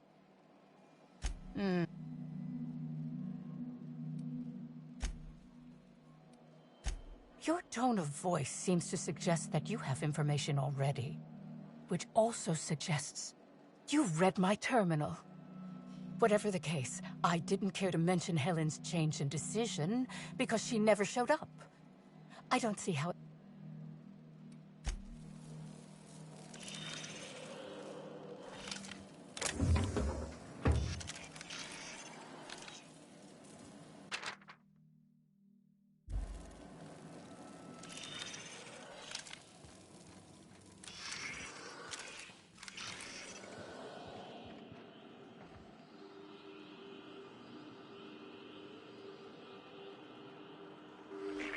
Timeline discrepancy detected nearby.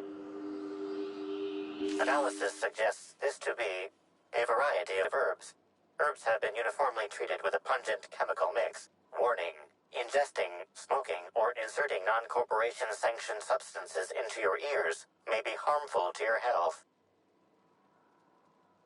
Side effects from extended exposure include dizziness, nausea, and unconsciousness. Additional likelihood of organ shutdown and/or death. Side effects from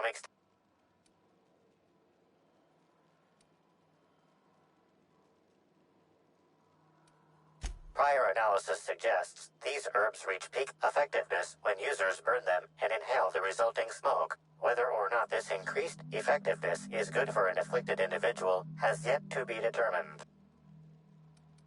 Analyzing complete. Substance appears to be a mix of industrial solvents and various essential oils. Substances include woolly cow dander remover, sprat oil, and starship surface wax.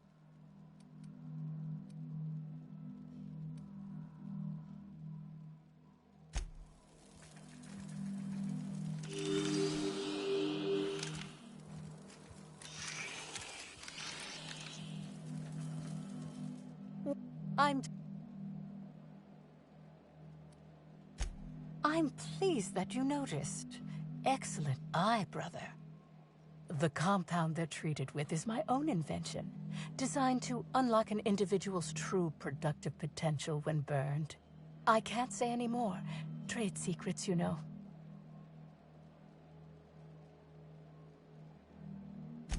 None of my clients have ever complained, so I'm sure they're perfectly safe. Is there anything else?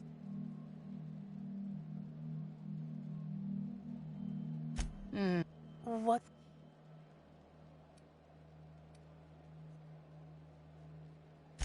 Why, I've been at the Wilderness Exploitation Reserve for quite some time now, as my disciples can attest. In fact, I haven't visited the Colonials since I arrived several weeks ago. Bad energies, you understand.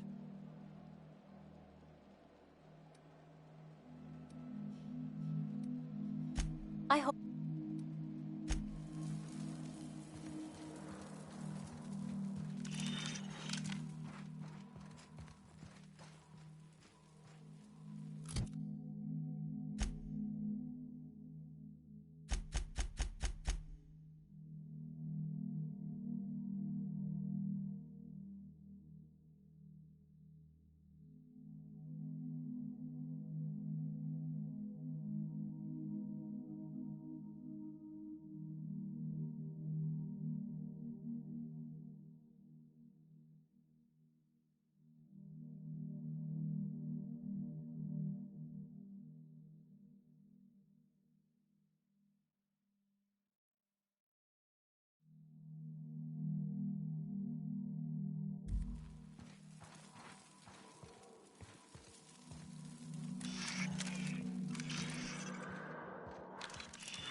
It's been a pleasure.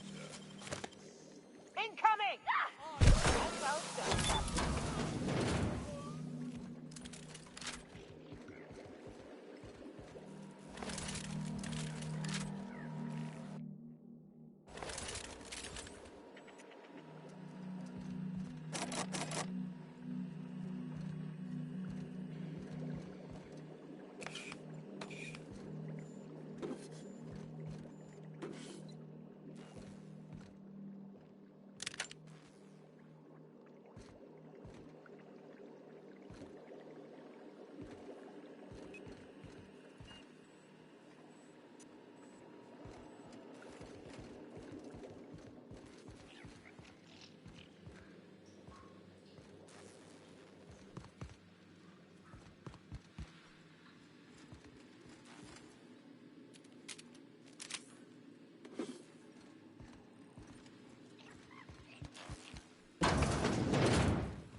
Easy.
Wonder what they use this bunker for.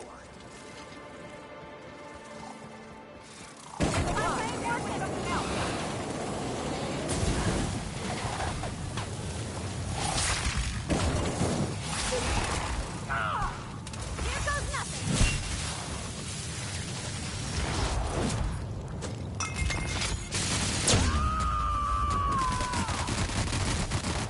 I am a classic walking through.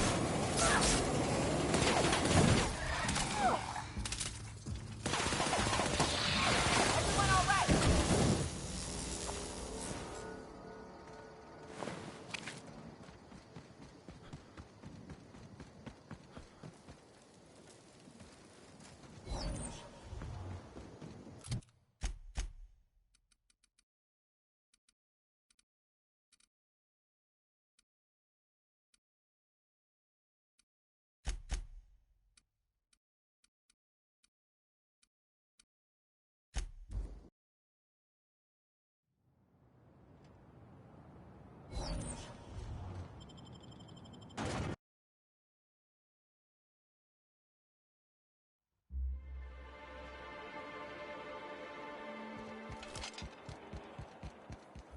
I go! Want to be your friend! Smile, damn you!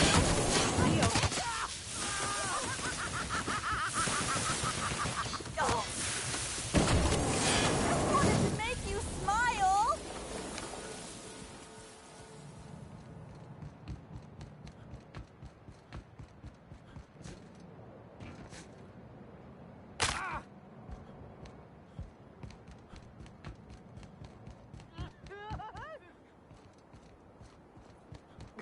Incoming, Captain!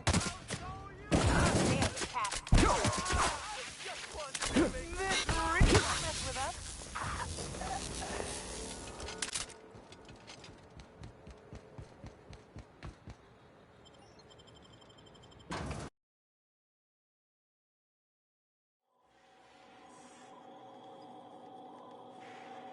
Oh, how'd you get in here alive? You are alive, yeah? And not one of them? No, you look clean. Good. You'd better get inside with the others.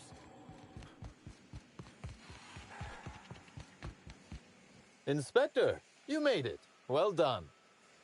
I'm afraid you may find the spaceport is, at the moment, less hospitable than usual. My apologies. Regardless, you must have some purpose here. Do tell.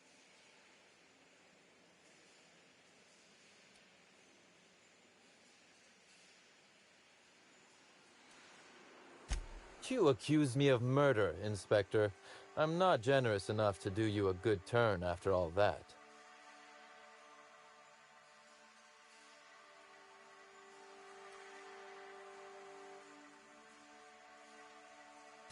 Clearly. I suppose he has the knack. But tell me, why should I help you, Inspector?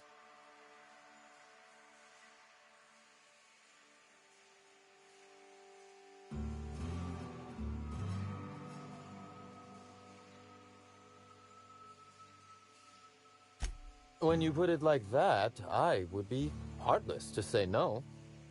You can expect Slug support. I'll arrange for my agents to meet you at the distillation station. Don't thank me just yet. As thrilled as I am to assist you in taking down Lou, we have barricaded ourselves in here for a reason. I imagine you have a plan for getting out of the spaceport safely?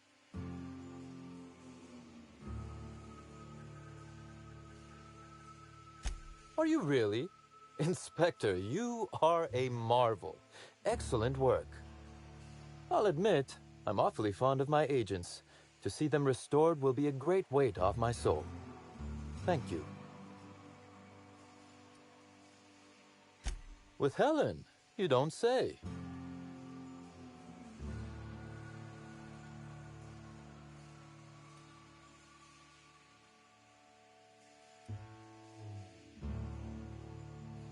You flatter me, but no, of course not. Knowing implies certainty. I merely suspect it. This anti-parasitic, it would restore my people to their original, non-infected selves? Safely?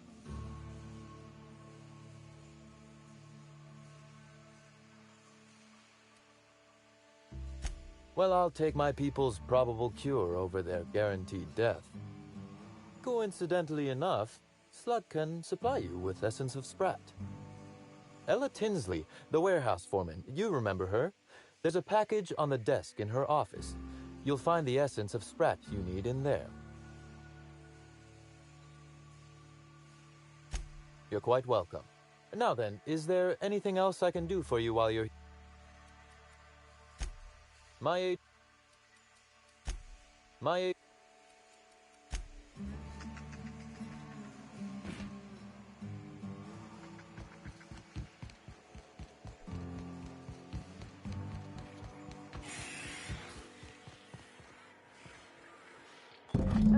Essence of Sprat?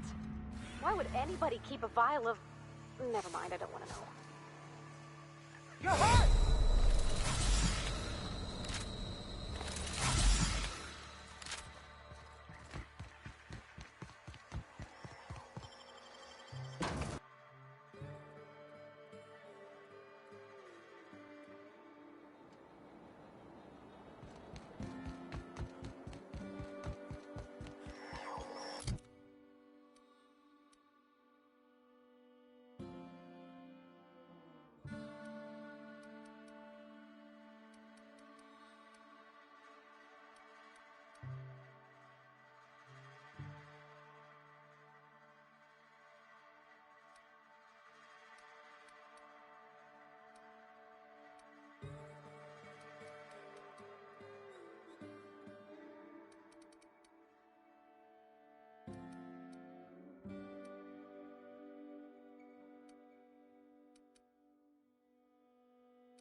like to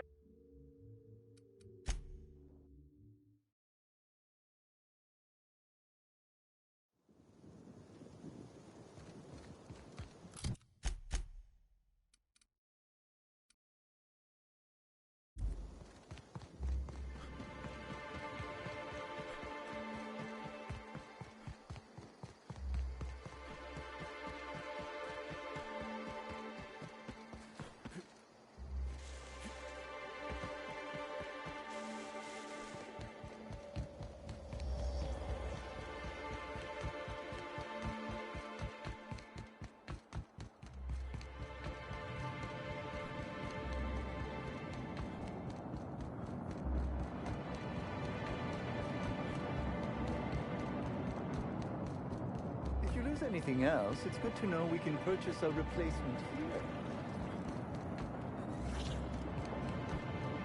Hey, you. Come take a look.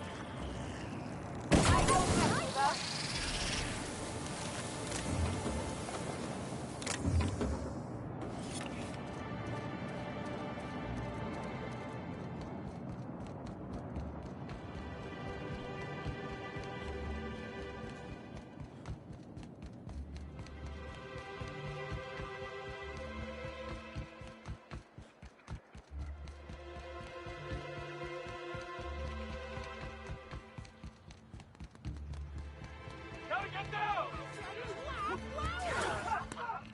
Who's laughing now?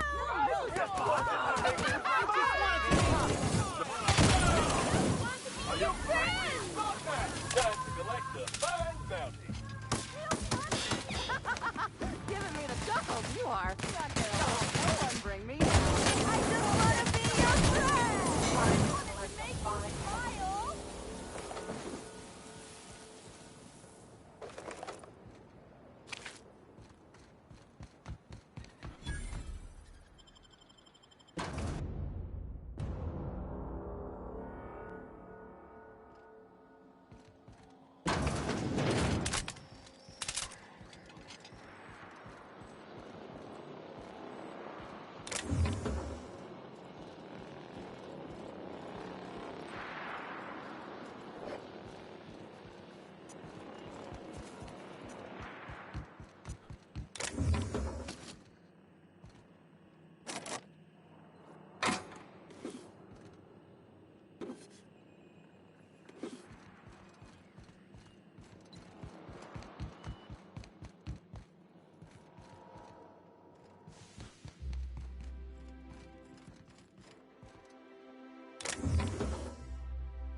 Greeting protocols suspended.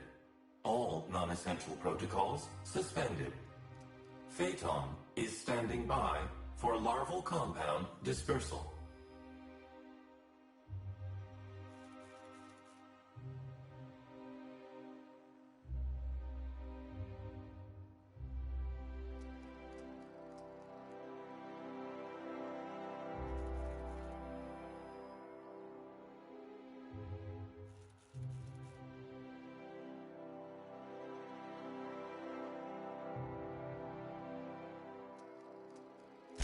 Affirmative.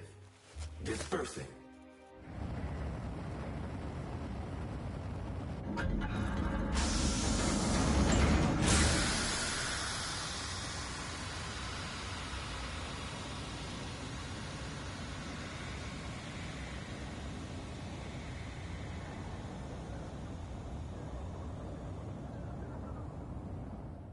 Incoming message from Rizzo's distillation station.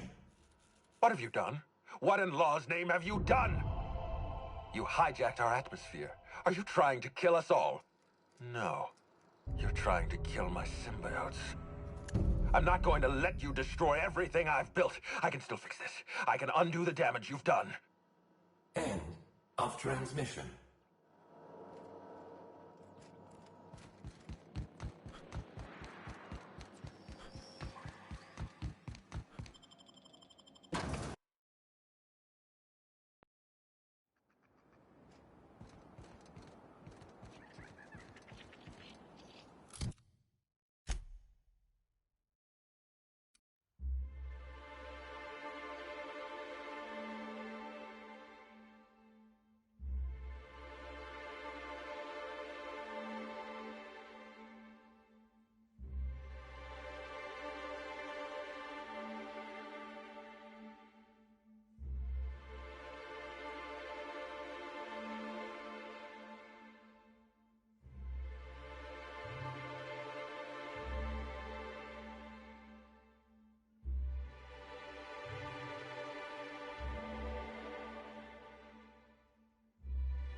How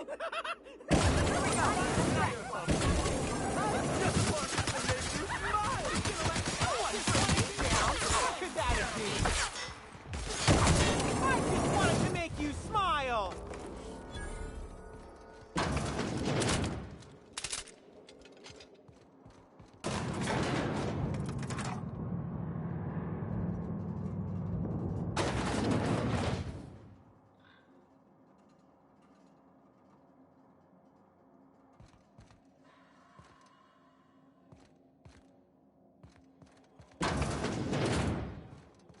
Wonder what they were storing down here. Were they getting ready for the launch of Spectrum Brown?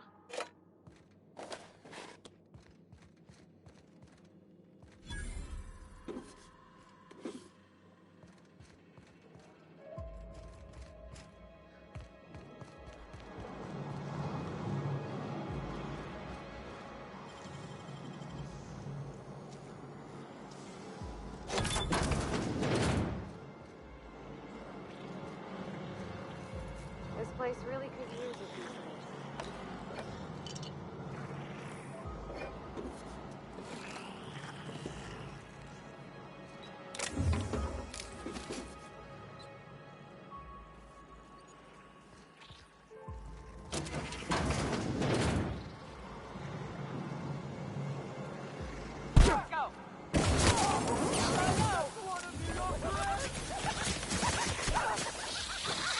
Did I hear?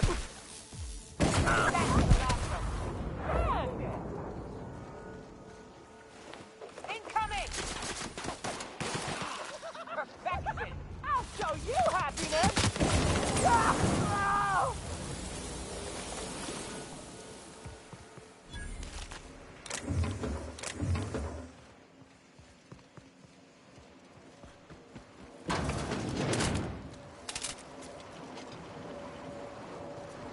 I just wanted to make you smile! Here we go! Smile! I'll show you happiness!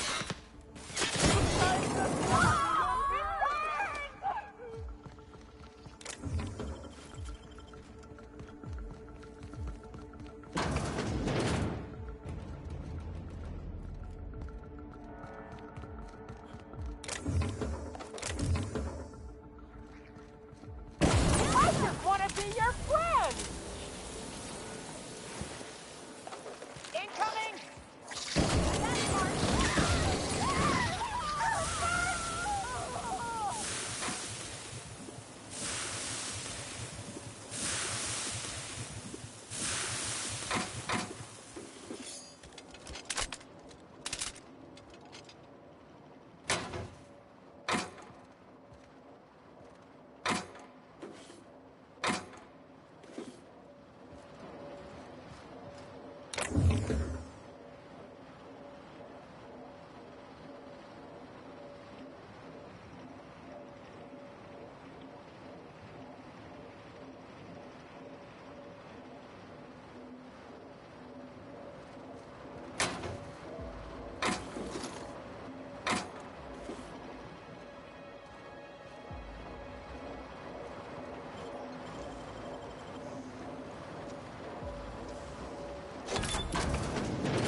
Something's bumming me out!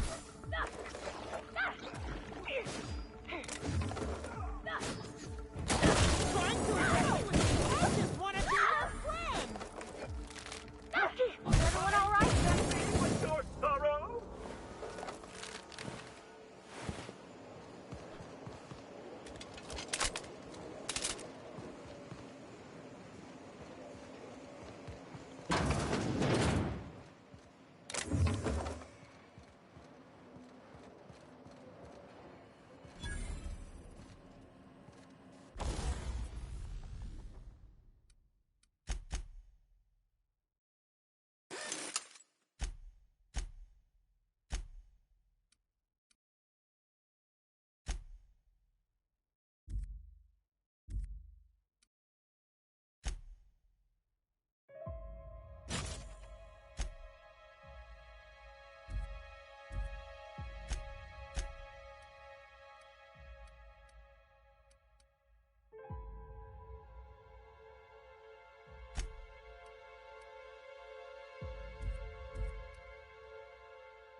Check your weapons, folks. Could be anything.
Yes, I know you're hungry.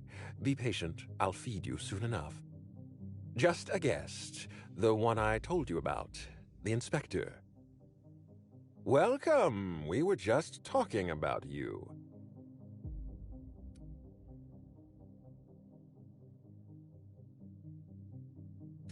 You and I are standing in the presence of royalty.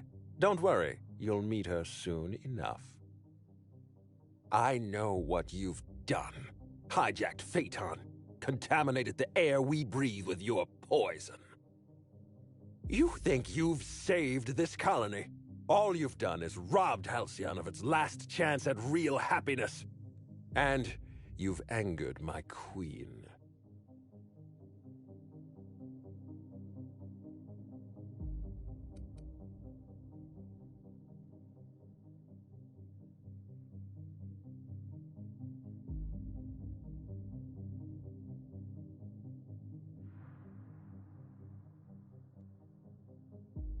Nope. Not even a little. Here's what's going to happen. I'm going to feed you to the Queen, and then I'm going to find a way to repair the damage you've done.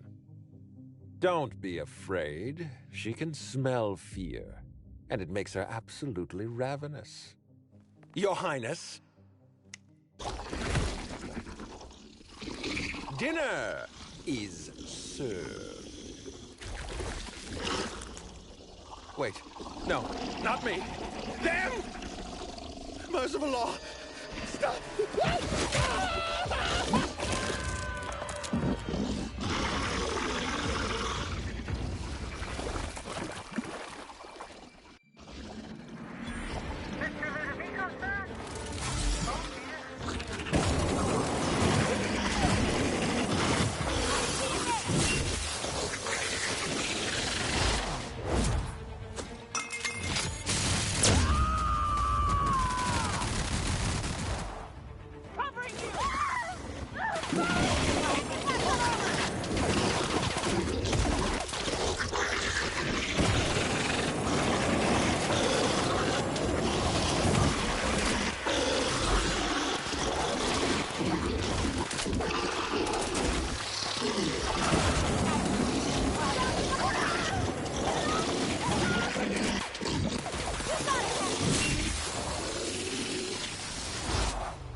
Love a good fight.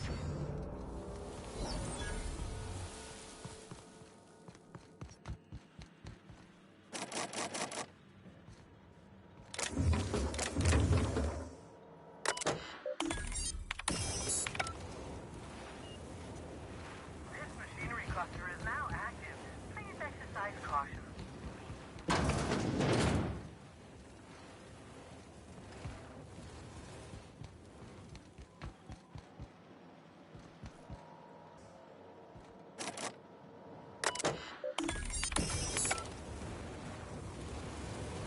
This machinery cluster is now active. Please exercise caution.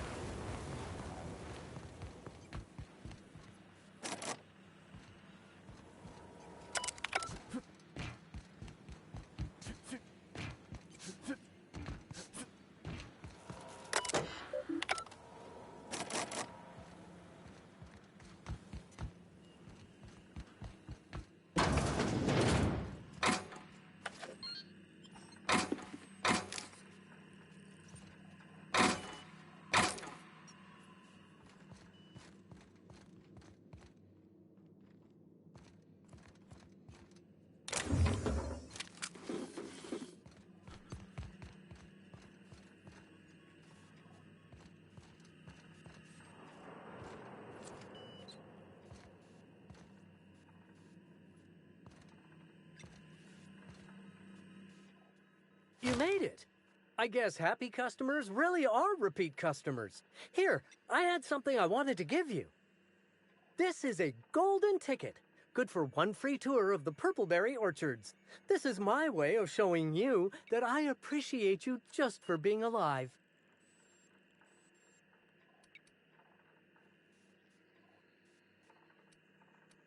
Incoming!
awfully busy with the administrator gone.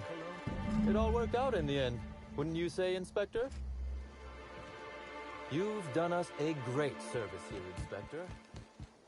I must have dreamed up 100 different ways to kill Ludovico. I'll be honest, eaten alive by the Queen of the Brain Slugs wasn't on that list.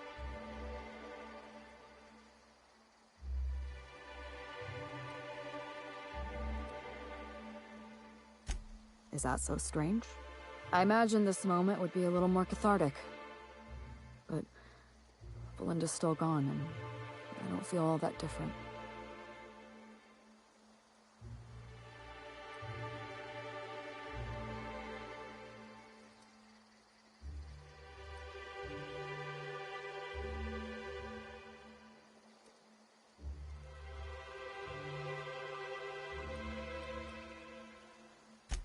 Hilarious, Captain.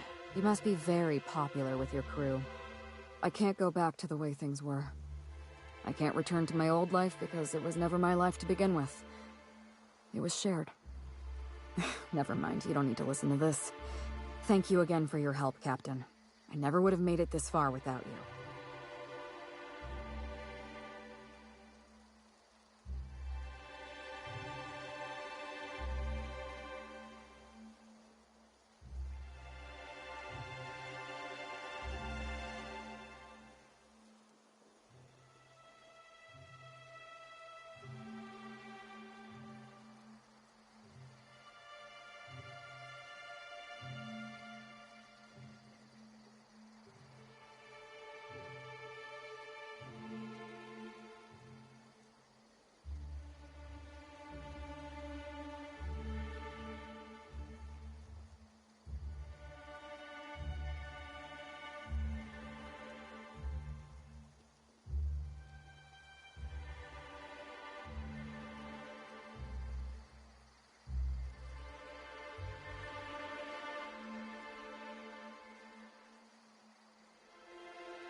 Welcome back, Captain. Or shall I call you Inspector? What can I do for you?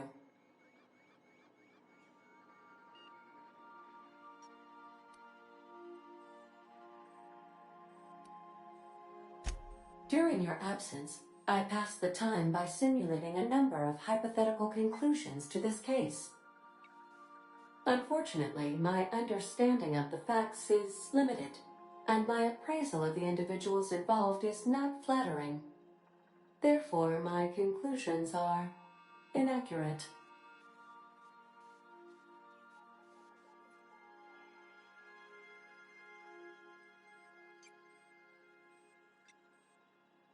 I have been awaiting closure for the details of your investigation.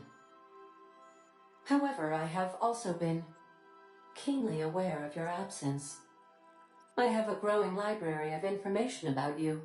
Attitude, behavioral tendencies, dietary habits, sleep patterns. Cataloging human behavior is essential to maintaining my simulation protocols. Will you satisfy my curiosity subroutines and tell me who killed Halcyon Helen?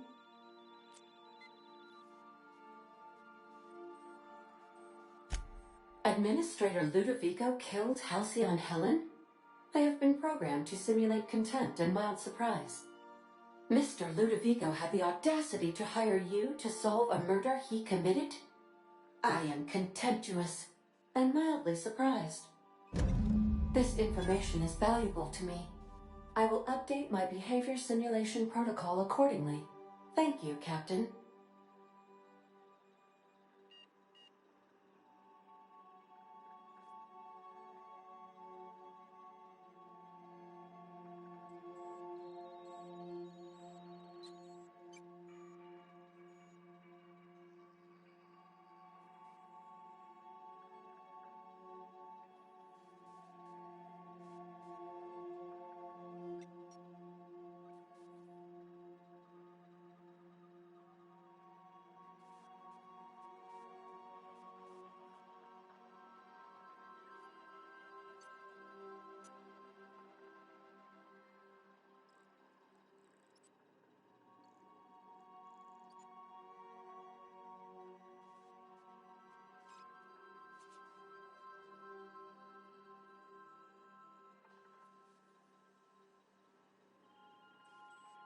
How can I be of assistance?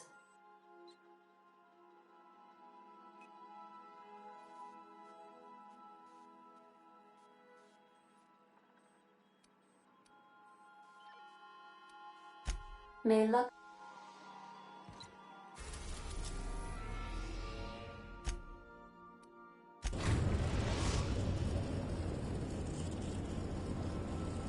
We are now in orbit above Byzantium, Captain.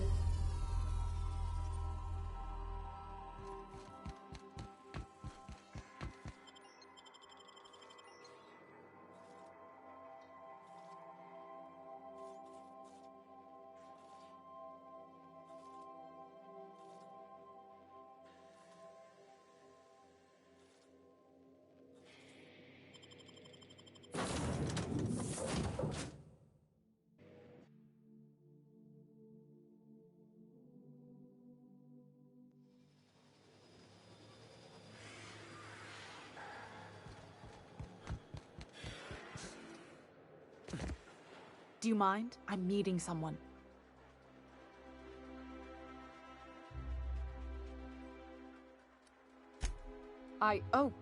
Oh. You mean I'm supposed to be meeting you?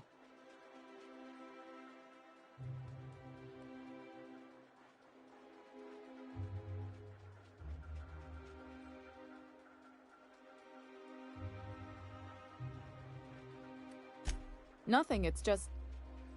I thought you'd be taller. Anyway, let's not get hung up on that. The Phoenix is a wanted man, and the board has eyes everywhere in Byzantium.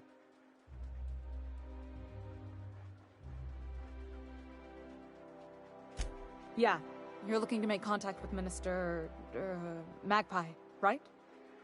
I should warn you, it won't be easy.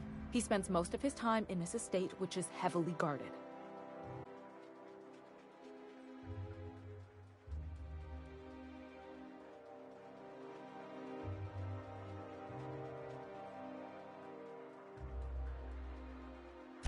Afraid not. He almost never leaves his home, and his guards never leave him. Can't say I blame him. It's scary out of doors. I mean, can you even count how many times we've been shot at? What work specialists, huh? Our mutual friend is really branching out.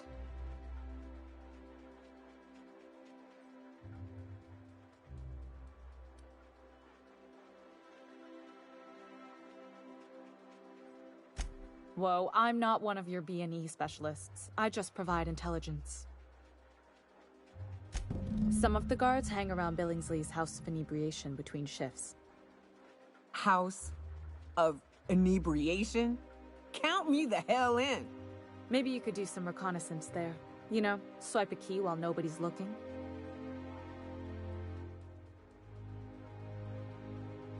Just remember, you didn't hear it from me.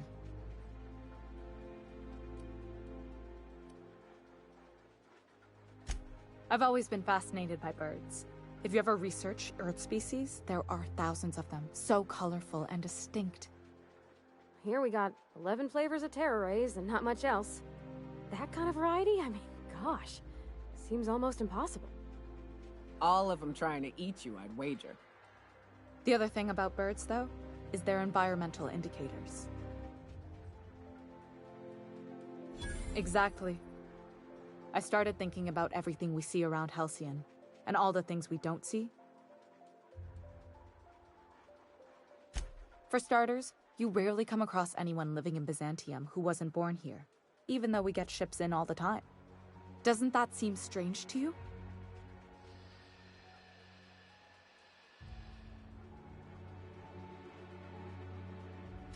And then there's the way nothing gets fixed. There used to be a suggestion box around here. People would drop ideas in. Nothing ever came of them, of course.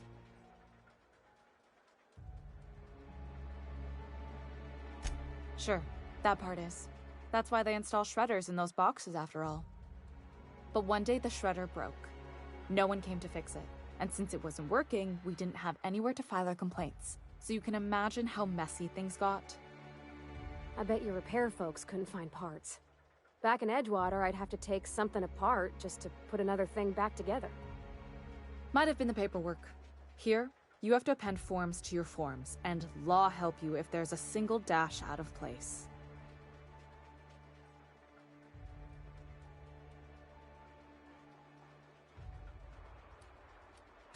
At first, management put up an out-of-order sign, but that just seemed to worry people, like they were advertising something wasn't working.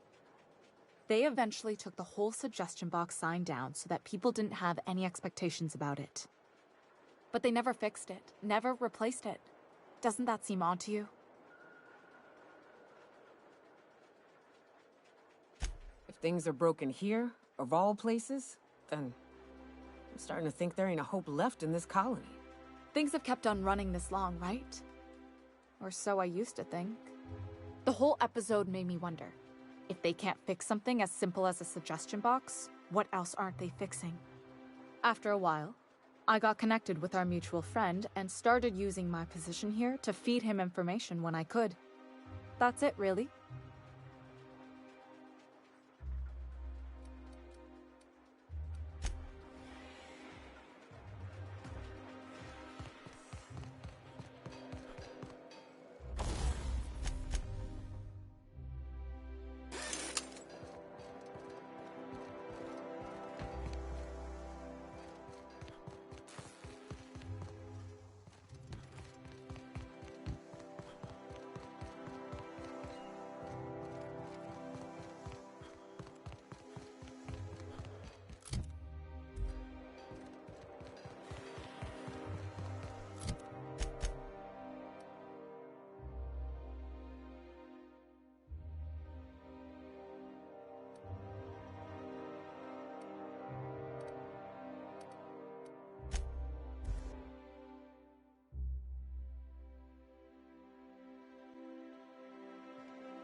The Dissidents actually... Spacer's choice. It's not the best choice. It's the Spacer's choice.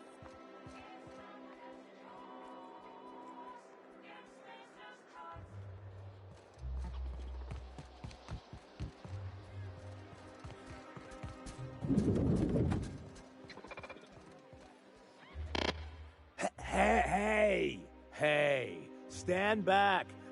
You. I'm part of Minister Clark's personal detail, and that means you gotta keep 5 feet back at all times.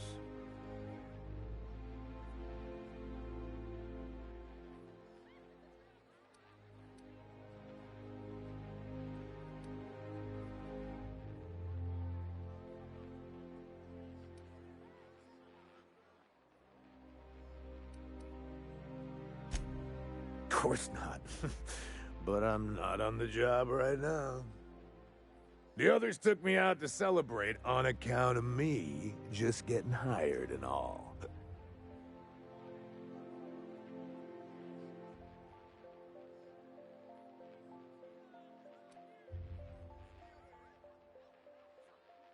Oh, he's, medium height with, like, medium colored hair and like a kind of a medium face. Just like in his posters.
Everyone tells me he's very private, okay?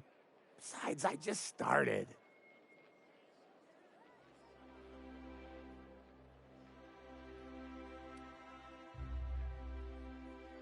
Oh, he's, medium height with, like, medium colored hair and, like, a kind of a medium face. Just like in his posters.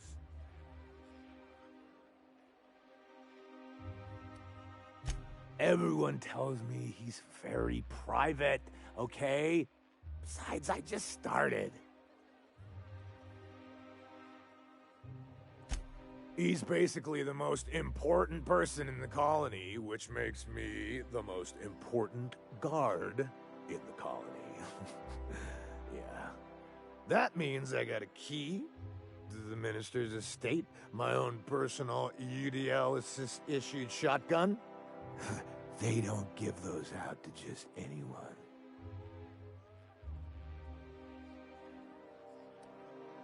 That's right.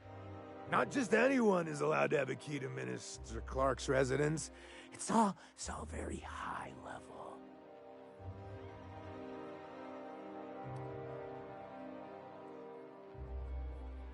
That's a great idea! I'll have a Spectrum vodka. Captain, I can smell him from clear over here. I reckon he's had a fair number already. Sure have, 'cause today's my big day. He's got powerful good ears, too. And a powerful thirst. You have a Spectrum vodka for a new pal?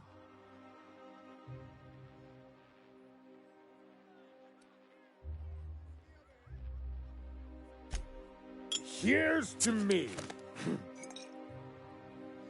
Hey, you were really great. Have I told you that? We should be friends. Wow, listen to me. I'm soaked. I should probably slow down before I'm face down on the tile somewhere. Who am I kidding? I could have another. You got another? It's not every day you get your dream job, right? Wow, you got like this crazy energy. Has anyone ever told you that? You're like a manosaur. You got a manosaur energy. Oh, Laws. I gotta stop. I'm seeing at least 2 of you. Only 2? You got a ways to go. Have you always been here? I didn't see you a minute ago. I really shouldn't. I'll have the worst hangover tomorrow if I don't stop.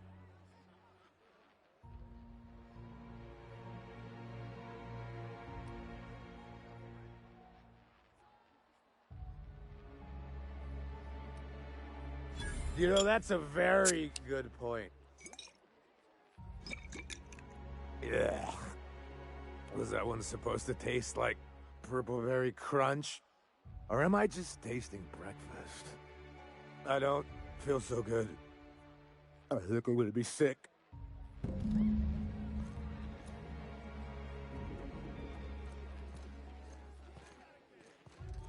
just need to sit down.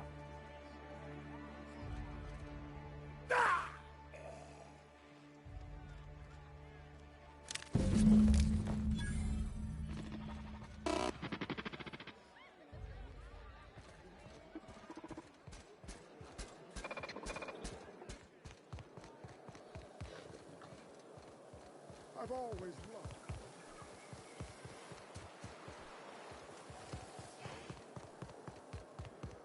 I love this.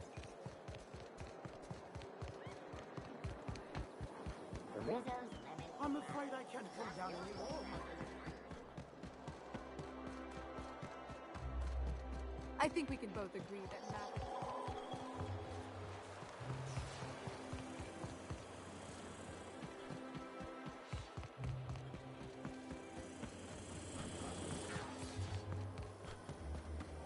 Oh, there. That's one right there. This property is off limits. Solicitors, loiterers, and uninvited visitors will be fined to the fullest extent of company policy. This ultimatum brought to you by Universal Defense Logistics. That's funny. The Minister isn't expecting visitors, and you don't much look like one of those couriers from HPS.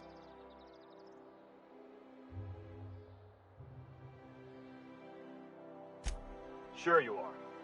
And what is it you're delivering today?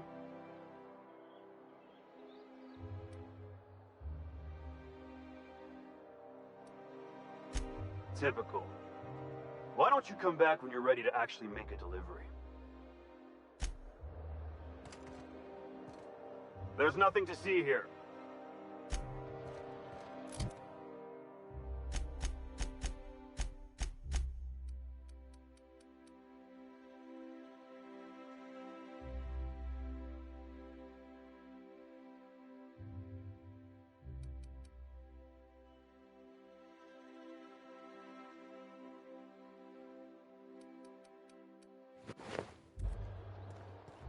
There's nothing to see here.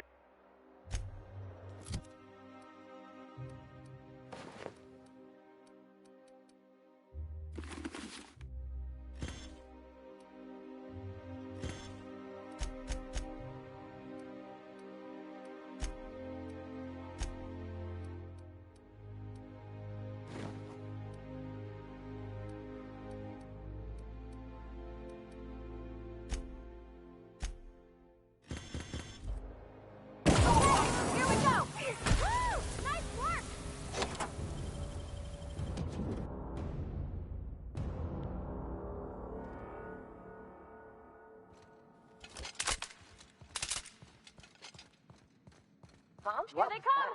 Bring them down! Something's not right. Something's not right.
Great work.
How did you get in here? You! You just slaughtered those guards, and for what? To speak with me? What could possibly be so urgent? Oh, my law. Captain! Captain! That's the minister! Mr. Clark! Oh, wow! If this is about another Aetherwave clip or radio spot, you may kindly fuck off, as the parlance goes. I'm not doing any more.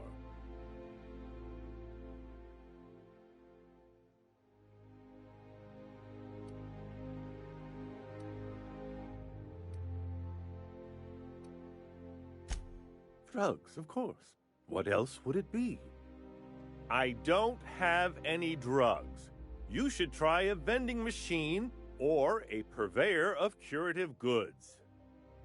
He's got no idea what we're asking about. Will that be all, then?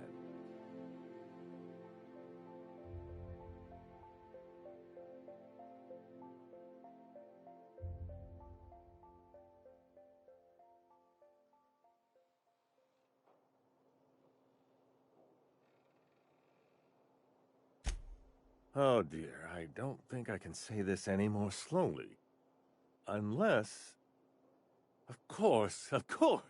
It's Rockwell again, who else? And I thought he was only holding me here to keep me out of the way.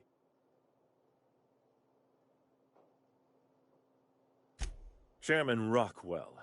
He's kept me under house arrest for years. I've long suspected him of transacting business in my name. But this proves it. You've been all alone in this house? Would you like me to make you tea? Please, this is important. Whatever it is that brought you here, Rockwell's the one behind it.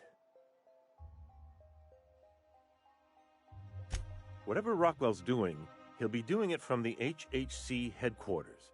Your best lead is to look for details in his office. This all feels off, Captain. Like when there's a storm coming, but everything's quiet and still.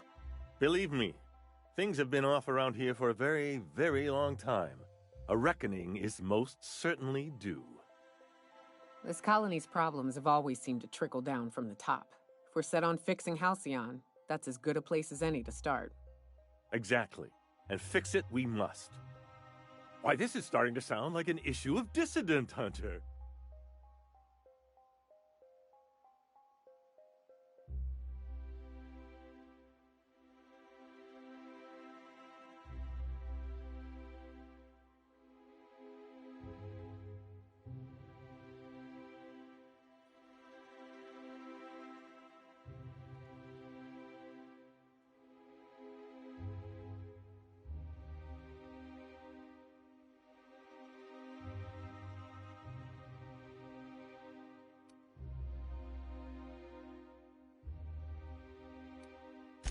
Via the Acropolis District, of course. That's where the most important corporate and government facilities are. But only board employees are allowed into the district. There's a heavily guarded checkpoint just down the street. There might be a route through the maintenance tunnels, but I'm afraid I don't know specifics. Most people avoid the area for obvious reasons.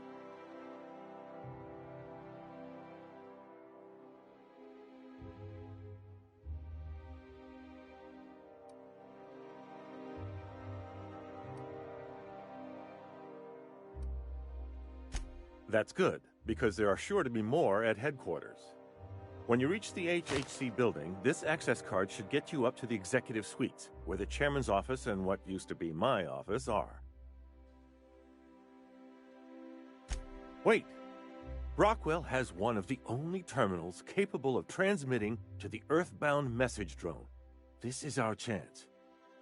Please, take this and transmit it from his office. Rockwell hasn't given me any messages from Earth for years. He's desperate to keep me out of contact with the Earth Directorate. But they need to know what's happening here.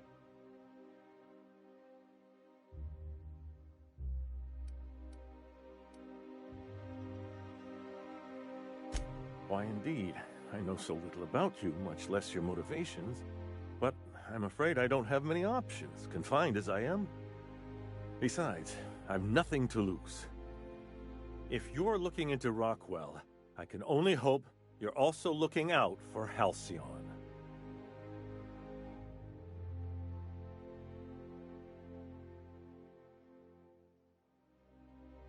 What isn't on it is the real question. I've gathered meeting minutes, internal messages, sustainability reports, and more, all exposing the corruption and mismanagement plaguing Halcyon.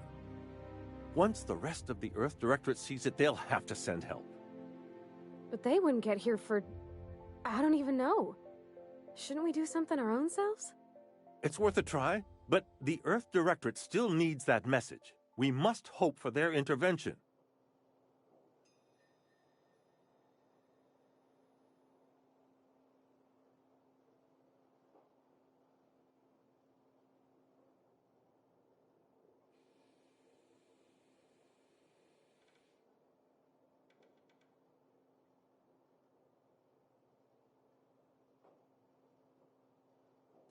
Perhaps there is hope after all.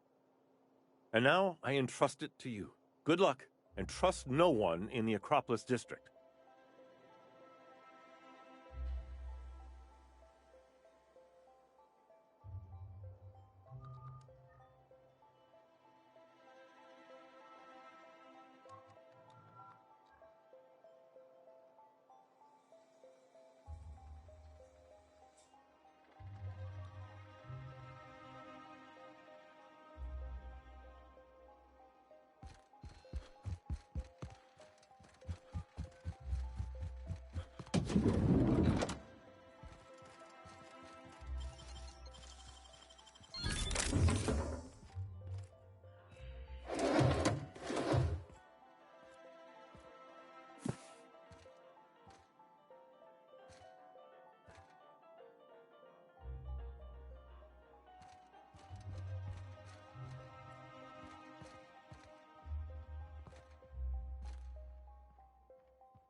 Oh, there. That's one right there. Can't you just...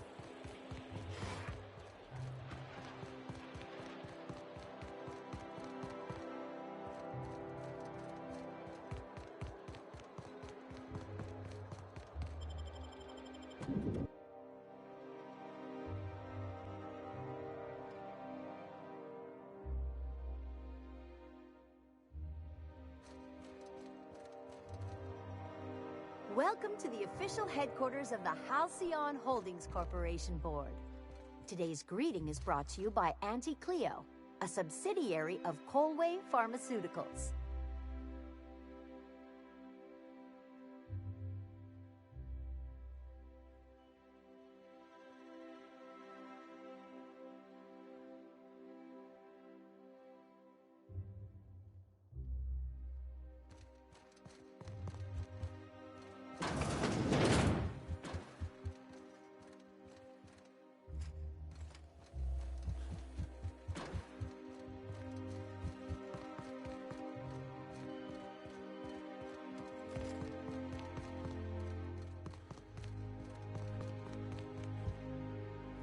If you'd like to make an appointment, like to request an application form, please make an appointment. You're cleared. Go on through.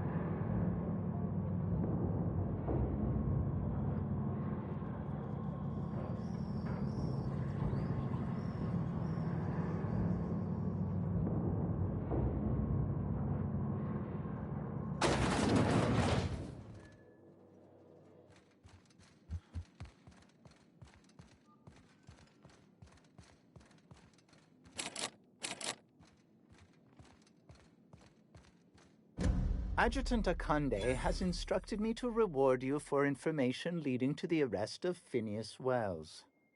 Please allow me to extend my felicitations on a job well done. Quite so, sir. As an acting agent of the board, you are entitled to purchase a selection of official board-certified equipment at a discount. Do let me know if you wish to take advantage of this special offer.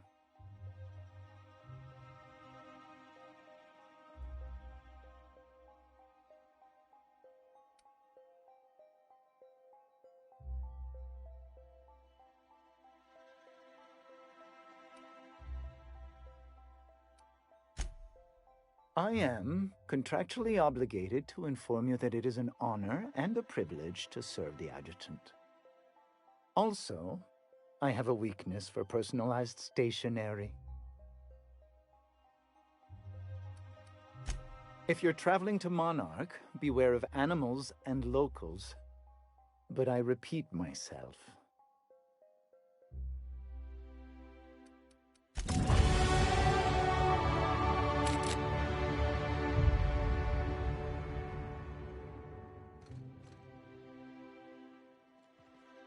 Long.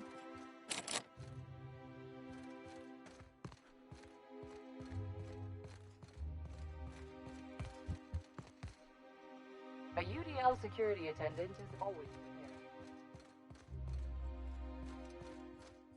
I've just finished reading a report of your work on Monarch.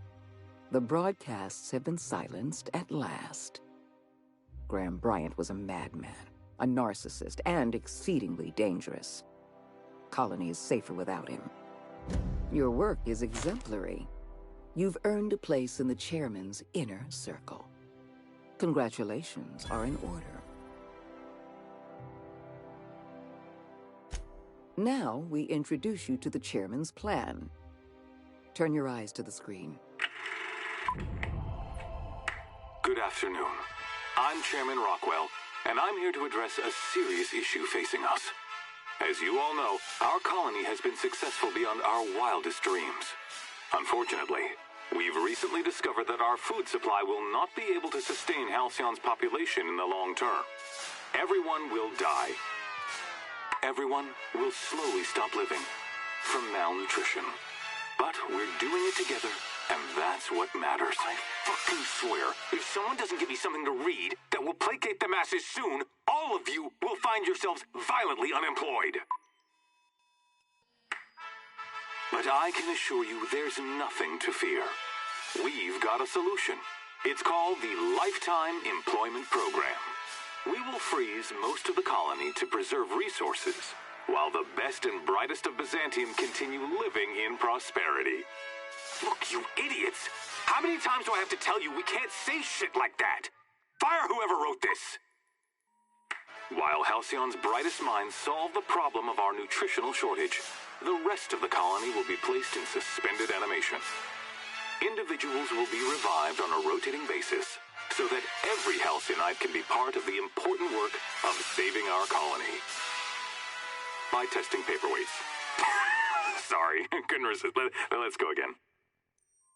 And someday, in the not-too-distant future when we've solved this crisis, we'll all be back together again working for the good of Halcyon. Until then, the board shall provide for the deserving just as it always has. So, obey your supervisors, take your vitamins, follow your corporate-mandated grooming rituals, and rest assured with the board on your side, there is nothing to worry about.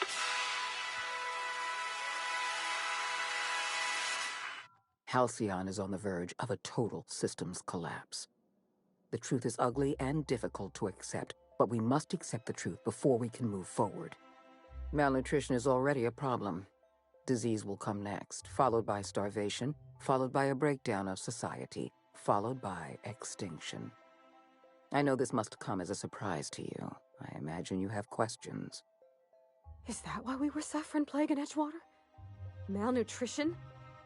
All those folks sick and dying, and you knew why the whole time? Yes, Miss Holcomb, we knew why. We've known for some time that Edgewater was dying. The colony itself is dying. The suffering you experienced in Edgewater, the disease, the starvation, will soon spread across Halcyon unless we act. Guess Monarch folk ain't the only ones fucked around here. That ain't exactly an uplifting thought. I know your face. Stellar Bay's most infamous hunter. How curious that you've thrown your lot in with the captain. Monarch may harbor delusions of independence, but make no mistake. You are a part of our colony. If we fall, Monarch falls with us. I won't pretend the truth isn't damning. Yes, the colony is on the verge of collapse, but there is a way to save it.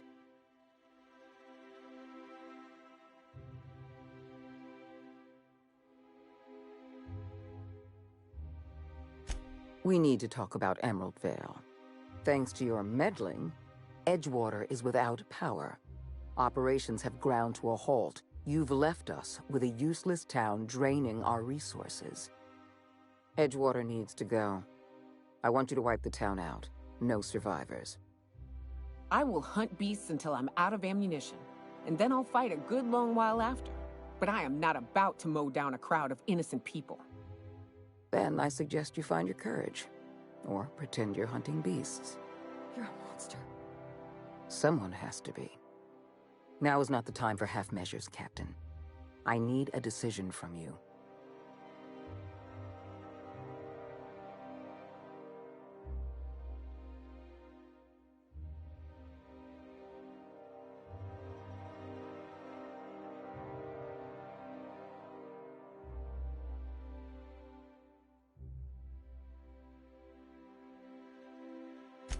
I won't. You're better than this, Captain. You have to be.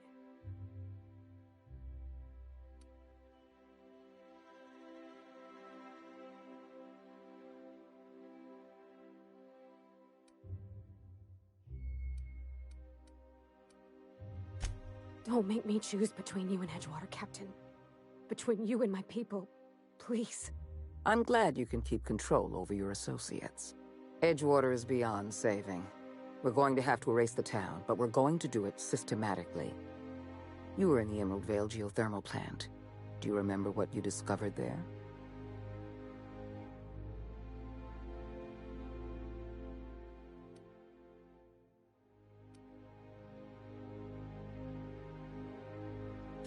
You've been paying attention. You're absolutely right. In fact, Spacer's Choice manufactured the incident for an insurance claim. They outfitted their mechanicals with a termination protocol, which is exactly what we need.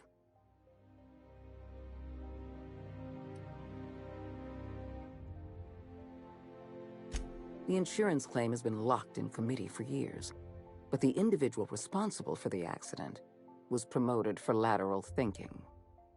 I'm arranging for a delivery of mechanicals to Edgewater. These mechanicals have been equipped with the same termination protocol, which must be activated from a terminal in the plant. Once the mechanicals are finished cleaning out Edgewater, I'll need you to go in and clean out the mechanicals. Understand?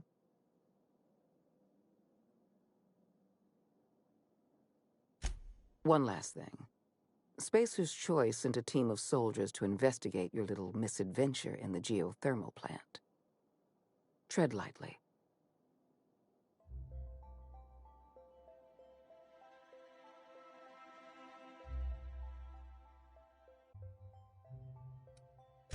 I like you, Captain, but you're not worth that much paperwork. I prefer keeping our relationship strictly off the books.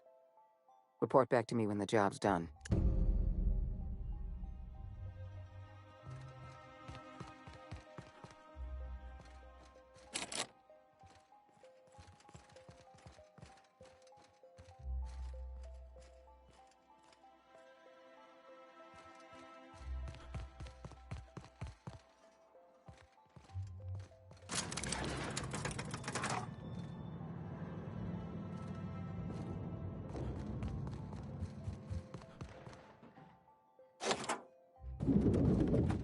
Excuse me, just a moment. One person gets all this space. Just to sign papers all day?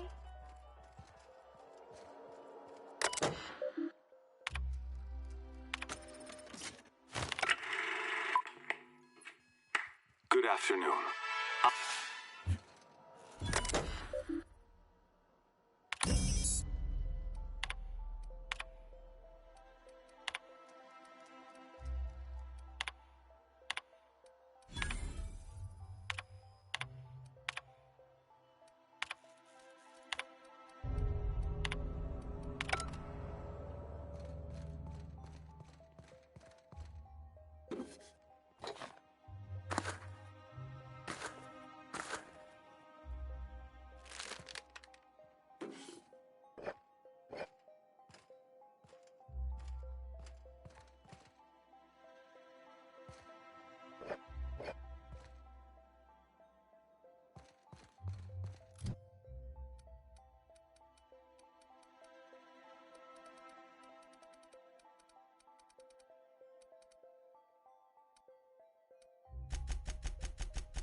I beg your pardon, Minister Clark's former office is currently closed to solicitors.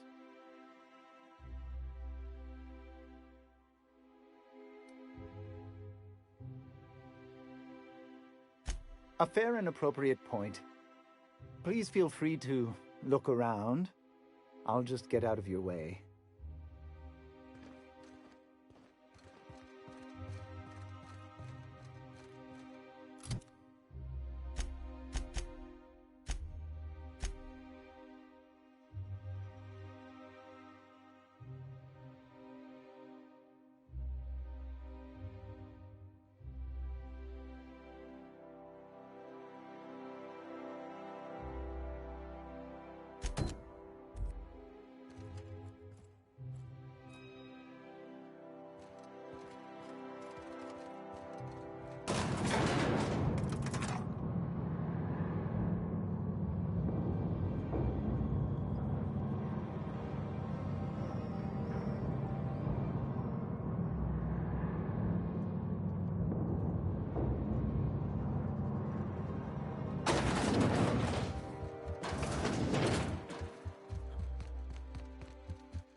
I am a storm!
Hey, did Tillman get transferred or something?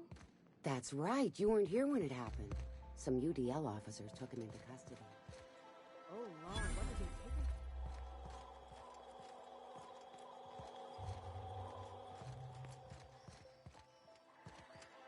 Wanted posters. So UDL's interrogating Tillman? Lunch with the guy.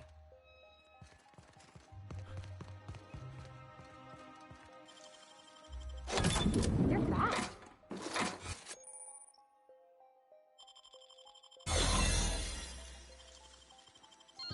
Done.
What do you think you're doing?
Nice work.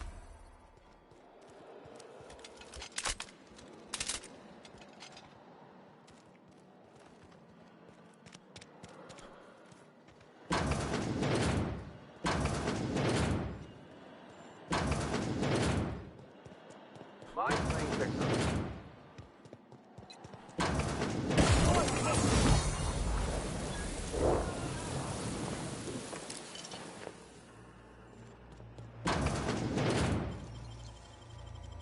Wish I could do that.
Systems malfunctioning. No!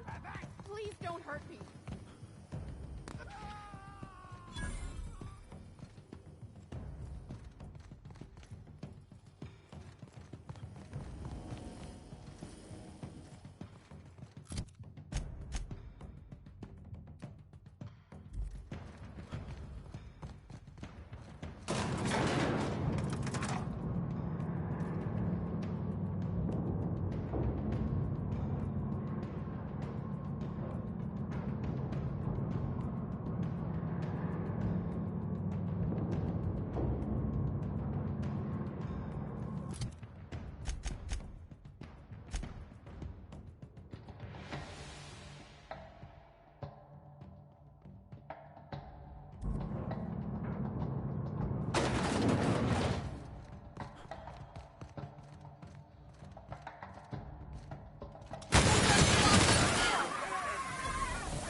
Captain Hawthorne never worked.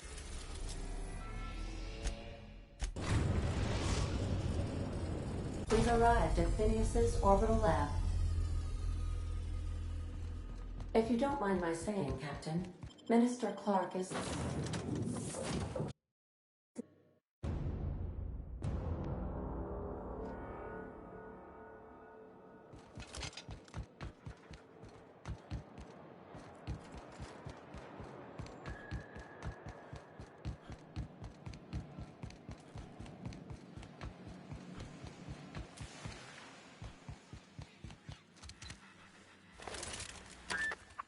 All I need now is the dimethyl sulfoxide. I'll take as much as you can give me.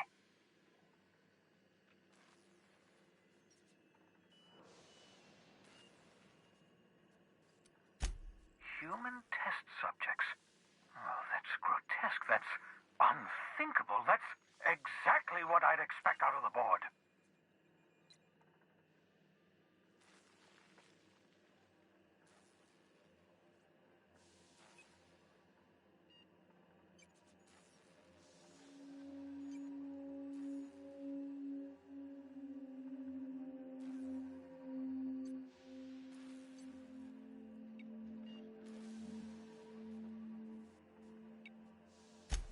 Thank you. You've brought me enough chemicals to get started, at least. I'm just sorry they came at the cost of human lives. Those poor people, they must have died in agony. What exactly was the board trying to accomplish? You say the board's trying to freeze their subjects over and over again without inflicting permanent damage? Well, they're nowhere close to solving that problem. Something about this feels wrong. I don't know why the board would ever conduct such an experiment, unless they're working on some kind of hibernation technology. I'll tell you this much. The board scientists are hopelessly lost. After years of fruitless experimentation, they've made exactly zero progress.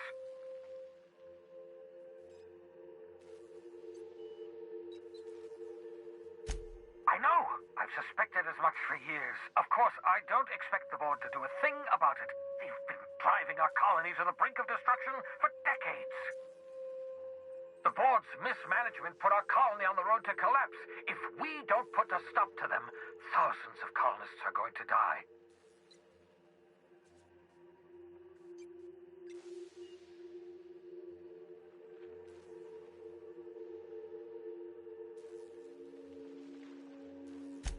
Hold on.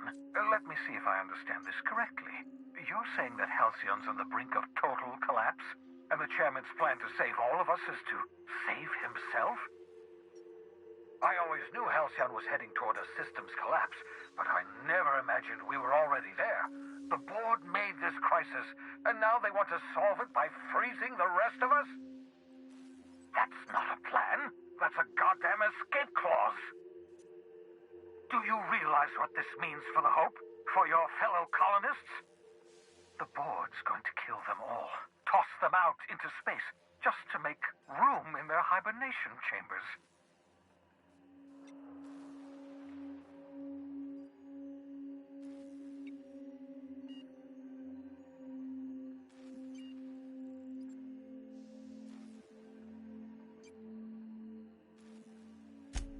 Short of lining up every member of the board and shooting them in the back of the head. Do you know what's waiting for us on the Hope? Scientists, engineers, artists, the brightest minds Earth ever sent us, uncorrupted by the board. The board's going to dispose of them all and transform the Hope into a prison for the rest of us. They're likely on their way to the Hope as we speak. We need to get to those colonists before the board. I have enough chemicals to start reviving a few of them, but no easy way to get them off the Hope.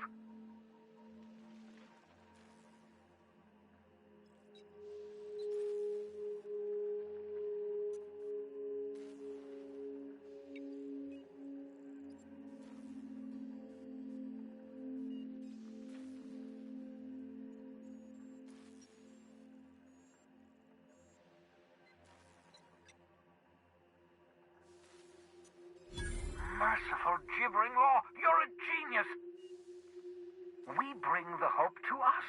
Skip the entire ship across the distance of colony space, right next to my lab.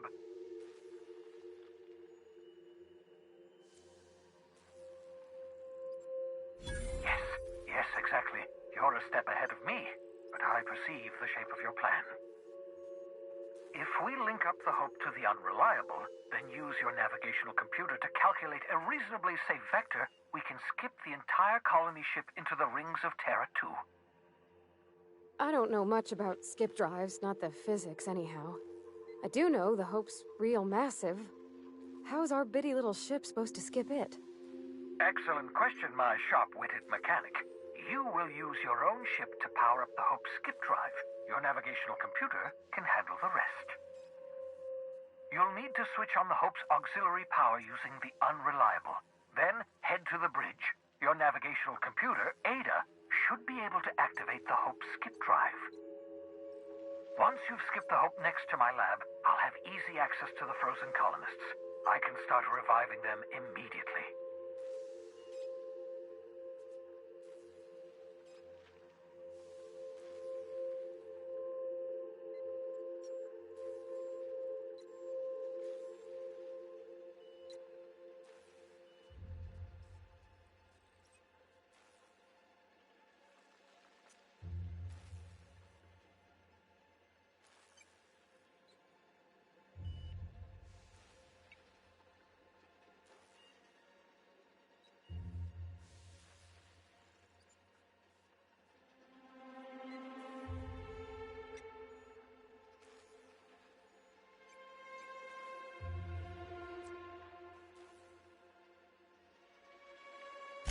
I know you're wondering why I'm doing all this.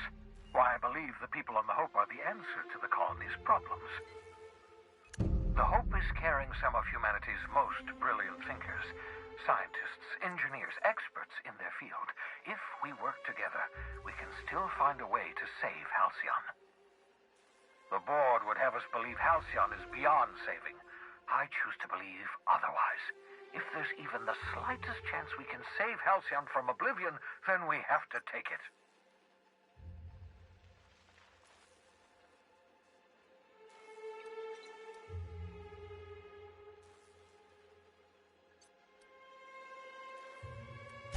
Never know what being frozen did to your brain. There's always a chance you might turn violent. I've no desire to end up like Thompson. Regardless, it's quite comfortable in here, you know. I have my beans, have my caffeinoids, plenty of toilet paper.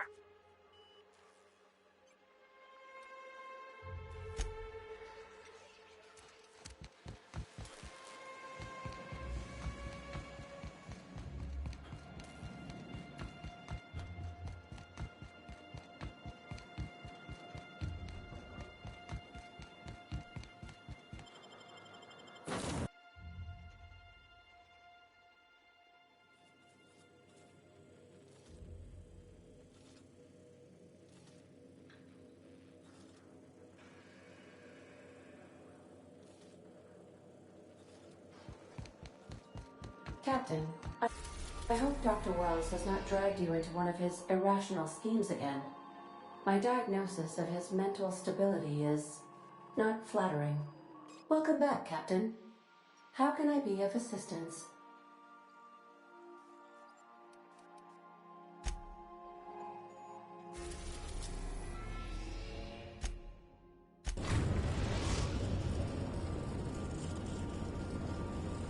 We have arrived at the Hope.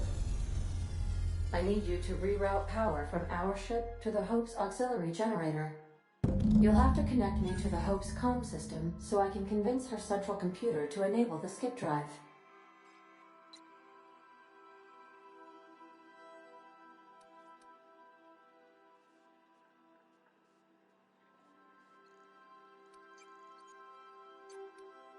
If your calculations are even slightly off, you could crash the entire colony ship into Terra 2. Or the Sun.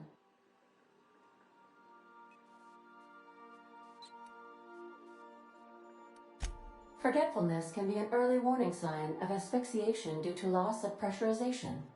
Are you breathing comfortably, Captain? I need you to reroute power from our ship to the Hope's auxiliary generator. You'll have to connect me to the Hope's comm system so I can convince her central computer to enable the skip drive.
Big mistake.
You all right, Captain? I'm seeing this place.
I find myself...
Hey, take your time.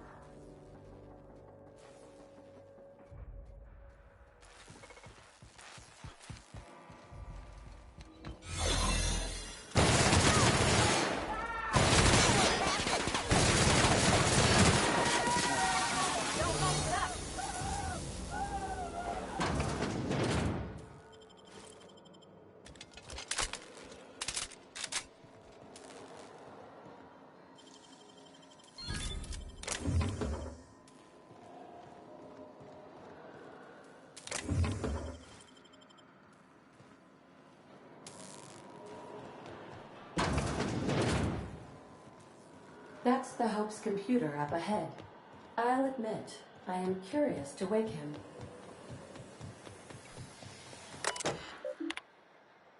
Greetings, Captain. I am speaking to you through the Hope's computer system. It's a rather cramped feeling, but it'll do.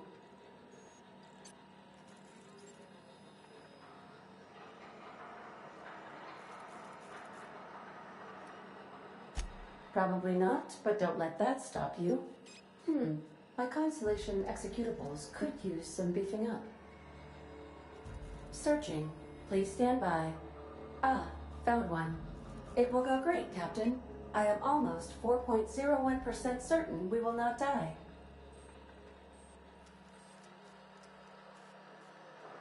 Are you sure? That is extremely dangerous. Skipping the Hope will void the warranty on the skip drive. And also potentially kill an entire planet. How is my humor now, Captain? Improved?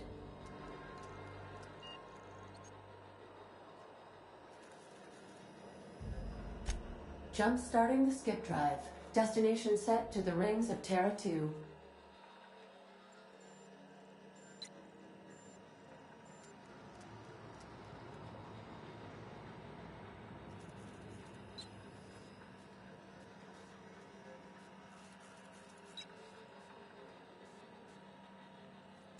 I wouldn't advise that, Captain.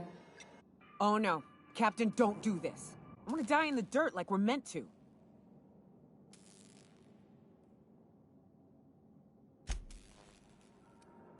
Admitting a deficit.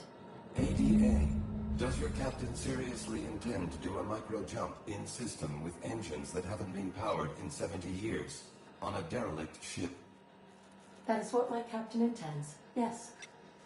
But that is a gross misuse of the skip drive. The Zero Point Drives Corp and I will not be held responsible for any damage incurred during transport, and this will cause extreme damage.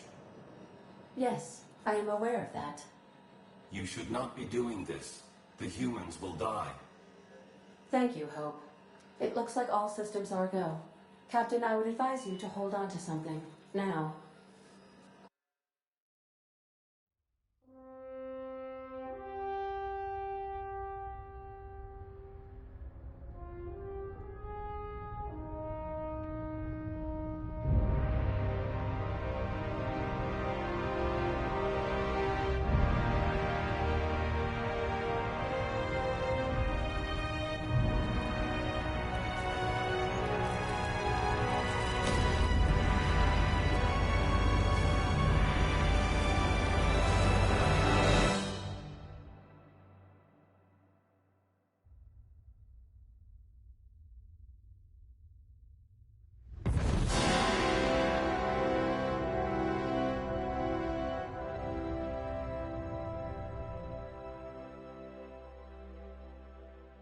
Oh, good.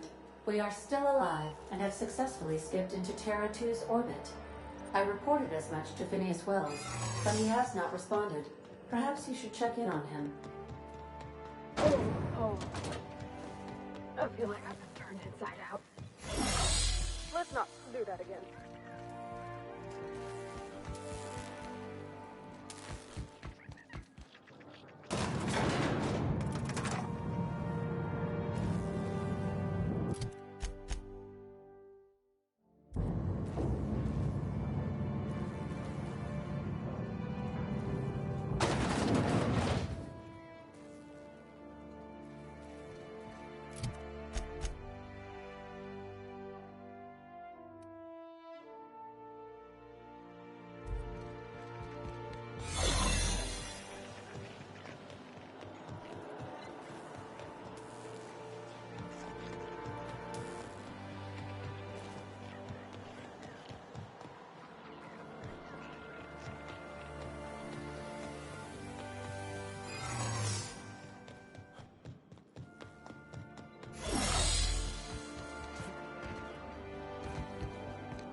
Captain, I am receiving a...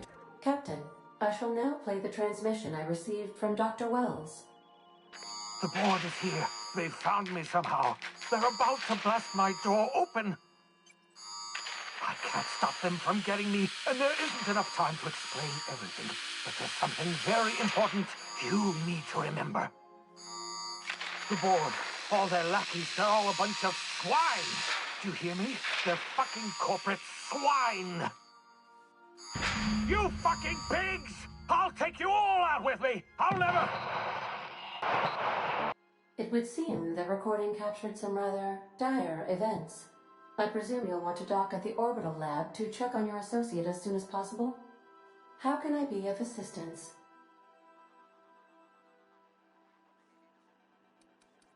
See you soon.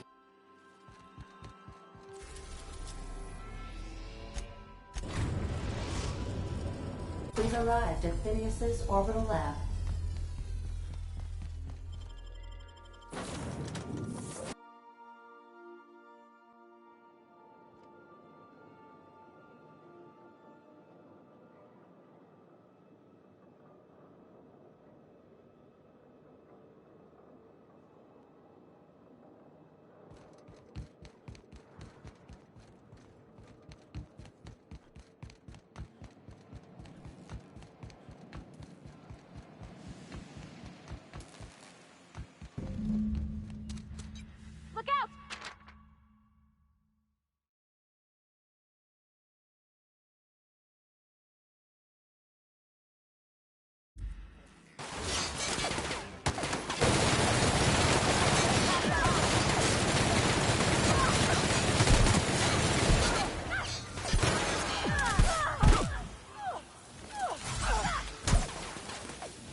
Great work.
Captain, as it appears we may soon be embarking for a maximum security prison planet, I believe the crew would like to speak with you to, as you humans put it, air some concerns.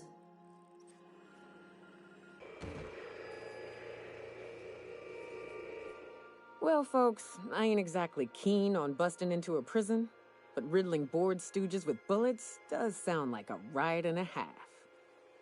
Mr. Phineas is just about the only person with power trying to do any kind of good in Halcyon. We gotta bust him out. To extract the scientist, you will need to infiltrate the labyrinth. But that course of action is likely to be quite dangerous, Captain.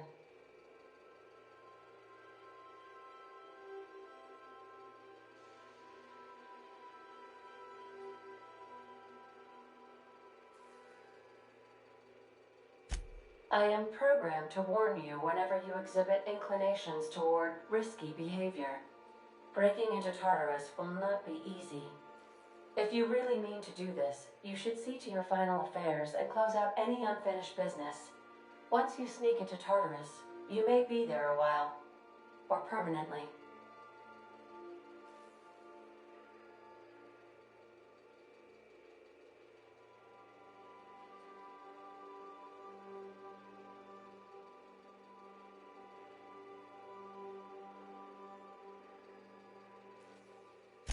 Outstanding. You can count on us, Captain. We're crew. For real crew. That means we got each other's backs. Right? Waiting on your command, Captain.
I am pleased to inform you that we have arrived at the labyrinth. Please be advised that the punishment for trespassing is execution. Please be advised that electrical storms on the surface of Tartarus make departure impossible at this time. Resident count is as follows: 3,071. Resident deaths, including but not limited to executions, are as follows: 1,684. Resident escapes are as follows: 0. The interior can be chilly. Take a scarf with you, Captain. I would also ask that you leave your captain's ID with me, in the event that you do not return.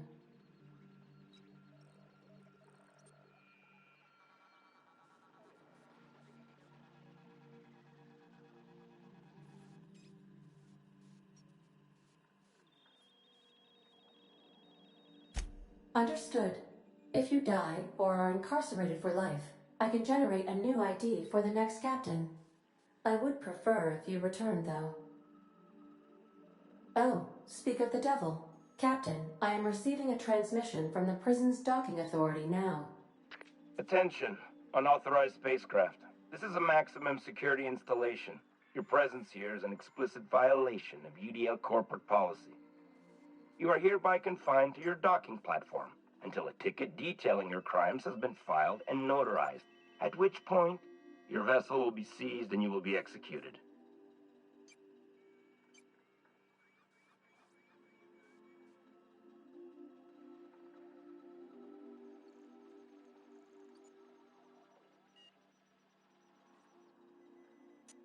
I wager it'll take a bit longer than it takes you to lose your patience and storm out of your ship looking to get shot.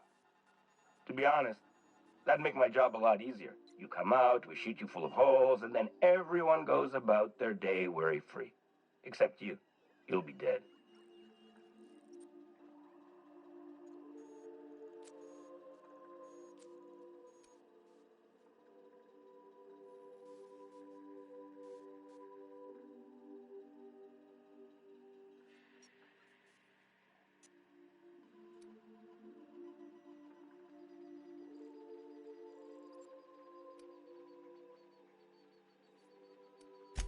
Protocol is important, sir. The sentencing of one crime does not preclude the sentencing of another, technically speaking. Tartarus Docking Authority signing up. Hang on. Looks like you're gonna have company at the execution. Another ship just pulled into your dock. Wait, is that from the Groundbreaker? What the? Pay no mind to that. Just have a pleasant day. Transmission terminated. How can I be of assistance?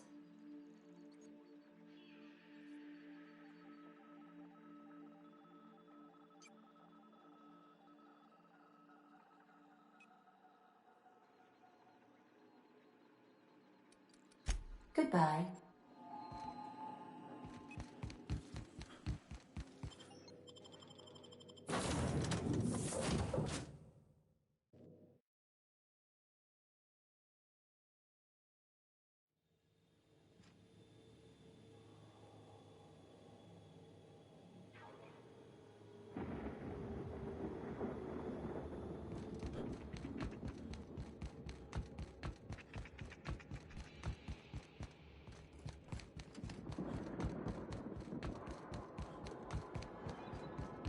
The captain did right by us once.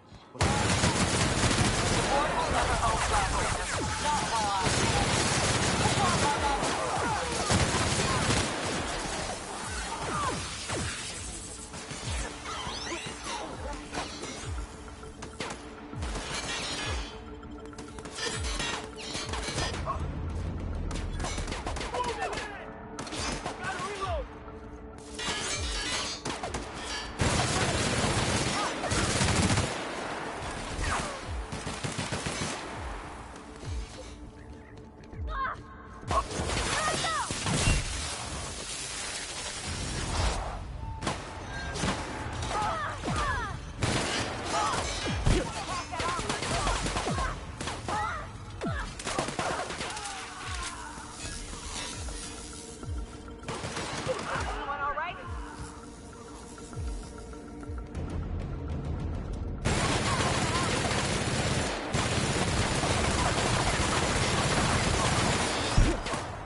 doesn't have to... What's up?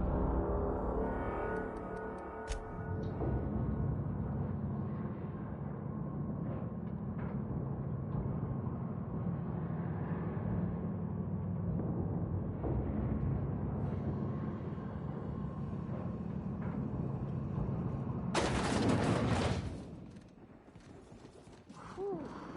We have a lot of shooting to do, Captain. What?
right, MSI.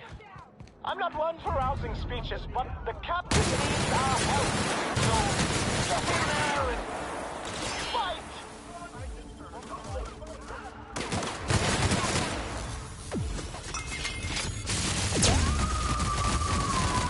I am a soul!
Well, look who it is. I'll be damned. I was prepping the studio for our announcement, and here you are as a bonus. I had heard you'd taken a mechanic under your wing. What's the matter, girl? Couldn't find actual employment? The captain's treated me right. Better than any of you bored folk ever have. I'm exactly where I want to be. Ah, I knew I smelled Monarch when you lot walked in. The stench of sulfur, depression, and desperate bravado is unmistakable. Keep talking, and you'll be smelling iron. Ain't nobody so important I won't put a bullet in him. When you go off and get yourself shot, try to avoid taking one to the face. I'll want it recognizable to show to my citizens.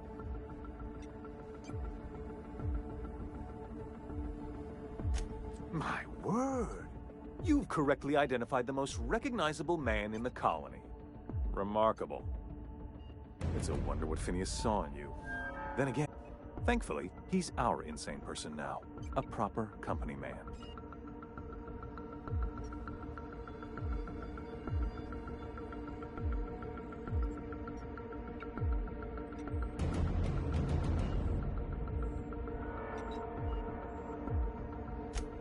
Yes, he is an extraordinarily obstinate fellow, isn't he? Fine, he isn't working for us per se. Semantics, he'll come around. But that's between us.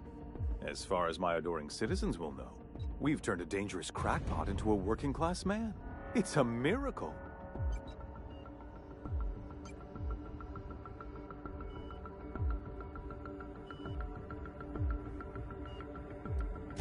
It's PR. It's for the best, really.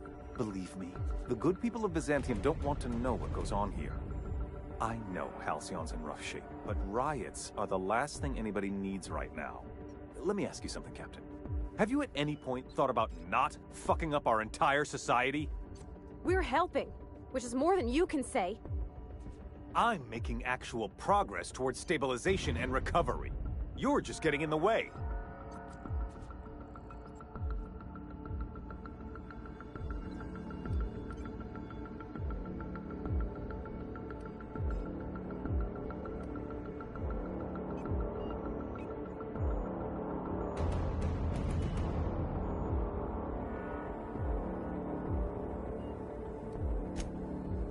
Oh, right. This coming from the psychopathic outlaw. Yes, I'll try to be more open-minded about your path of wanton dissent. We don't need your help.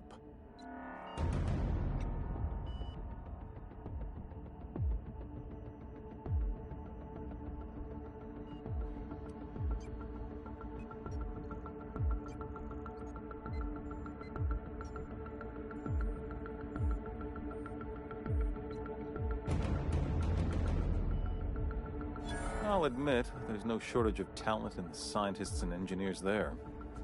Look, I'm not an unreasonable man. If you manage to storm the castle, as it were, and make it out of here with Phineas alive, I can't exactly afford more havoc than you've already caused. Fine.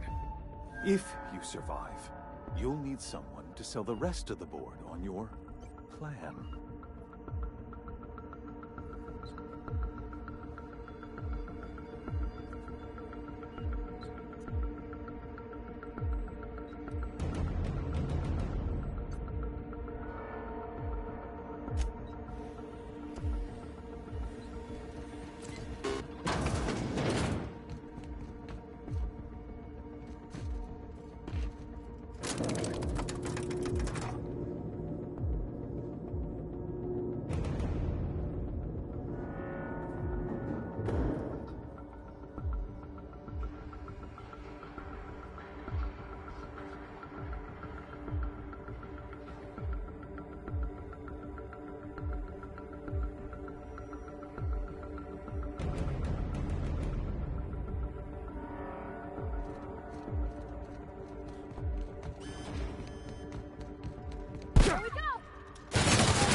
Nice. Calm before the storm and all that. Whatever comes of this, I'm just real glad to know you all.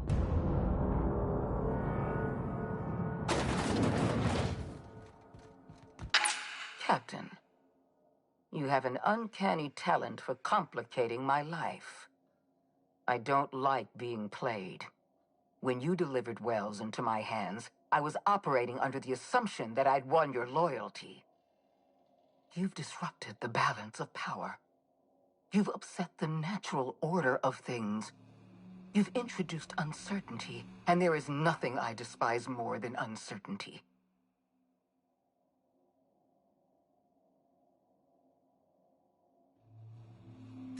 I'm afraid I can't do that. I'm aware of your diplomatic talents, Captain. You have a gift for manipulation, but I warn you, I'm no easy mark.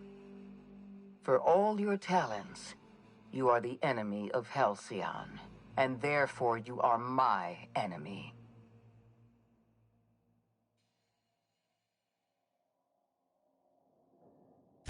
You make a nuanced and compelling argument. Here's my rebuttal. No. Dr. Wells is being held in my custody. His cooperation will prove invaluable, even if I have to beat it out of him. All that's left to do is put down this riot, arrest you, and then get on with the bloody business of saving this colony.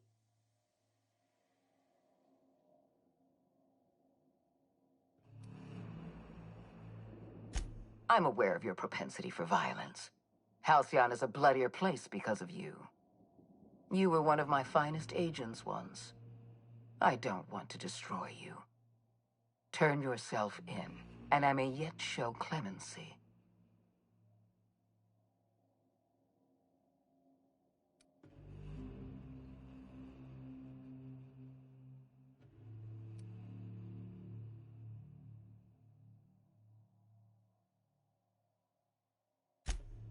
if you insist. This prison is equipped with an automechanical warden. I've had it programmed to eliminate you on sight and rinse your remains down a drain. And don't worry, I will inform Dr. Wells that you died heroically or something.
Why won't you just die? Get me out of here!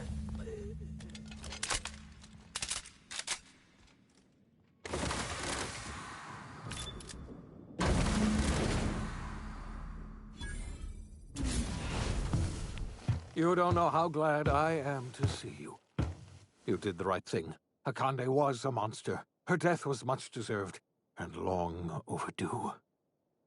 And you lunatic, you broke into the board's own fortress just to rescue one doddering old man.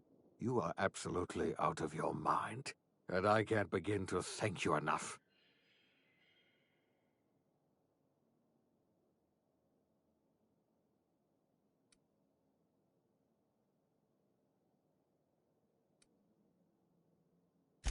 I know, my friend, I know. And now it's finally over. The board's finished. It's only a matter of time before the entire system slips from their grasp. You've broken the board's stranglehold on this colony, and you saved my life. But there's still so much we have yet to accomplish. You and I are going to have to work harder than ever to save Halcyon. I'm afraid the situation is far worse than any of us ever anticipated.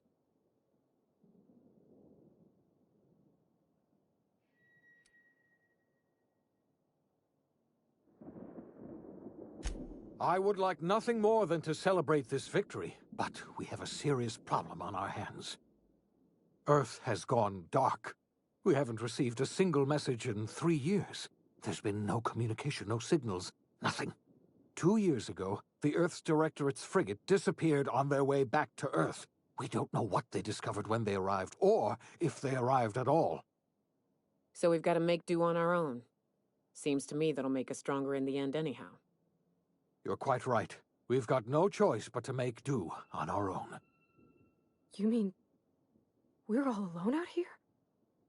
Really alone? I'm afraid so, Miss Holcomb. Halcyon is the only home we have left. Returning to Earth is no longer an option. We're in serious trouble, my friend. Do you know what this means for Halcyon? We can't rely on Earth for support anymore. We've been cut loose. We're entirely on our own.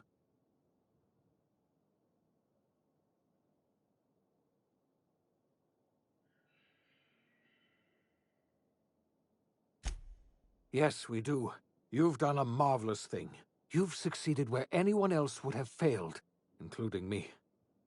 We must begin the revival process immediately, starting with the Hope's brightest minds, and then we're going to fix this damn colony, one problem at a time. We're going to need a leader, and I can't imagine a better person for the job than you. What do you say, old friend? Will you help us?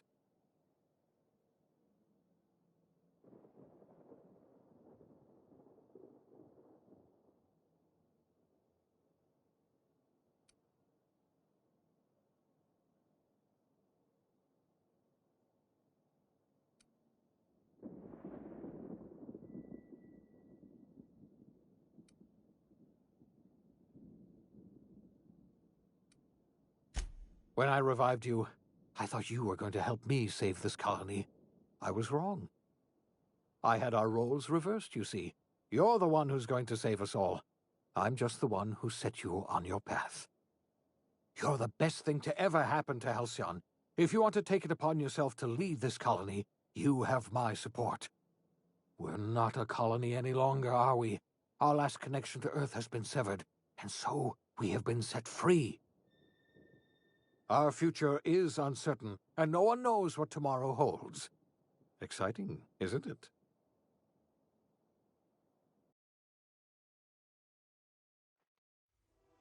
The OSI teaches that everything in the universe happens according to the grand plan.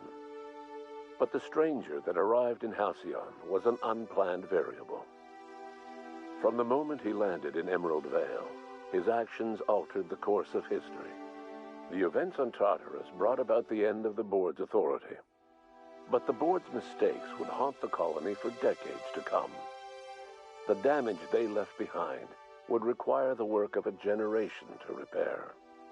Dr. Phineas Wells began reviving a handful of the Hope's colonists, engineers, scientists, technicians, and intellectuals. They were among the brightest minds the Earth had ever sent out into the stars.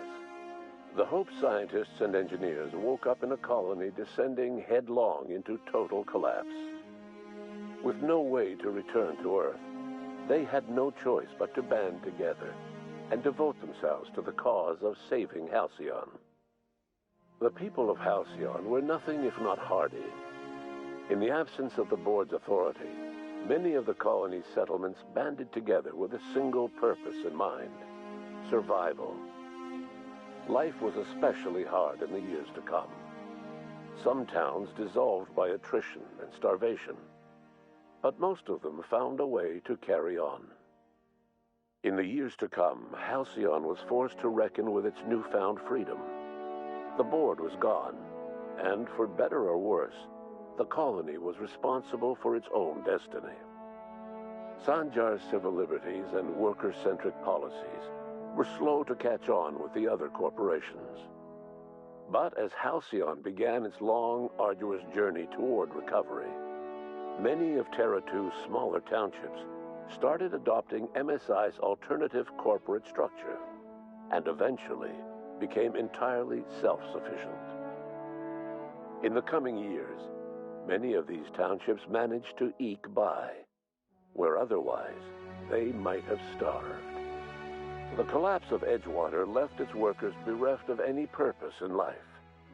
Most of them made their way to Adelaide McDevitt's camp, hoping to ingratiate themselves into her favor. Adelaide accepted only a few to her community. The rest were turned away and likely died of starvation. Nevertheless, Adelaide's camp grew into a well-established town. Adelaide McDevitt refused to cooperate with the ongoing effort to save Halcyon from collapse. A sympathetic deserter stole a copy of her research and delivered it to the Hope's scientists. It is unclear how useful Adelaide's research was. An optimistic estimate suggests her work may have bought Halcyon another few years of survival. Adelaide would never know. She died that winter. Under the leadership of Junlei Tennyson, the Groundbreaker held firm against corporate influence. The ship's mechanical stability gave Junlei the time to educate a promising generation of engineers schooled in her family's traditions. The future of the Groundbreaker looks promising. The rediscovery of the Hope and the abandonment of the Lifetime Employment Program forced Byzantium to come to terms with some uncomfortable realities about the state of Halcyon. While Byzantines were reluctant to surrender the luxuries they'd grown accustomed to, the Board's diminished authority gave them little choice in the matter. Nearly everyone had to learn to make do with less.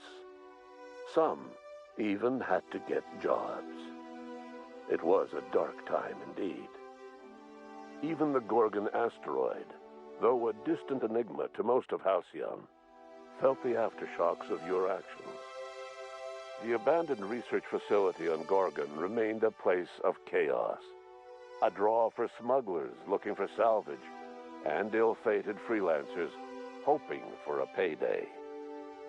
Minnie Ambrose never got what she wanted from the Gorgon asteroid. The secrets of the old Spacer's Choice project were forever outside of her reach. In time, she abandoned the family estate, determined to seek her fortunes elsewhere in the colony. In spite of everything, the Gorgon asteroid remained a sobering reminder of the potential for progress and disaster in humanity's most ambitious efforts. The Rizzo's company in Halcyon dissolved after the collapse of the board. Needless to say, the launch of Spectrum Brown was indefinitely delayed. A stockpile of Spectrum Brown remains buried deep beneath the ruins of the old distillery, abandoned to time and attrition.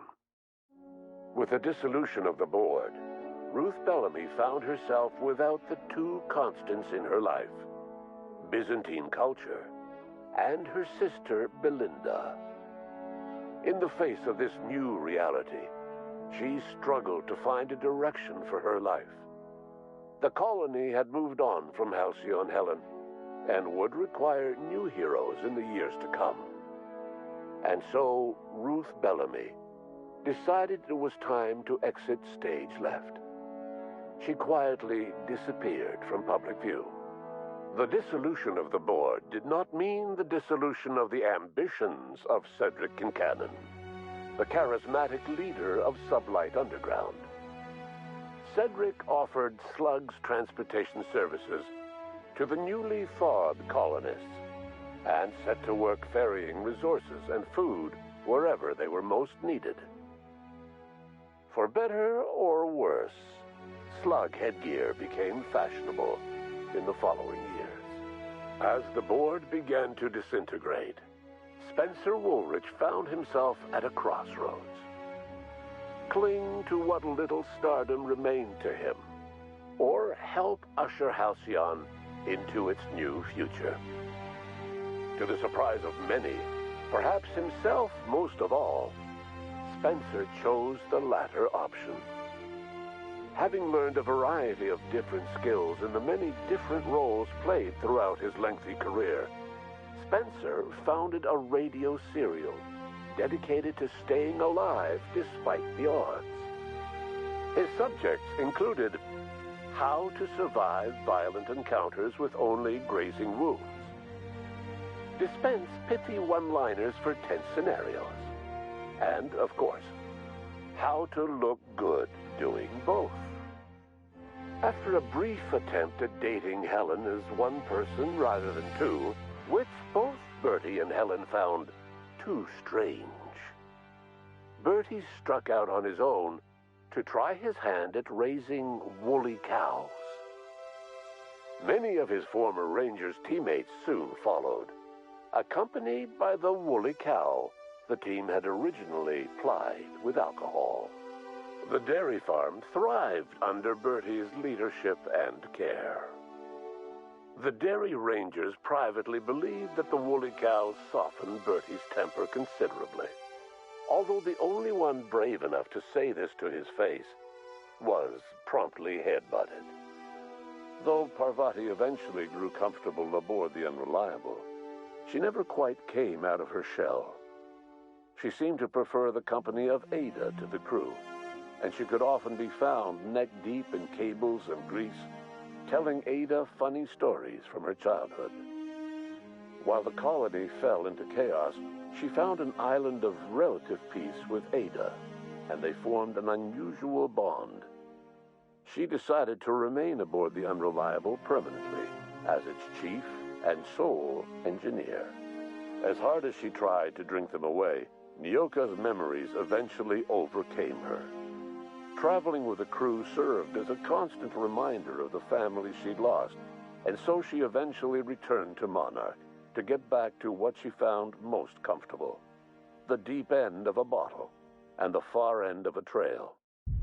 Few have seen her since, but travelers often swear they hear her and her machine gun in the night, screaming swears and spitting bullets. Before his untimely death, Captain Alex Hawthorne had plans to restore and modify it for combat purposes.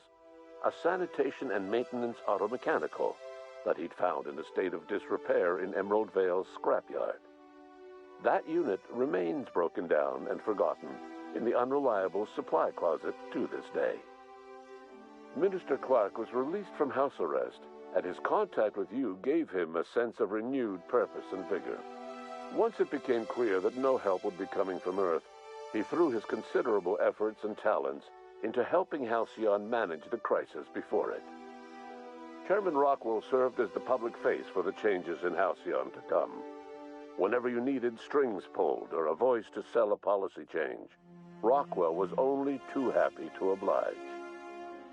As for Dr. Phineas Wells, he spent his remaining years in his orbital lab.